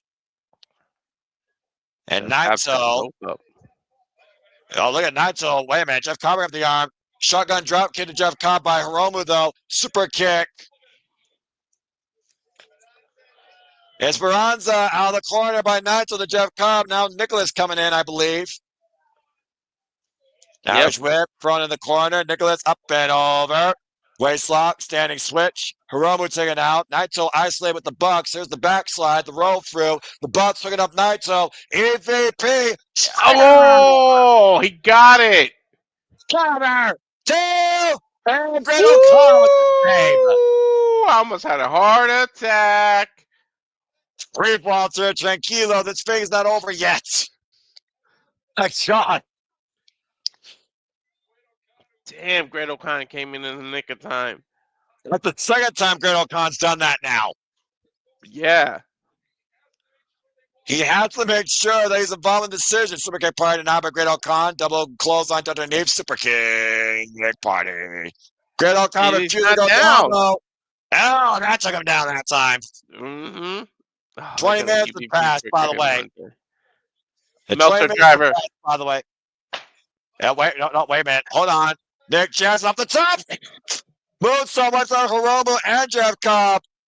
They're setting up the Meltzer driver, Noah. And he connects. Meltzer driving it. The Young Bucks have done it.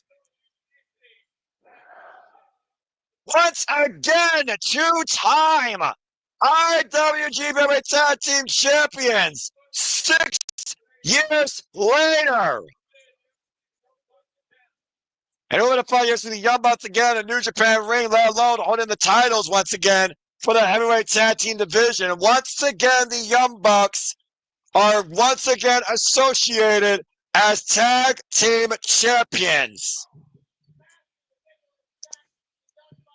Good God.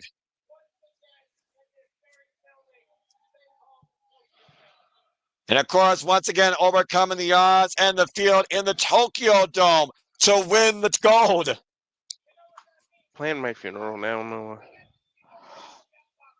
Yeah, just brave, brother. Just brave. It's all right.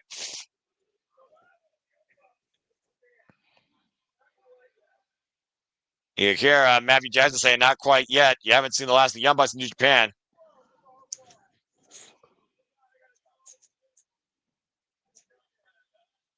Man. Well.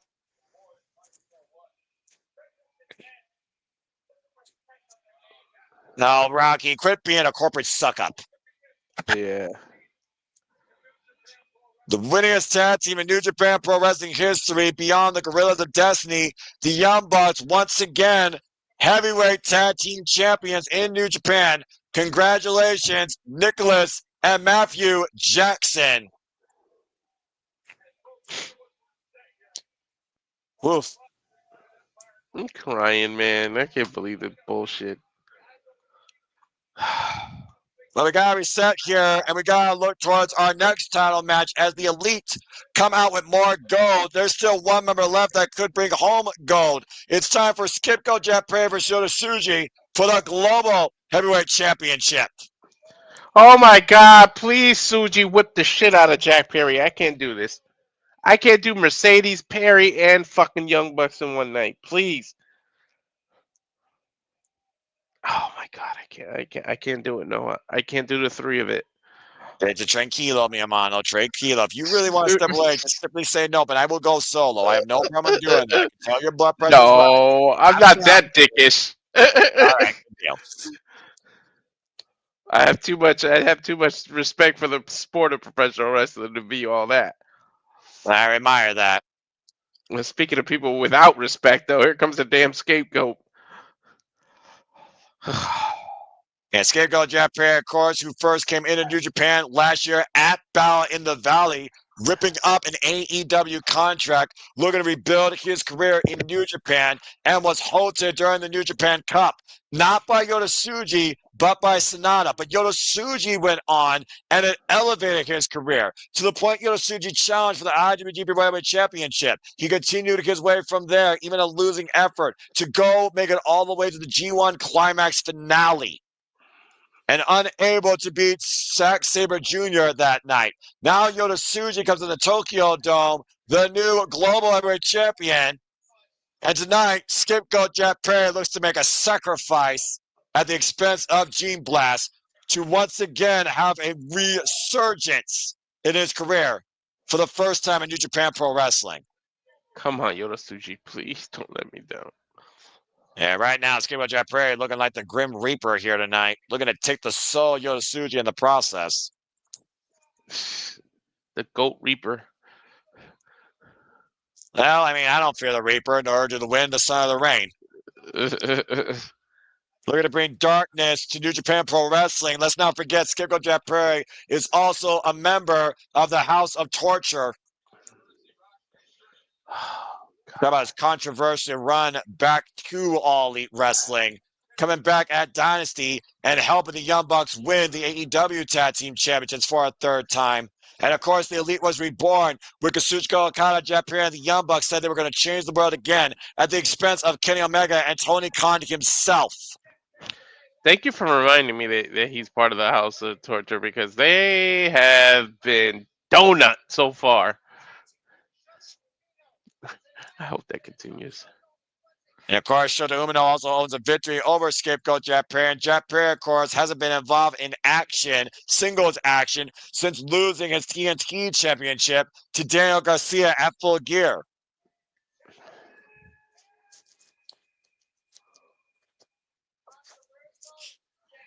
Controversial, the definition of Jack Perry's ascent. Cry me a river if you choose to argue it. Mm-hmm. Well, depression might await if Jack Perry wins, but here comes Walking Destruction in the fourth ever IWGP Global Heavyweight Champion. And if he didn't win this title last night, this would have been a regular match. Correct. Lord. Why'd you win, Tsuji? Because Tsuji proved that he's better than David Finlay, and hopefully for your blood pressure's sake tonight, he proves that he truly is better than Scapegoat Jack Perry. I think he will prove it. Well, time to find out. We'll see what sort of DNA Yota Tsuji's made of tonight in the Tokyo Dome as a champion. There's no way Tsuji will have a less than 24-hour title reign. Like, jeez. I've seen turnarounds of titles during a 2-day span in Tokyo Dome history, Walter. Don't count it out. That's true. We saw, of course, Scapegoat Jack Perry come to Lowell, Massachusetts at Fine Spirit Unleashed to mark Yota Tsuji as a wanted man, saying that he wishes to use him as a catapult towards his career resurgence in New Japan. And now he might take the Global Heavyweight Championship in the process. Come on, Carmen Sandiego. Find the victory.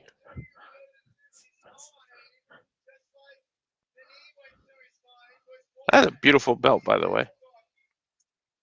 And, of course, we christen in a similar identity, harnessing, of course, the IWGP Intercontinental Championship that was debunked with the birth of the IWGP World Heavyweight Championship, when the strongest and the greatest titles were merged as one, courtesy of Kota Ibushi.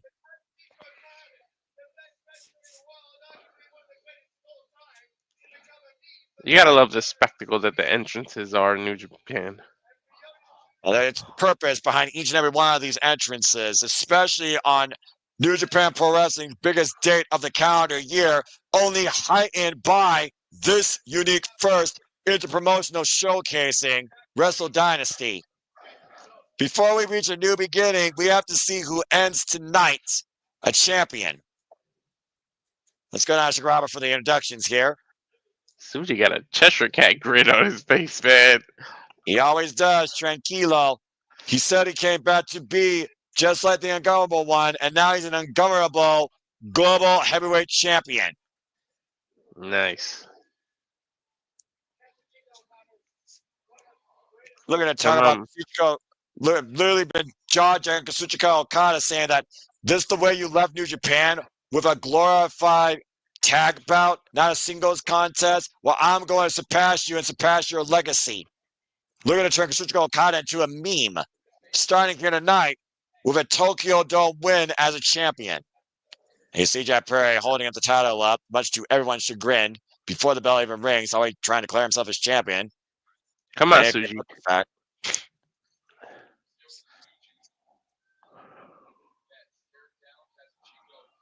And Yoshinobu stared down Kazuchika Okada. As Kazuchika Okada, of course, joined the color commentary booth and watched Yoshinobu in action. Bell rings. Here we go, Noah.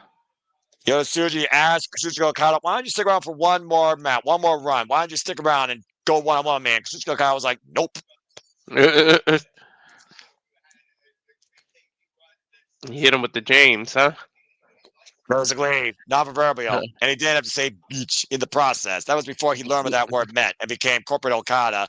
Best character in the business, don't at me. Standing weight slug exchange here. Side headlock now by Yoshinobu to scapegoat Jack Perry. Grinding that headlock. And apparently, Sandy here with some breaking news. She just read that Konosuke Takeshita has officially signed with New Japan Pro Wrestling, meaning that he will be going forward in DDT, AEW, and NJPW for the foreseeable future. Congratulations to the Alpha Konosuke Takeshita. Really? Up the ropes, a good agility here in the backslide attempt. Arm drag takeover. Taken out of the legs. Up kick by Jack Perry. Again, though, all Yoshinobu needs is distance. All it takes is a gene blast, and that's all you could write for scapegoat Jack Perry driving his head down the mat. That was a unique move. Well, it goes back to that Yave style, that unique combination of lucha and brawler. When Yoshinobu took excursion in both the UK and in Mexico. Drop kick by Jack Perry, though, takes Yoshinobu to the outside. And, of course, disciplined originally by Hiroshi Tanahashi. He was Hiroshi Tanahashi's young lion. Oh, my. Jack Perry As meeting I him say on the that, there's outside. Tanahashi on the Japanese commentary team. I didn't even see him. I was looking down. And again, though, Jack Perry attacking blindly from behind Yoshinobu. It's that unique charisma that Yoshinobu has behind that smile. A hard Irish whip, though, and right now that smile might be a grimace. Grit your teeth. Jack Perry just has straight evil intentions behind his smile. When he smiles and if he smiles. Yeah, if at all.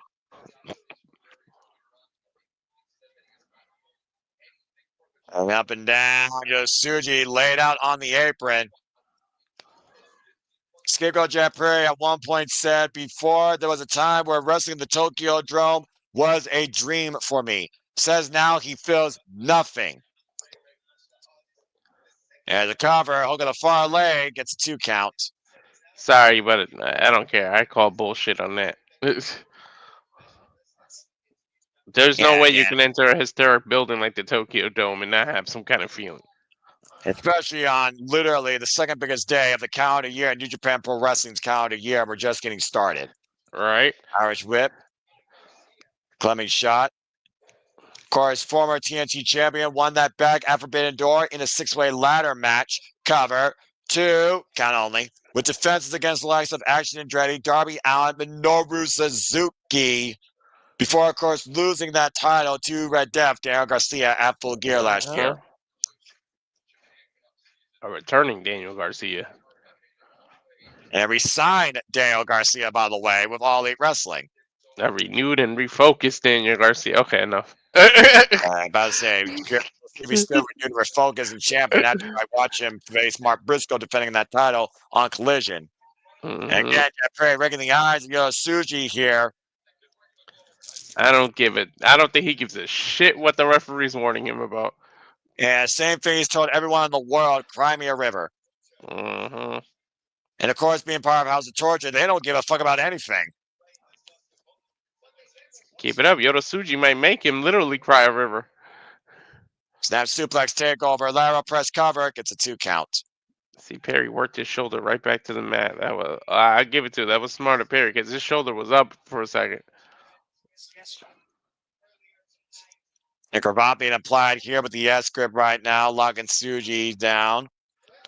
Again, Jack Perry's being smart here, preventing distance with Yoda. All Yoda needs is one Gene Blast, and that could be it for the scapegoat.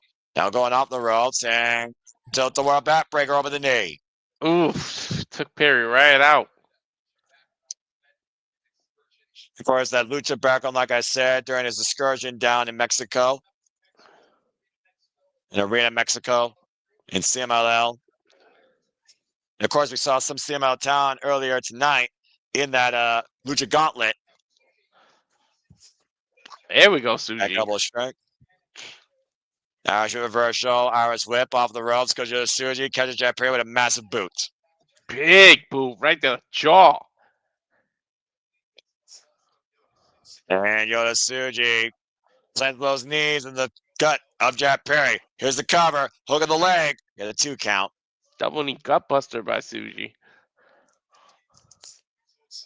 And of course, we talked about before the resurgence of Jack Perry's career trying to be attempted here in New Japan, but of course, the return of Tsuji from excursion has only surged his career forward since coming back to New Japan, literally in 2022. One of the leaders of this new generation. Oof! And jumping splash to Jack Perry in the corner. Again, Yuya Amara, Tsuji, Shota Umino, Kosei Fuja, Rie Oiwa. So much incredible promise for New Japan Pro Wrestling's future. And then you got Jack Perry. Oh! As he was looking for a Marlowe crash, Jack Perry literally taking the footing out from underneath underneath Tsuji. And now up in the trio, wow, with the baseball slide. Oh, thank goodness he With the had drop kick. well. And Jack Perry right now scouting Tsuji, driving his Double knees. knees. Rebound German, low bridge, cover, 2 count only. Those knees were right to his kidney, and then a German suplex to follow that. And you can say what you want about, again, the MO of Jack Perry, but again, he's proven how effective of a competitor he actually can be in that ring when he tries. Yeah. Ugh. And again, he's focused. He's determined. He says that Tsuji is his launching pad for New Japan. And the fact that Tsuji now is the Global Weight Championship, that's even more of a confirmation if he wins here. Yeah, when he set up the match, he didn't have a championship to put on the line. He didn't expect a championship to come out of it. He just expected a trophy with Tsuji. That's why we said that these events were such a cause and effect thing. Cover, 2 count only. I mean, the future is pretty much painted after the night. Like, we're going to get a clearer picture of what the future of each company is. I mean, again, perhaps you're right, but New Year's Dash usually sets up the landscape because we don't know what that show is going to have. That's true. And of course, that will set up the road to New Beginning in Osaka and Sapporo. And folks, I have no idea if we're going to cover that. Again, it is your passion. It is your support. It is your support towards Walter Cruz. Subscribe to his channel. Please show your passion. Please PayPal him. Show your support that you make all this possible, that we may continue to do this. Again, you see when Jack Perry goes for those shots, and Tsuji is able to capitalize. Yeah. He knows how to put offense together quickly. Yeah, that combination offense is what's successful for him. Exactly. One of those things also that goes back to the unguardable nature, willing to take risks and smile through it. That's from the idol by Jack Perry to Tsuji. And right now, Clubbing shot to the back, and Jack Perry again. What's he looking for here out of the corner? Now, someone's about to go for a ride out of the corner off the top rope. Oh, boy. I think Yoshinobu. Jack Perry. Oh! Got him. Spanish fly 2. Count only. That was a beautiful Spanish fly, too, there, Noah. Good grief, it was. And a highly effective. Uh-oh. It's that 3-point stance they drove for David Finley here. Looking for that Gene Buster. Looking for the Gene Black. Around the knee. Jack Perry had it well scouted there, Noah. Yeah, intercepted, but again, what damage did he do to himself in the process? Might be hard to smile with a busted jaw, by the way, too. I don't know, but he flipped over his damn self. Jack Perry is out. You see, grabbing at that right knee, to your point, Walter. And I'm sure Jack Perry will favor that knee the rest of this matchup, saying we all have to sacrifice. Jack Perry willing to sacrifice his own well-being for this. Tsuji with that freaking sharp jawline hurt Perry's knee against it.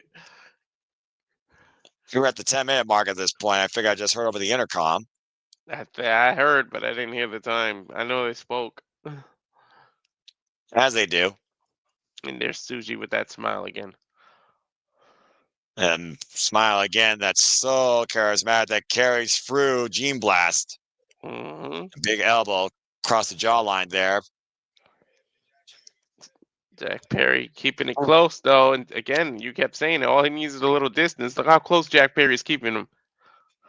Oh, the pound strike, though, by Tsuji by Jack Perry. Right in the chest. Right in the chest. Oh, I think Jack Perry is welcoming the hits. Again, Jack Perry's out to prove a point, out to show how much he's willing to sacrifice. Tsuji wants it in kind. Both of these men representing that philosophy. How much you're willing to take versus how much you're willing to give. Well, they're both taking and giving. Eesh. Open palm strike. Literally took Perry off his feet to his knees. I mean, forearm exchange now by Tsuji to Jack Perry here, middle of the ring. Not sure who's going to give here. Jack Perry on spaghetti legs. Oof. And a knee in the midsection, though. Irish whip reversal, Irish whip. Jack Perry off the ropes, and Jack Perry catching on with a DDT. Cover 2. No. That was a deep diving DDT, too. Yeah, so damn close there with that. He planted Tsuji's neck. He spiked it. Again, he literally held onto it. It's almost like a delayed DDT, like freaking Nick Nemeth. Yeah. Woo! Big super kick. And Tsuji again runs in the back elbow strike, though.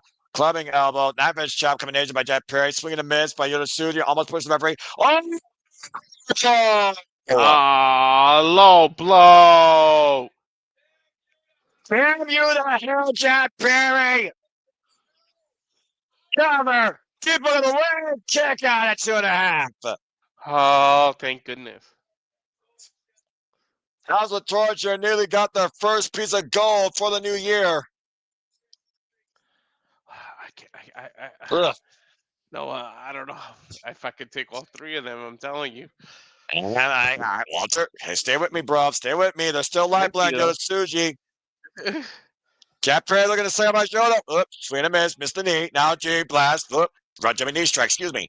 German suplex released by Jack Perry to Tsuji. Tsuji's getting up first, though. How did he beat him to his feet? Counter for counter for counter. Jumping knee strike. Swing and miss with the clothesline. Swing and miss with the clothesline again.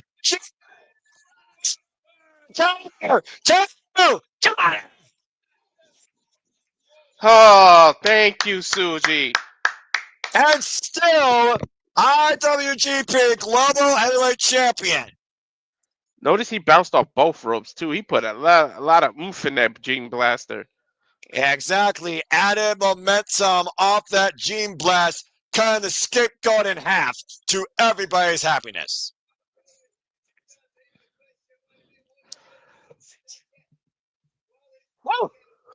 Woo! Still chance. That's That's a hell of a start. Able to cut Scapegoat Jack Perry in half and prevent the House of Torture from claiming gold and successfully retaining his gold in his first ever defense of the Global Heavyweight Championship. Yoda Tsuji's having a awesome New Year. And thankfully, House of Torture is having the worst New Year. Thank goodness. There's a lot of things on the mind and on the list of Gene Blast for sure in 2025.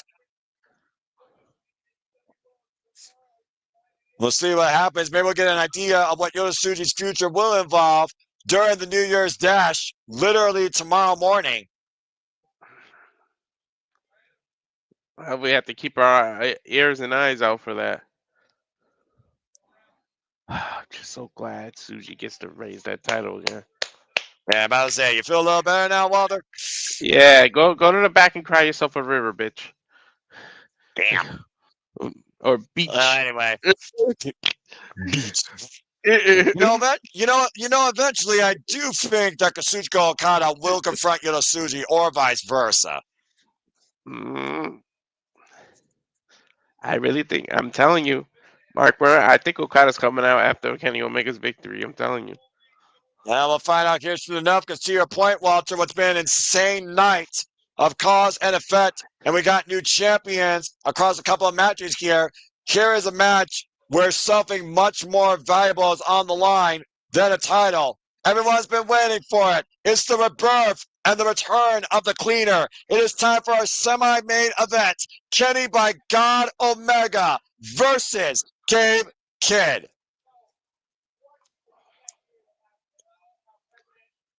And of course, the president of Roshi Tanahashi, the man that shared the Tokyo Dome with Kenny Omega back at Wrestle Kingdom 13 on a match founded on pure emotion and a different moral being. And of course, the Ace was superior that night and won the IWGP Heavyweight Championship. And look, you saw, by the way, how Yoda Tsuji was looking at his former senpai. Oh, Walter, listen to that fucking buzz. I'm about to get quiet just for the entrance alone. Remember,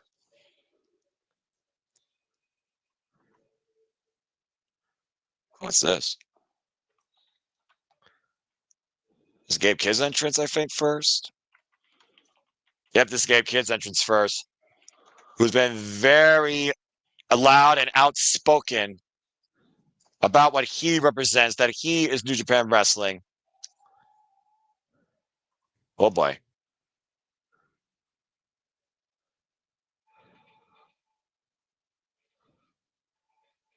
War ready.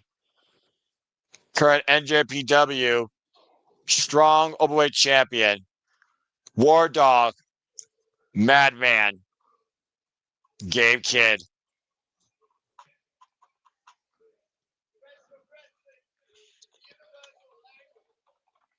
Oh, boy. Oh, and there's the War Dogs as well. Oh, why the fuck? You said yourself, bro. Bring gold or bring bodies.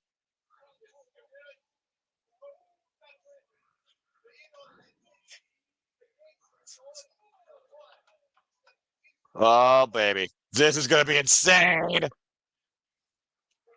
You know it is.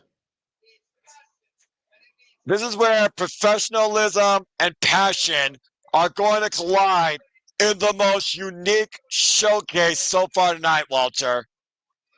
Yep.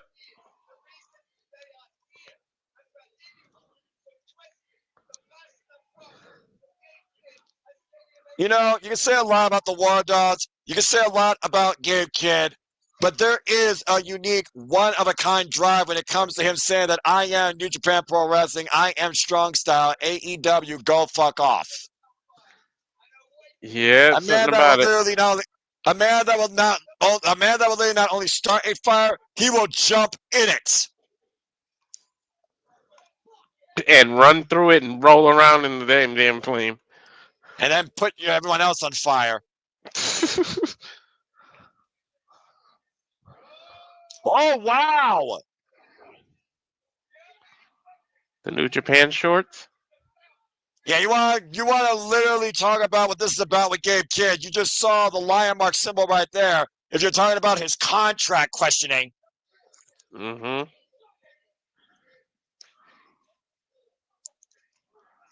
How committed is Gabe Kidd to New Japan Pro Wrestling?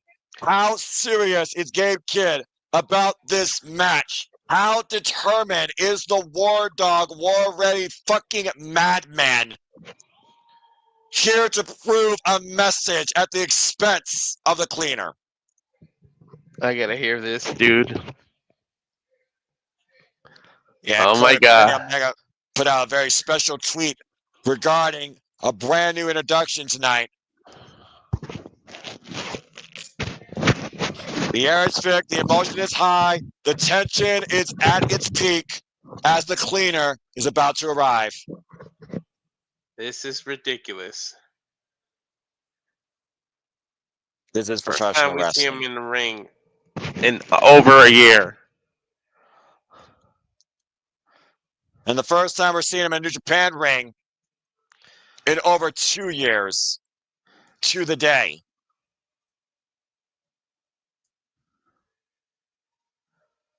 Oh, this theme is so fucking A.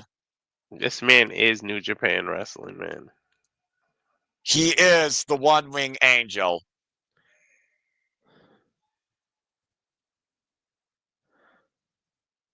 Whoa.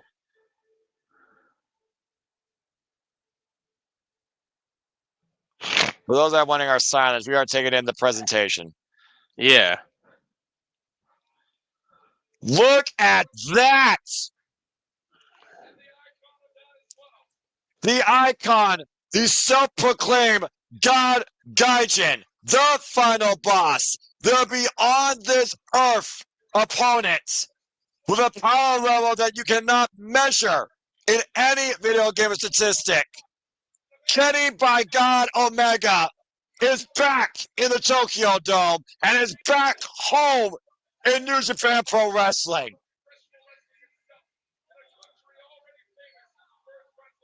Here we go.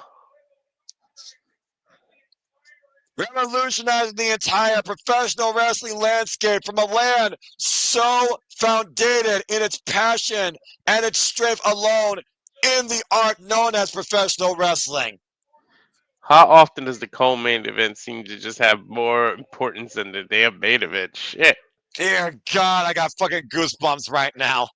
Me too. I don't even know how he's keeping his emotion in check. I would go nuts. You and I have called already over practically near 30 matches, Walter, but this match right here sets a precipice for professional wrestling for the year. Mm-hmm.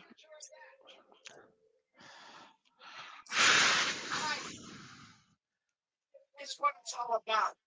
Overcoming diverticulitis is not a joke, man. Not only that, the Kenny Omega is always trying to overcome himself. Trying to always outdo himself. Kenny Omega is fucking...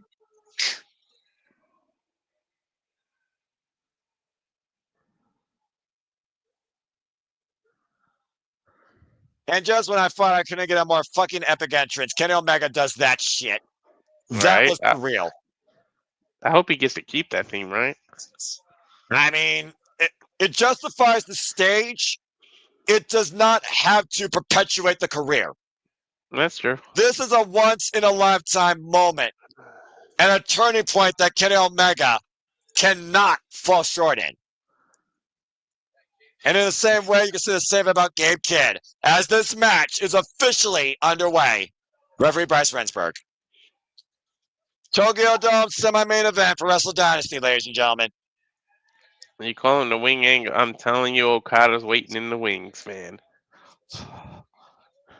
Again, like you said, we have not seen Kenny Omega in competition for literally over a calendar year, while Gabe Kidd has been nonstop at war the last calendar year. Literally, with the war. Everything from a 63-minute dog pound steel cage match to battles with the GHC heavyweight champion to the ending last man standing barrage with Eddie Kingston. You know, Gabe Oh, Kidd's man. gonna do body shots and test this diverticulitis to see if he recovered, because it weakens your abdomen, it weakens your kidneys, it weakens your liver. You're gonna have to go attack the body. Oh my gosh! And by the way, Walter, this match has a no time limit. Wow! Drop down. Big boot by Kenny Omega here, and Gabe Kidd meets Kenny Omega in kind with a boot of his own. Oh, they fired each other up. I like this. Knife edge chop. Omega and Kidd exchanging chops. Again, the obsession of professional wrestling is beyond sick with these two men, with what they feel professional wrestling is and what they are to it and need to be for it. Can you imagine first match back and you go more than 30 minutes? Holy fuck.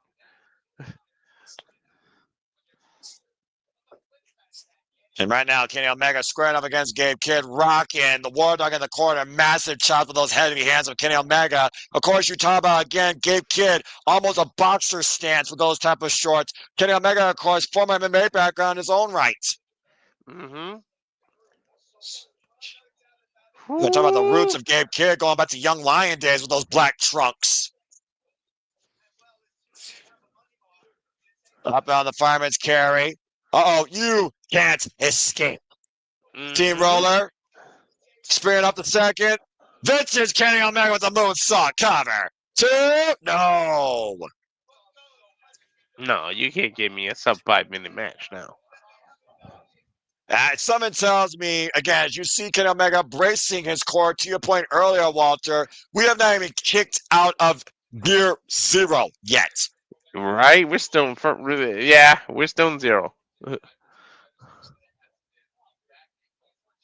The fact that he's returned and wanted to return in a New Japan ring of all pro wrestling rings states the value of Kenny Omega and the testament he wants to lead to professional wrestling. That's a PK spying your kid to the Gabe Kidd there. It speaks volumes as to what this company means to Kenny. What this business, what this industry means to Kenny Omega. And Gabe Kidd right now saying, I am strong style. Oh my god, he's just taking these kicks. Vicious chop.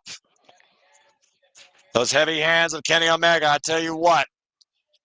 The man that went on a crusade against Konosuke Okada in a trilogy for the ages beat the Rainmaker in 63 minutes, become IWGP World Heavyweight Champion within a year. These rapid shots to the jaw. Oh! And maybe that just lit Gabe Kidd up. Massive chop, and now the front face like Gabe Kidd. No way, no way. What the hell? Oh my gosh! Oh, they held on to one another. Bowman crashing on the outside, and Gabe Kidd could give a damn lats with this vertical suplex drop. Yeah, but remember the rest of the freaking War Dogs are out there. And again, I cannot urge this enough, folks. This match has no time limit. Thank you. No 30, no 60, no 15, no 10. Whoever's the idea that was, thank you. The only thing Bryce Rensburg's here to do is call a decision. It's literally a fight to the finish. Again, hard Irish whip to Kenny Omega in the barricade. Yeah, there must be a winner. Fight to the finish. Yeah, one way or another, this has to end tonight. What might literally be the first start for Kenny Omega might literally be his final fantasy. What is Kid doing now? Oh, God. He's putting that back. I told you he was going to test his core. Well, you're talking about before the damage that diverticulitis does. Of course, we know athletes have overcome this, including Brock Lesnar, and Brock Lesnar came back even better. But you can also talk about, again, the risks that come with diverticulitis while you have it. Wait a minute. Now, Gabe Kidd's rearranging the furniture. Yeah, diverticulitis literally ruined Brock Lesnar's MMA career.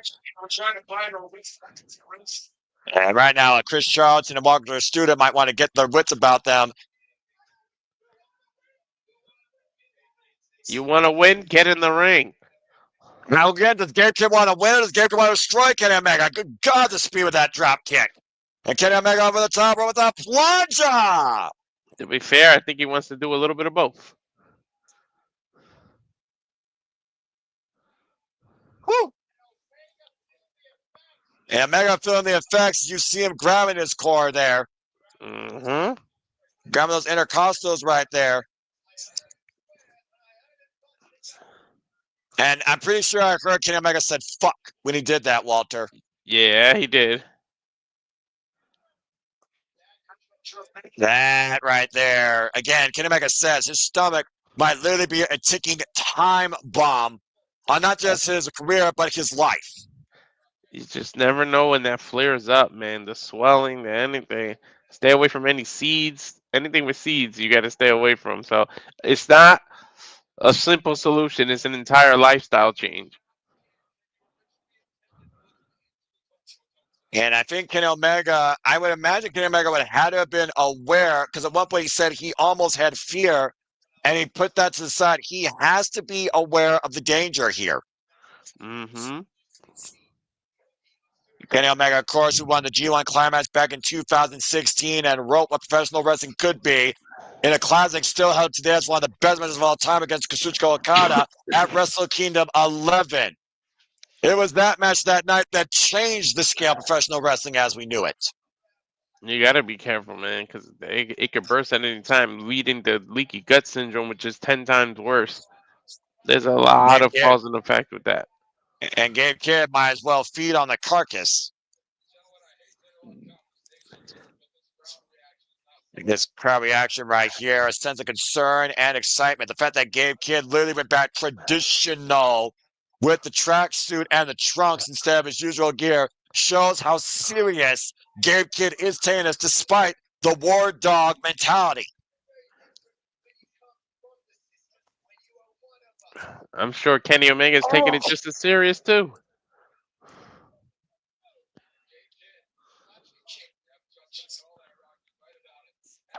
God, professional wrestling right now, looking at anything but a god, might be rendered immortal if Gabe Kidd has his way.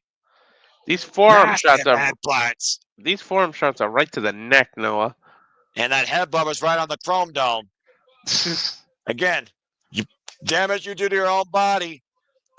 It's the test of your spirit. It's the legacy you leave. Great distribution there by Kenny Omega, preventing whatever Gabe Kidd was going for there. Of course, Gabe Kidd has that seriously dangerous pile driver. Kidd is safe, though, to headbutt Kenny. He's not Samoan. Oh, no. Oh, boy. Oh, he backdropped him onto the ropes, which bounced him onto the floor. That was a scary landing. I don't know if that was any better if he would have just hit the apron and fell to the floor. You believe it or not, no, I think the ropes might have saved him. I think it would have been 10 times worse if he didn't hit the ropes. Again, Gabe Kidd disciplined by Katsura Shibata in the LA dojo. God damn. Dragon suplex. On the floor. Gabe Kidd, 13 years involved in the business at 27 years of age. Kenny Omega, of course, 41 years of age, involved in this business now for 24 years. I think Gabe Kidd might be on Dream Street. Clearly insulting Gabe Kidd at one point, calling him Greg. 5 minutes have passed. But again, hard into the blue barricade once again. No time limit again. Yeah, but I'll say, yeah, just keep that in mind, Walter. This match is no time limit. Again, so think timekeeper. We don't need to know the time. It's New Japan. It's the legacy that Japan has to leave with their scorecard, all right? It's the importance of this match. Hoist it up. Uh-oh. Oh my God! Oh my God! I think he overshot the table, Noah. That's looking for the table. What a bomb! Dude, I need to see the replay. I think he overshot the table, and that chrome dome hit the ground. And I don't think Kenny Omega gives a shit. Mm-hmm.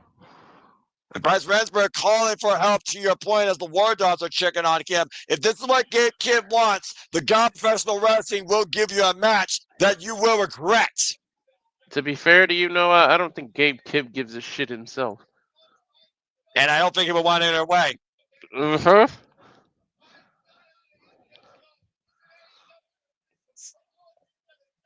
What is Kenny Omega going to do now? Good, great. Chris Charlton and Walter Stewart are chewing out each other on commentary, talking about this an AEW official here. And that is true. This is Bryce Rensburg, not Red Shoes Umino. Maybe they don't think he's going to exercise the same leniency here to let Gabe Kidd continue. Oh, Jesus Christ. Gabe Kidd has busted open. Hey, did I say he was going to be busted open? You did. The last time Gabe Kidd saw his blood, he went to a whole different level of anger and violence against Kaito Kiyomiya. Yeah, sometimes seeing your own blood just triggers something, Noah. Yeah, but Gabe Kidd, who was literally put into an asylum because of behavior issues, this is a whole new level of danger for both himself and Kenny Omega. I think everybody, oh my God!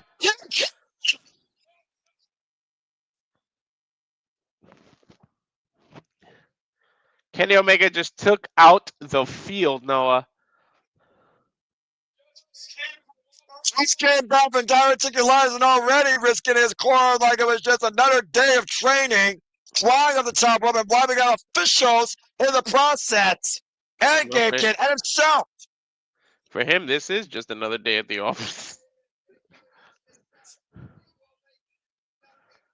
Again, there's an elevated platform there too. Like, so many things could have went wrong with that move.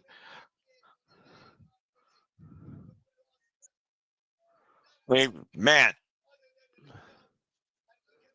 Again, Kenny Omega said he is going to make Gabe Kidd nothing more but an example. Gabe Kidd trying to compare himself to the likes of Will Ospreay, Zack Sabre Jr., all-time greats here in New Japan. Kenny Omega says you are nothing more but a spoiled and a honestly reckless kid. Oh, man. Bryce Rensburg even got wiped out there. Well, and Kenny Omega can't right count now. to 20 when you're wiped out, right? Yeah, true. But also Kenny Omega is grabbing his leg right now. Might have did more damage to himself in that move. In that elevated platform, man. Yeah, but I was saying, for those that don't know, New Japan Pro Wrestling uses the elevated platform at the Tokyo Dome so the audience can see it better. You know, we mentioned several times that there's no time limit. I don't think there's a limit to what these two would do to each other. And that's the danger of this match. Kenny just kicked a freaking stagehand. All he was trying to do was give him an ice pack. And I guess Shomatata was knocked down. And I got to put this out here, though, for those that are wondering. At the end of the day, Kenny Omega is here representing AEW at NJPW. And Gabe Kidd has a problem with that. Gabe Kidd has more than that as a problem because he is in dream streak. He's bleeding. The status quo that Kenny Omega holds himself to when it comes to, oh, dear God. Oh, that was a shot right to the stomach. Oh, no. And Gabe Kidd now is literally attacking the corner of Kenny Omega with a chair. Oh, he's got a chair and he took a shot right to his kidneys, Noah. Yeah, we talked about earlier what happens when a man sees his own blood. What happens when a psycho sees his own blood? When a war dog, when a war-ready madman literally tastes his own blood at the Tokyo Dome. He goes psychotic. Oh, Jesus. He hit him right in the shoulder blades right there. There's no controlling Gabe Kidd now because there's no official. Nope. We're 15 minutes in, by the way, on this no time limit match. Kenny Omega driven headfirst into the ring post. Ow. This just went to a brawl real quick. This is no longer a wrestling match. I think Gabe Kidd is looking for something under the ring, Noah. What the hell has he got in his mind? I don't know it. I don't want to think about it. I think he's going to pull a ladder out. No, another Oh, table. no, not another table. Those tables that are rock hard solid, unlike America. Oh, we seen this the other day, that angled table. We seen what he did last time. That was a different war doll, but I think Gabe Kidd has full-on accuracy of what he wants to do with it.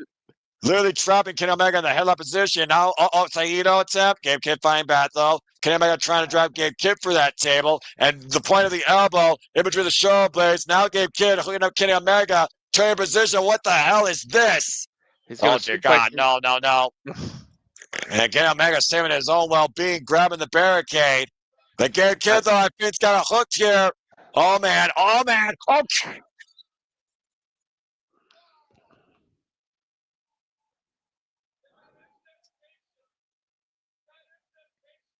That in-bet Walter tells the story better than I ever could off that ridiculous brainbuster as Gabe Kidd takes the Katsuyori Shibata position.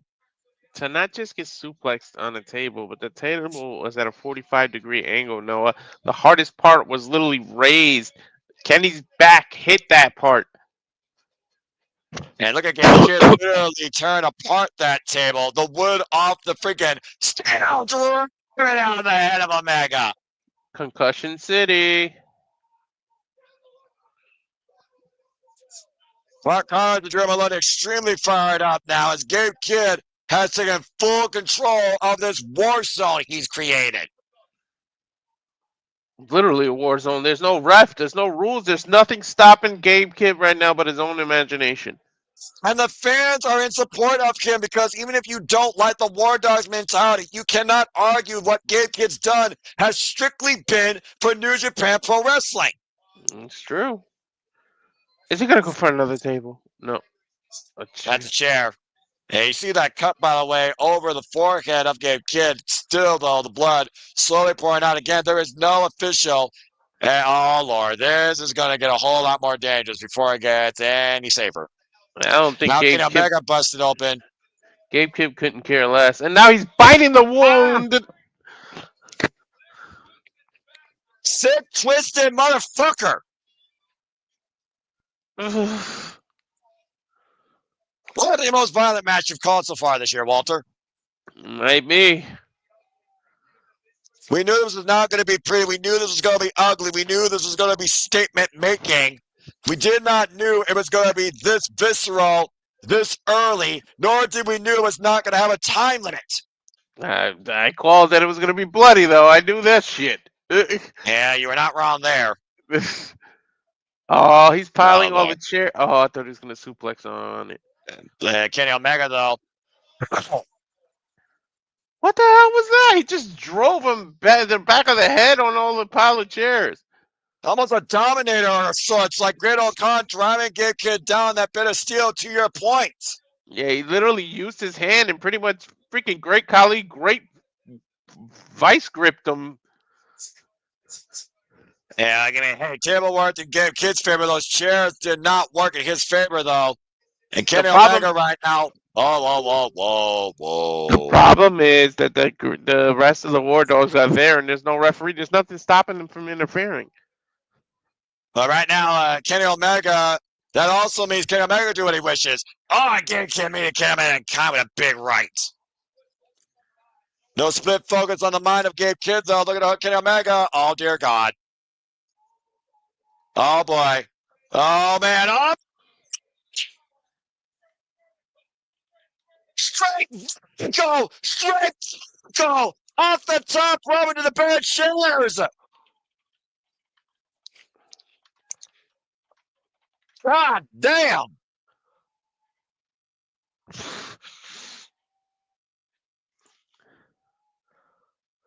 We're 20 minutes in this war zone, by the way, Walter, in case you're wondering. I heard.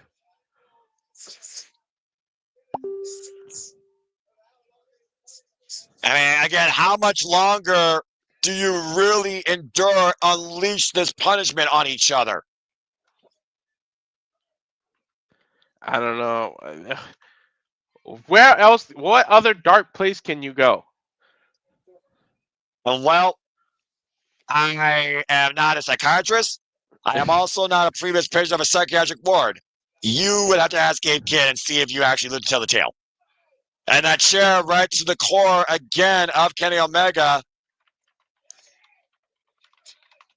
And Gabe Kidd. Kenny Omega blocking the chair. Massive headbutt, though. Skull to skull impact here. Crimson Gabe Mask, Kidd. man. Whoop. Swing and a miss.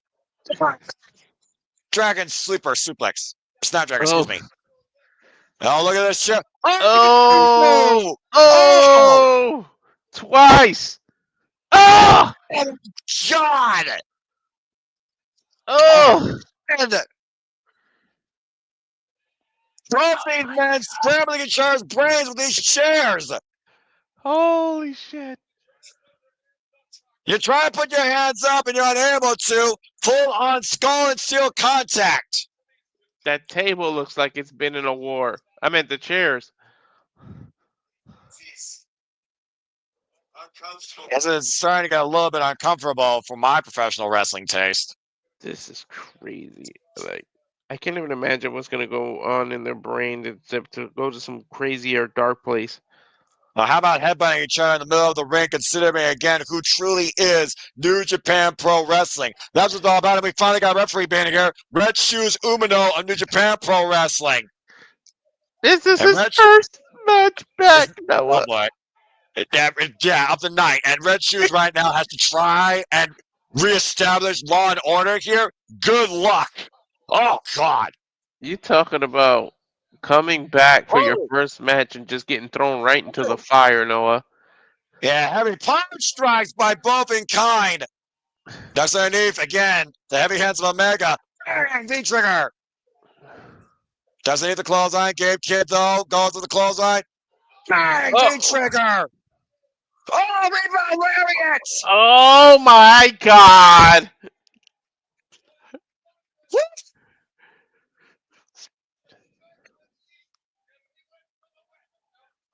To strike on impulse from the left to the right and back in the center.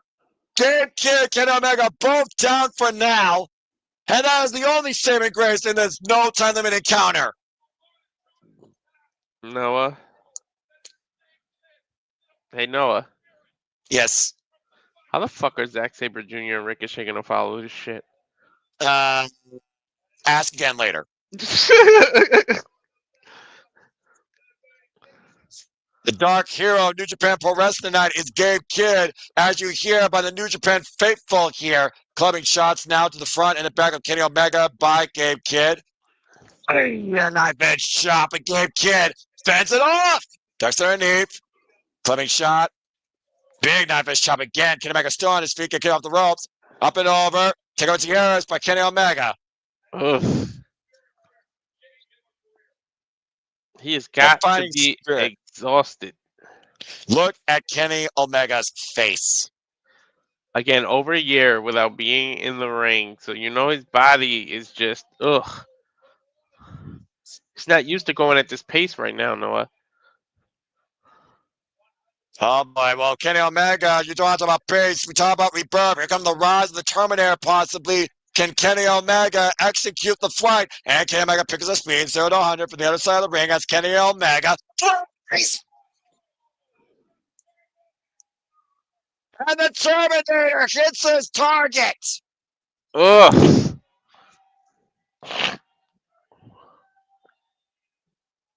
My God. Wow. Red-Shoes Umino trying to call both men inside the ring, and this is the most stable this blood feud has gotten since Bryce Remsburg was wiped out. Now Kenny Omega up to the top rope. Oh. Massive missile drop kick to the back of Gabe Kidd. We're at 25 minutes, by the way, folks. Walter, look where Gabe Kidd is. And he may not know what's coming. Oh, V-trigger. That's about the Back third of the head and trigger neck. he hit. And Gabe Kidd hoisted up on the top rope. Dude, could you just hit the one wing angel, please? Oh, boy. We've seen this position before. We saw him do this to Tsuchika Okada. We saw him do this to Will Ospreay. And Gabe Kidd finally back, gripping the top of that steel ring post. Oh, Lord. Oh, no, no, no, no, no, no. Looking for an avalanche snapdragon. Turning him completely over, and he landed on his knee. You see how he's holding his knee? Yeah, he held his He held his left knee for a moment. Great call, Walter. Plus, and again, you saw Gabe Kidd try to rotate. Remember, he has no knee pads either. No stability. Here's the cover. The far leg. Red Shoes gets a 2. His bones literally hit the mat flat on. One wing angel. Double underhook. Tiger driver.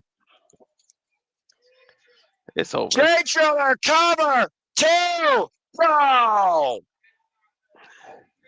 I don't think you're winning this match with anything other than the one wing angel, huh, Noah? Yeah, I mean, it only takes one. Only one person in history has kicked out a one-wing angel. That is Kota Ibushi. Kenny Omega's golden lover. You cannot kill God, but can you make him mortal? Trigger. Another V trigger. And now Walter up. No. Uh-oh. Did his back give out? Again, the damage to the core, unable to hoist Gabe Kidd up in the electric chair for the one-wing angel. He's going to have to reach deep within there, Noah. And Gabe Kidd needs to reach down to the deepest reservoirs of his madness if he's going to survive this. Up on the shoulders, Kenny Omega's got him up. Come on, Gabe Kidd. It will escape. A double stretch. Listen, the abdominal stress is a simple move, Noah. But when you have diverticulitis, just think about how much more that devastating that move is. It's more than that, Walter. Gabe Kidd says, I'm New Japan, motherfucker. This is Antonio Inoki stable. And not only does he have that abdominal stretch, look where he's digging his elbows at. German suplex. Gabe Kidd, Kenny Omega back with the feet. Clubbing lyric, Gabe Kidd does not waver, though. Kenny Omega falls to a knee. Oh, what a bold knee shot by Gabe Kidd. Final driver. This is it. Cover 2. No. Holy shit. What the fuck? At least 30 minutes in, and again, there is no fucking time limit. Whether or not Gabe Kidd wants to admit this or not, this is truly the greatest match of his career, and the fans are respecting him for it. I think he's trying to reach a new gear, Noah. The people are willing Gabe Kidd through this insanity. Gabe Kidd hoisting up Omega. Looking for a big power bomb, and wait a minute.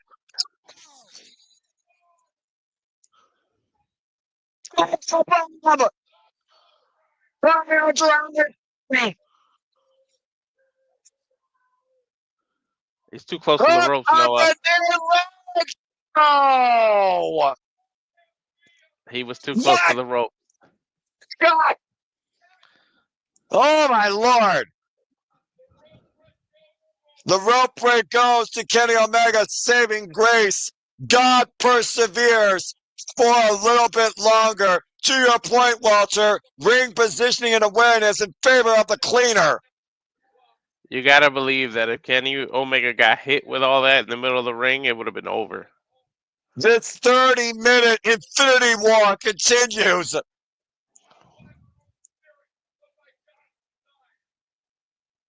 To be fair, the War Dogs have been out there, but they have not interfered with this match. They know how important this is, not just for Gabe Kidd, but for what Gabe Kidd believes New Japan Pro Wrestling is. The best goddamn professional wrestling company on the planet that doesn't need these AEW bitches. His words. Mm-hmm. Oh, and again, right back to the stomach, right back to the core. Gabe Kidd looking to hook Kenny Omega up, possibly for a vertical drop brainbuster, arm ringer. It's a Guri, though. And Noki channeling through Gabe Kidd tonight. Bang! God damn.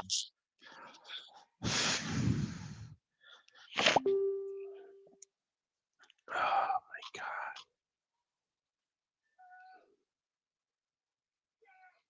Oh boy. Alright, let's Gabe coming out featuring her straight to the face. Hoist him up. Backwards bomb.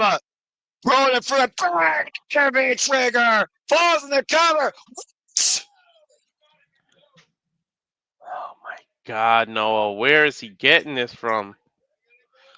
They're going to go all night long, Walter. I got no answers for you. This is the damnedest fight I've ever seen. This lion still roars, but how strong does he roar? God, I'm going! Noah, it was 2 a.m. when this match started. Just saying. And it might be at 2:35 up on the shoulders. God damn it! One wing angel! Two! God has won! He got him! Kenny Omega fucking did it! You said it yourself, only one man's ever kicked out of that one wing angel. Holy fuck.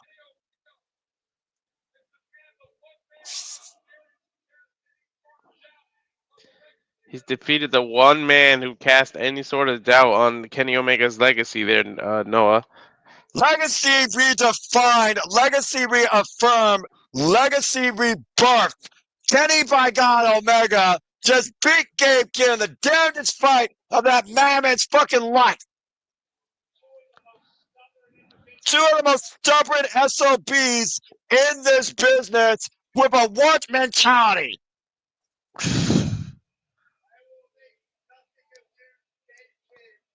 Tears in Tanahashi's eyes, the pure emotion coming out here. He's literally battle. crying.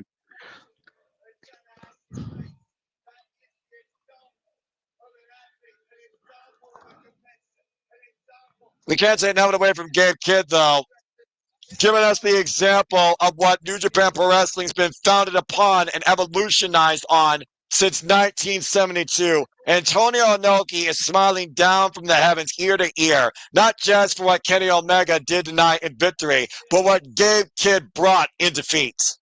Congratulations, though, to the cleaner. Still the goddamn best. You know who I don't want to congratulate? Ricochet and Zack Sabre Jr. They gotta follow this shit. And that is the way that you define yourself as the strongest spirit. Tanahashi with tears in his eyes, with the emotion for New Japan Pro Wrestling exhibited by Gabe Kidd. Gabe Kidd may be a madman, but he 110%, Walter, is an earned man of every professional wrestling fan, New Japan wrestling fan respect. He definitely earned respect. That's what strong spirit looks like. Even when you are reminded that you may be nothing but mortal against the God himself, the top Ganjin of New Japan, Kenny by God Omega. And that means there's a big fat 0 for the War Dogs.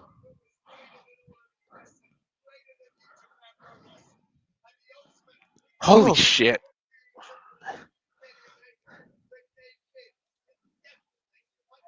I would have ended on that, but we still got one more match to go. Yeah, and again, we're going to need a moment to regroup ourselves and clean up. And someone get Tanahashi some Kleenexes. The spirit evolved tonight for professional wrestling by Gabe Kidd and Kenny Omega. Enough said. And believe it or not, folks, we're not done yet. Thanks for all those that have tuned in the rebirth of the cleaner and the rise of Gabe Kidd. Please like, subscribe, comment, tell a friend. But we have one match left. It is time for our main event for the IWGP World Heavyweight Championship. Zack Sabre Jr., the front man, the young punk, the leader of TMDK, goes one-on-one against Ricochet. Holy fucking Jesus Christ Ricochet. Almighty in heaven. When would you ever say Ricochet main event to the show over Kenny Omega? Just saying. Well, it's not Ricochet as the main eventer. It's the symbol of New Japan Pro Wrestling itself. I know. Ricochet just hit the lottery and got lucky.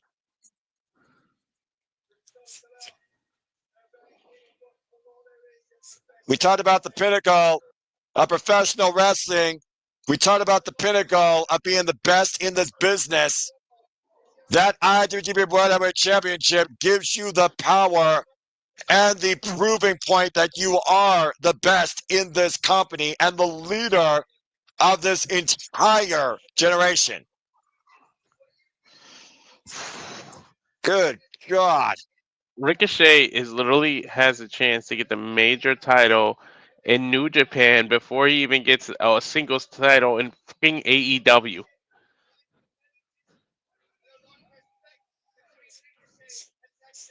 I don't think that's ever been done in the history of wrestling. Has anyone won another company's title before they've won any title in their own home company?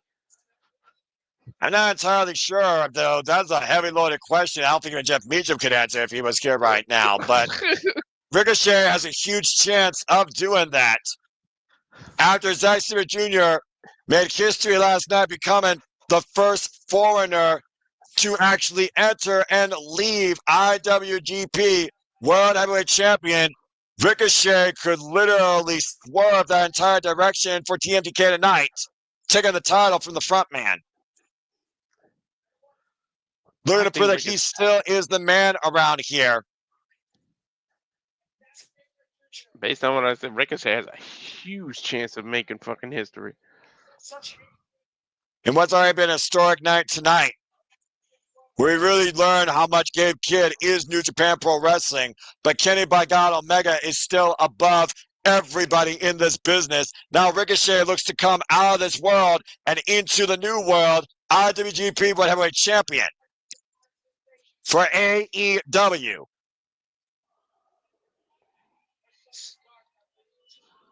Of course, we know there's something dark looming inside Ricochet after he unleashed hell on Swerve Strickland with those scissors.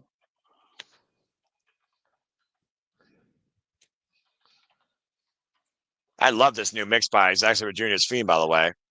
Mm-hmm. And speaking of New Japan Pro Wrestling, here is the face of New Japan Pro Wrestling in the IWGP World Heavyweight Champion.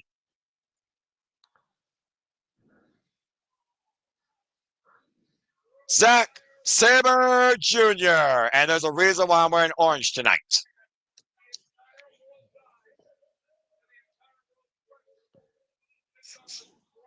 There's one man that sits on top of the world right now that Ricochet wants to push off that throne and take the power, and that is Zack Sabre Jr.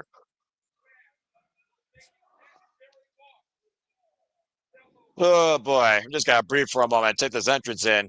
What a 35-minute infinity war of attrition. I don't even know if war is the right word.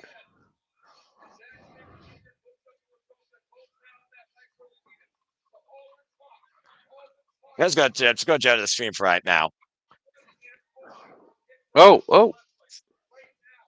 Zack Sabre Jr. looking to be the one and only true king here in New Japan Pro Wrestling, escorted out once again by TMDK. The pressure of the world is not only on his shoulders, it's around his waist. He frowned above it last night for 43 minutes. Can he continue to create history and go double dome main event and hold the gold?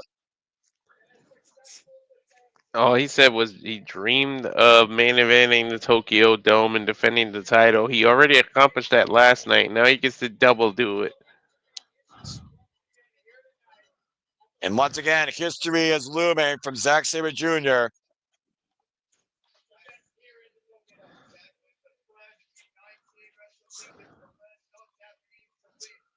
First of 19 in the history of Wrestle Kingdom. Zack Sabre Jr. was the first last night, Walter. Whew. What? What? Whoa! Well, wait a minute, Ricochet immediately not going to work! Tope takes down Zack Sabre Jr. Well, I guess we're not going to waste any time here. Guess not. One fall, 60-minute silence. Springboard, missile drop kick, rocks the frontman. Zack Sabre Jr. not even out of his jacket yet. And Ricochet again continuing the assault. Sasuke special!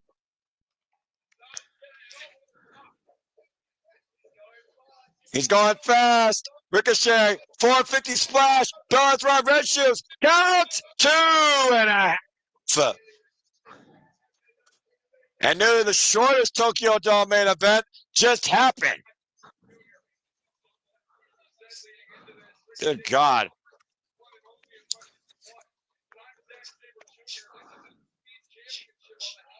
This is the Speed Championship, Ricochet, that you could have won in WWE. This is the IWGP World Championship. You're not going to win this for a sprint. You got to endure a marathon. And Zack Sabre Jr. is damn sure going to let you know exactly what that is. Up and over now, Zack Sabre Jr.'s got his composure. Shoulder block, though, by Ricochet. Springboard, massive uppercut. Anyone who's taking the speed tiles in real time, you don't know what a championship is in wrestling. And right now, Zack Sabre Jr. tying up Ricochet, PK in the back of the head.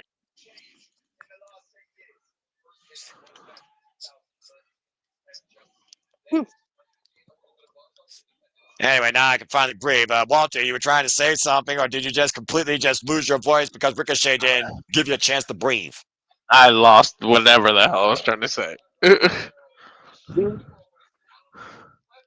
Well, right now, of course, we know Ricochet, again, in the biggest match of his, I would say, reignited career since leaving WWE and arriving in AEW. Of course, so far, with one loss to Konosuke Takeshita, and another loss now to, of course, Tsuchika Okada. Caught, though, off the moonsault, and the front headlock applied by Zack Sabre Jr. Uh-oh. Ah! And there's the control that Zack Sabre Jr. needed to establish.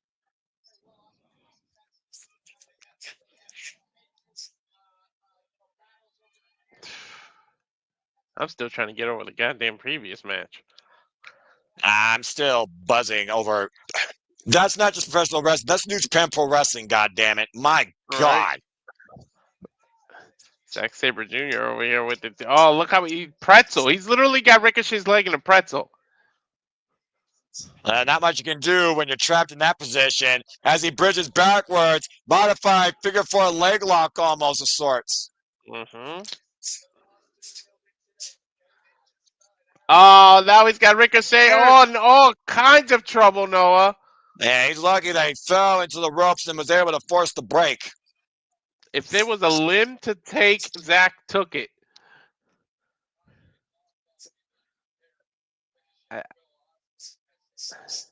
Oh my gosh, what a freaking visceral war. Oh my God. I think Zack is still feeling the effects of this morning. Well, I mean, again, he endured war with Shota Umino for 43 minutes, technical and physical. Mm-hmm. And Ricochet, oh, again, nasty neck crank. The first time, Walter, these two met each other was 2013 in a singles exhibition. Zack Sabre Jr. got the better of Ricochet. It lasted for 21 minutes. The last time they met each other one-on-one in the ring, Ricochet got the better of Zack Sabre Jr. when the PWG World Title and WSW World Heavyweight Championship were on the line, and he came in as champion. I think that was a whole different Zack Sabre Jr., though, Noah. Yeah, and truth be told, it might be a whole different Ricochet since leaving the WWE. Mm-hmm. Well, I mean, look what he's done in AEW and found this whole entire new attitude. Yeah, and unleashed the inner evil within on Swerve Strickland, who's still probably cleaning up his own blood. Mm-hmm. A massive uppercut here. Pushed off the ropes, and Ricochet up and over. Dustin underneath the clothesline, hand, spring, back elbow strike. Good grief. Whew, good grief indeed. Again, a very unique clash of styles for the evening here between speed and agility and technical prowess. We talked about showing people a masterclass in wrestling. 5-minute exhibition. Hiroshi Tanahashi, Katsura Shibata. 35-minute Infinity War of emotion. Kenny Omega and Gabe Kidd. And now we got Zack Sabre Jr. versus Ricochet. Oof. Targeting the back and the shoulder. And there's that springboard clothesline that wiped out Zack Sabre Jr. Power struggle. Running shooting star press. Roll through. Off the second. Spraying off the middle with the moonsault. Cover. With the new leg. Kicking out 2. Oh. And I don't think Ricochet is taking this challenge lightly. I think that's the reason why he came out like a bat out of the gate. For sure.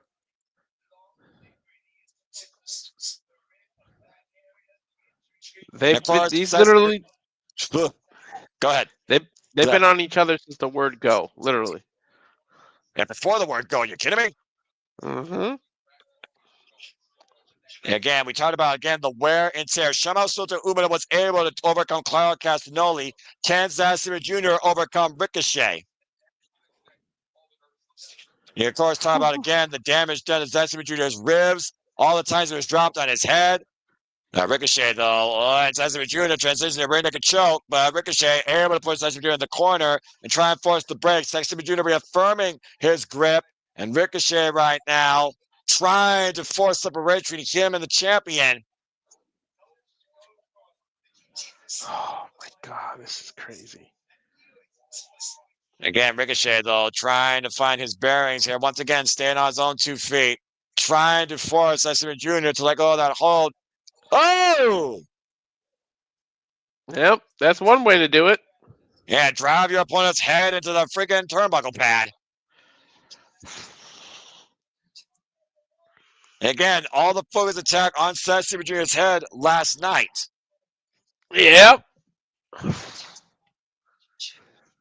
We talked about before, though, Walter, every night you're in this business, you're supposed to test yourself. As your champion, you're constantly testing your body. Every freaking night. You got that adrenaline rush during the match, but after the match, you're in a world of fucking hurt and pain. You gotta use Epsom salts, baths, and who knows what sort of cup treatments and muscle soothes just to get up out of bed in the morning. I can imagine what Zack Sabre Jr. felt like before coming to Tokyo Dome today.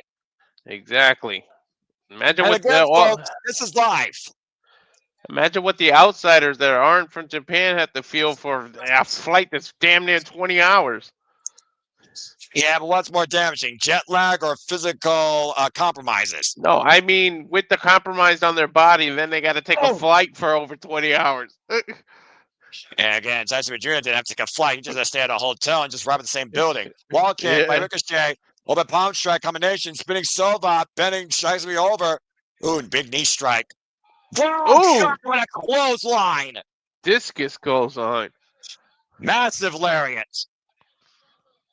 Off the ropes. Take him down. Hook of the near leg. Gets a kick out of it, too, though, to Zack Sabre Jr. I think Ricochet is about to pick up the pace, too. And Sandy, sleep doesn't exist for me when it comes to my love of professional wrestling live on the Japanese landscape and time scan.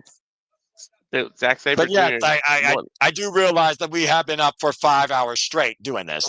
Oh, wait a minute. I've been up for way longer than that. Yeah, well, you know, as far as the clock goes, they don't need to know anything else beyond that. Up and over. And right into that knee strike goes Zack Sabre Jr. And watch Ricochet transitioning. Crunching in Zack Sabre Jr. Here's the cover to their leg. It's a 2 count. Oof.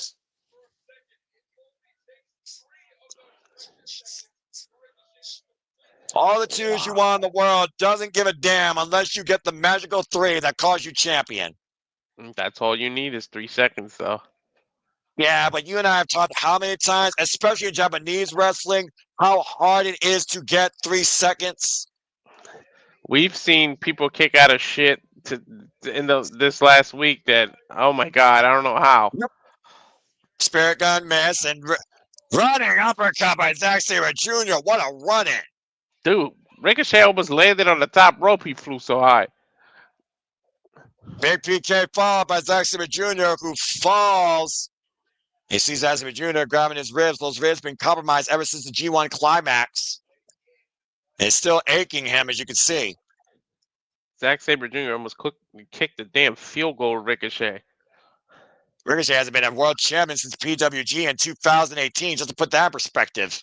Mm-hmm.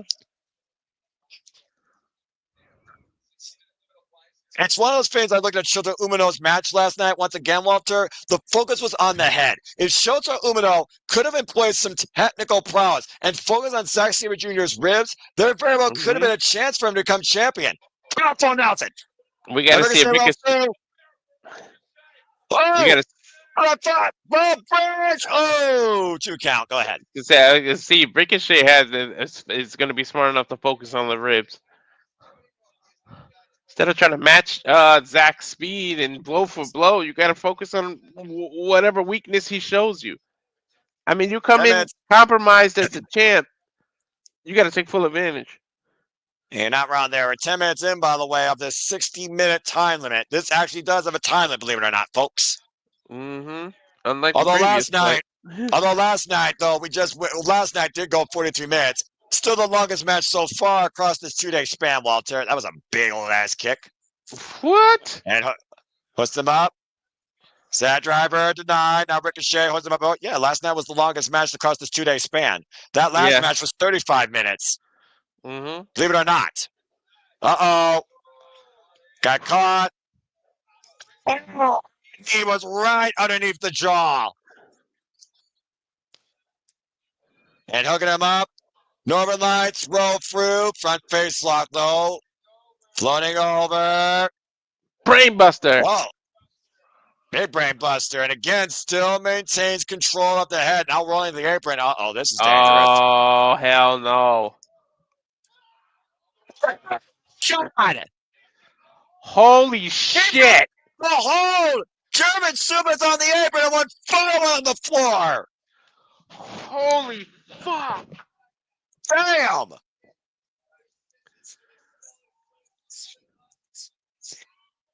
You talk about the devastation that Swerve Strickland did to Swerve Strickland on AEW Down My Foot for the Fall. Think about the devastation done to Sabre Jr.'s back and ribs off those German suplexes. You were just talking about his ribs, and look what Ricochet just did. Good grief. That's ridiculous. Yeah, that was beyond insane. He kept holding and did 4 supers back-to-back across 4 different positions in this ring environment, including the apron. And again, the title can change hands on count out. Rachel Lumino starting the 20 count on the outside. So Zack might have a stinger and just trying to get feeling back in his fingers. And Ricochet first back inside the ring to break the count. I don't think anybody's ego. I don't care how egotistical you want. It will want to win the fucking title on the count out. It's a 17. 18. That's it, Jr. You need to get in. 19. Oh. He literally fell backwards, man. That made it even worse. Wow. And again, that's the grit, though, that you got to show being IWGP World Heavyweight Champion. Again, look at the way that chest is literally rising and falling. Heavily more on Zack Jr. than Ricochet. With compromised ribs, you know how much more harder it is to for your lungs to expand when you need to take a deep breath? It's fucking hard to stand up, let alone stay standing. Mm-hmm. And Ricochet calls that Sabre Jr. He said, motherfucker, stand up in the ring. All right, King Ricochet, I see your moxie.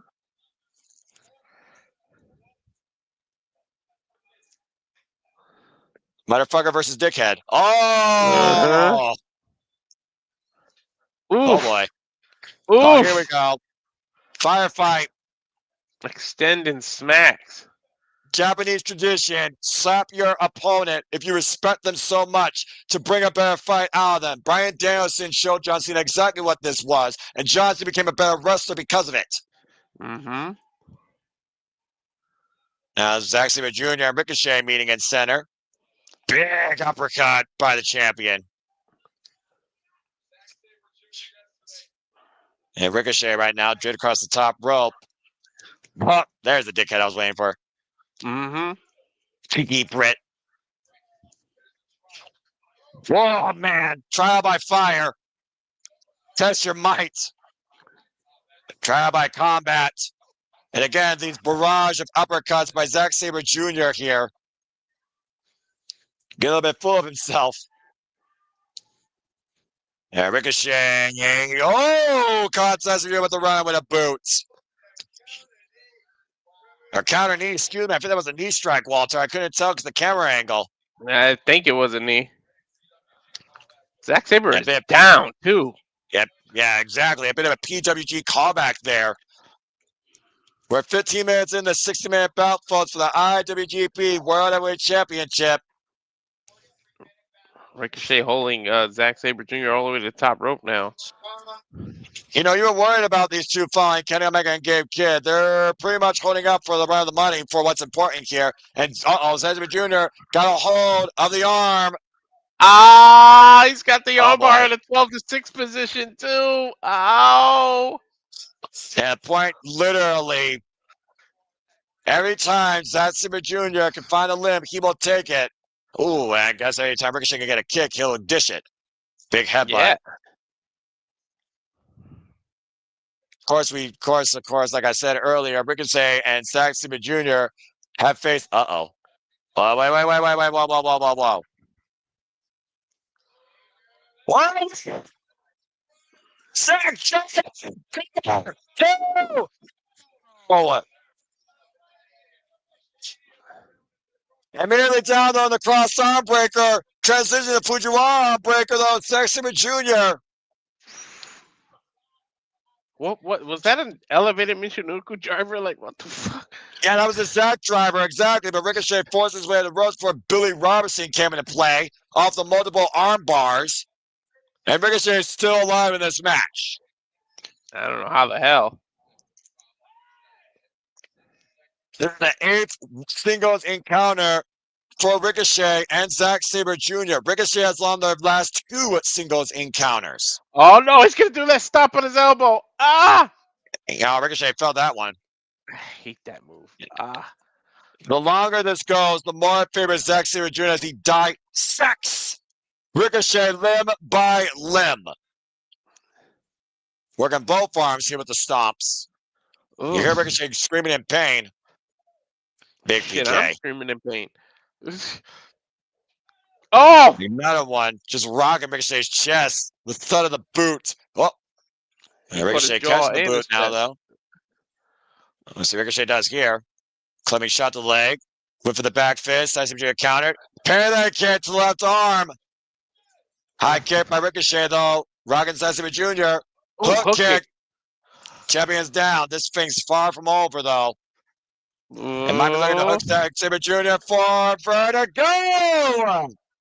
And he lands it. The kick out at 2 by Zack Sabre Jr. Ricochet's got to do a lot more damage than that to get a 3. And, well, Ricochet might be getting a little bit cute and full of himself here, going up to the top rope. He's going for that 450. Long shot. Yeah. Oh, he got it. Shooting star press. Cover. Kick out at 2 again. Whoa. So close, so far away, despite the distance he covered off that shooting star press. And Ricochet right now. Oh, damn. Axe kick to the top of the dome. And another vertical. Vertical. Cover. 2. Go. Zack Sabre Jr. able to muster up something else. Good God. I don't know what the hell he's got left. I don't know, but if Ricochet hits this 450, we might have a new champion. Keep in mind, he doesn't sometimes do a 450. Why don't he does a 630? Yeah.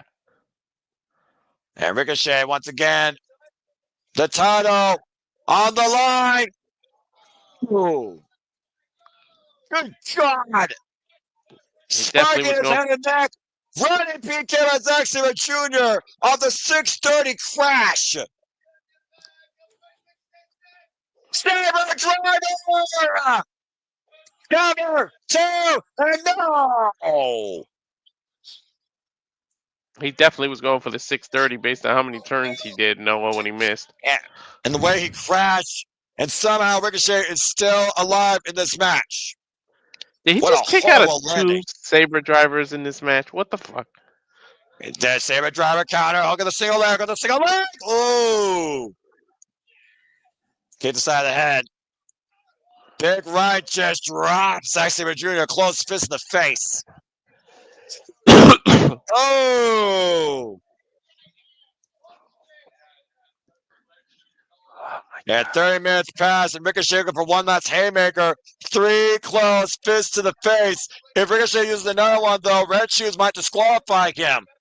Dude, he caught him right in between the ear and the neck. That'll discombobulate your equilibrium so bad. And again, Ricochet, Spirit Gun, got caught. Uh-oh. Sabre Jr. so resourceful, trying with both arms now. Now reversing it. Oh, how intelligent is that? He got him away from the rope now. Yeah, he's got both arms trapped here. And again, he's also got wrist control on the legs. Might be fear of Ricochet, but he's got nowhere to go. Oh, no. Joint That is sick. Noah. That is sick.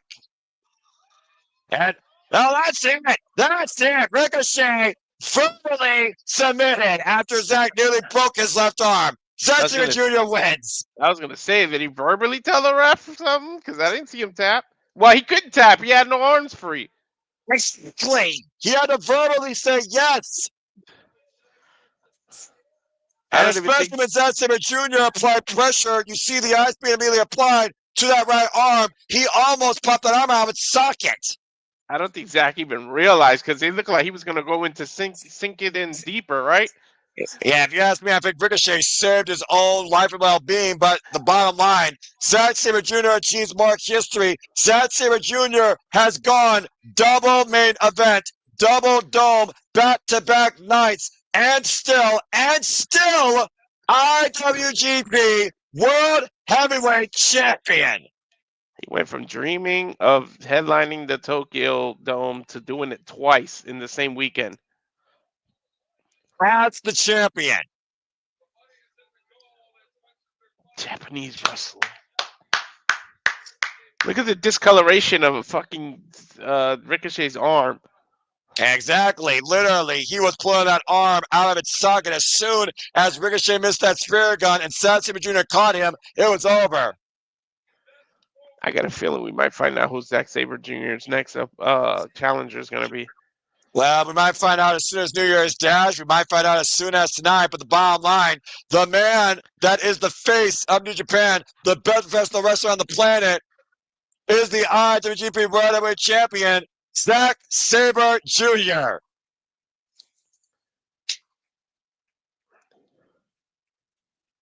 Woo!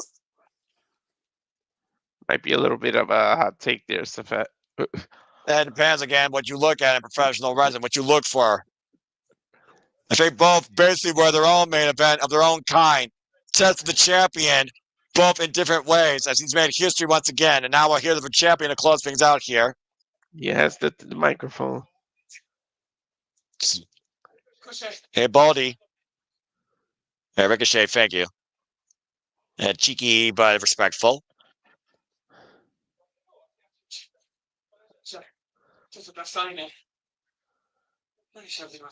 The way he speaks perfect Japanese. Wow. I think it was 20 years. Mm-hmm. All the turmoil I've been through. There you go. A little bit of English as well. And a cheeky Brit. ROH is the best professional wrestling company on this round. Hey, man. I'm not going to argue that.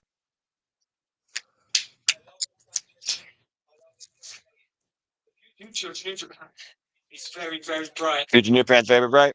But right now, the future New Japan is fucking orange. Can't argue that.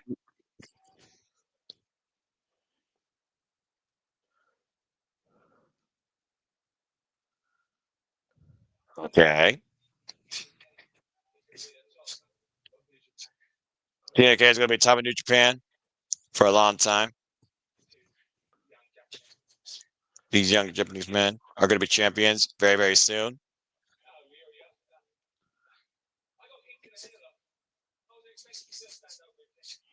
I'm about to say, he forgot Kosei Fujita, of course, is tag team champion. Riora will be a champion very soon. That's enough for today. Arigato, also known as thank you.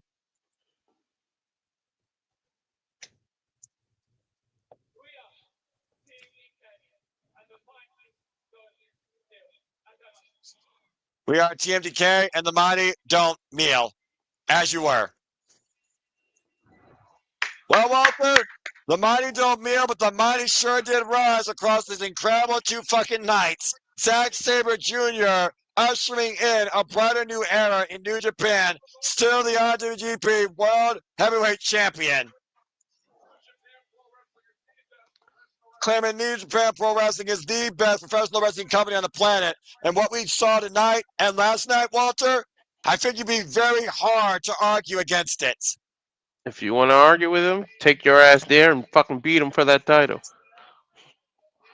Beat anybody for a title right now in New Japan. The future is definitely bright, and for now, the future is orange. And a lot of passion right there in TMDK in that photo shot. An incredible first time ever interpromotional showcase there at Wrestle Dynasty for Stardom, ROH, CMLL, AEW, and of course, New Japan Pro Wrestling. And of course, we know coming down the line very soon, it will be Zack Sabre Jr. versus Roki Goto, who had a guaranteed shot earned from the New Japan Ramble. Oh, yeah, shit, I forgot about that. And also stay tuned, folks, because of course, following Wrestle Kingdom and Wrestle Dynasty, we will learn how the landscape will be shaped this year in Japan Pro Wrestling with New Year's Dash, a night that has no planned card in mind, a night that is literally done at bell time. And of course, that will set on the road to the new beginning when we go to Sapporo and Osaka before we, of course, come back here to America. Who lost a shoe? Of course, we got Bound the Valley, Resurgence, Windy City Riot. We got a Stardom show coming up in Las Vegas. We got new Red Pro champion. We got new tag team champions. Still global heavyweight champion. Still IWGP World Heavyweight champion. What a phenomenal night, a phenomenal kickoff for 2025 as the God Professional Wrestling once again also returned, rebirthed, arrived, reemerged with the win. But Gabe Kidd showed tonight that he is New Japan, as we are all New Japan here tonight, culminating and celebrating professional wrestling at Wrestle Dynasty this 5th of January.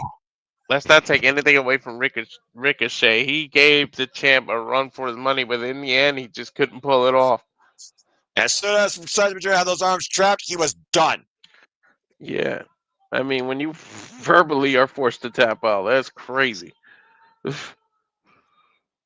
And that goes to the testament to the power of Sabreism, of strong style, of New Japan Pro Wrestling, with the front man decked out in orange, still the IWGP World Heavyweight Champion. Well, Walter, I don't know when I'm going to see you again. I don't know when I might see any of you again, but I know in less than 24 hours, I will see New Japan once again for New Year's Dash. But for now, it is finally time to say thank you for joining us on this escapade, not just tonight, but this week across the Japanese professional wrestling landscape. This has been Wrestle Dynasty. For Walter Cruz, I'm Noah Foster. Thank you all so much once again for joining us along for the ride, either for it all or just for one time. Until next time, Goki Genyo, sayonara, good night, goodbye, and arigato. Walter, it's been a pleasure. Thank you, everybody. Have a good night, folks. Dear God, what a ride. Woo! Oh my God, it's been ridiculous. That's New Japan Pro Wrestling, damn it. Mm-hmm.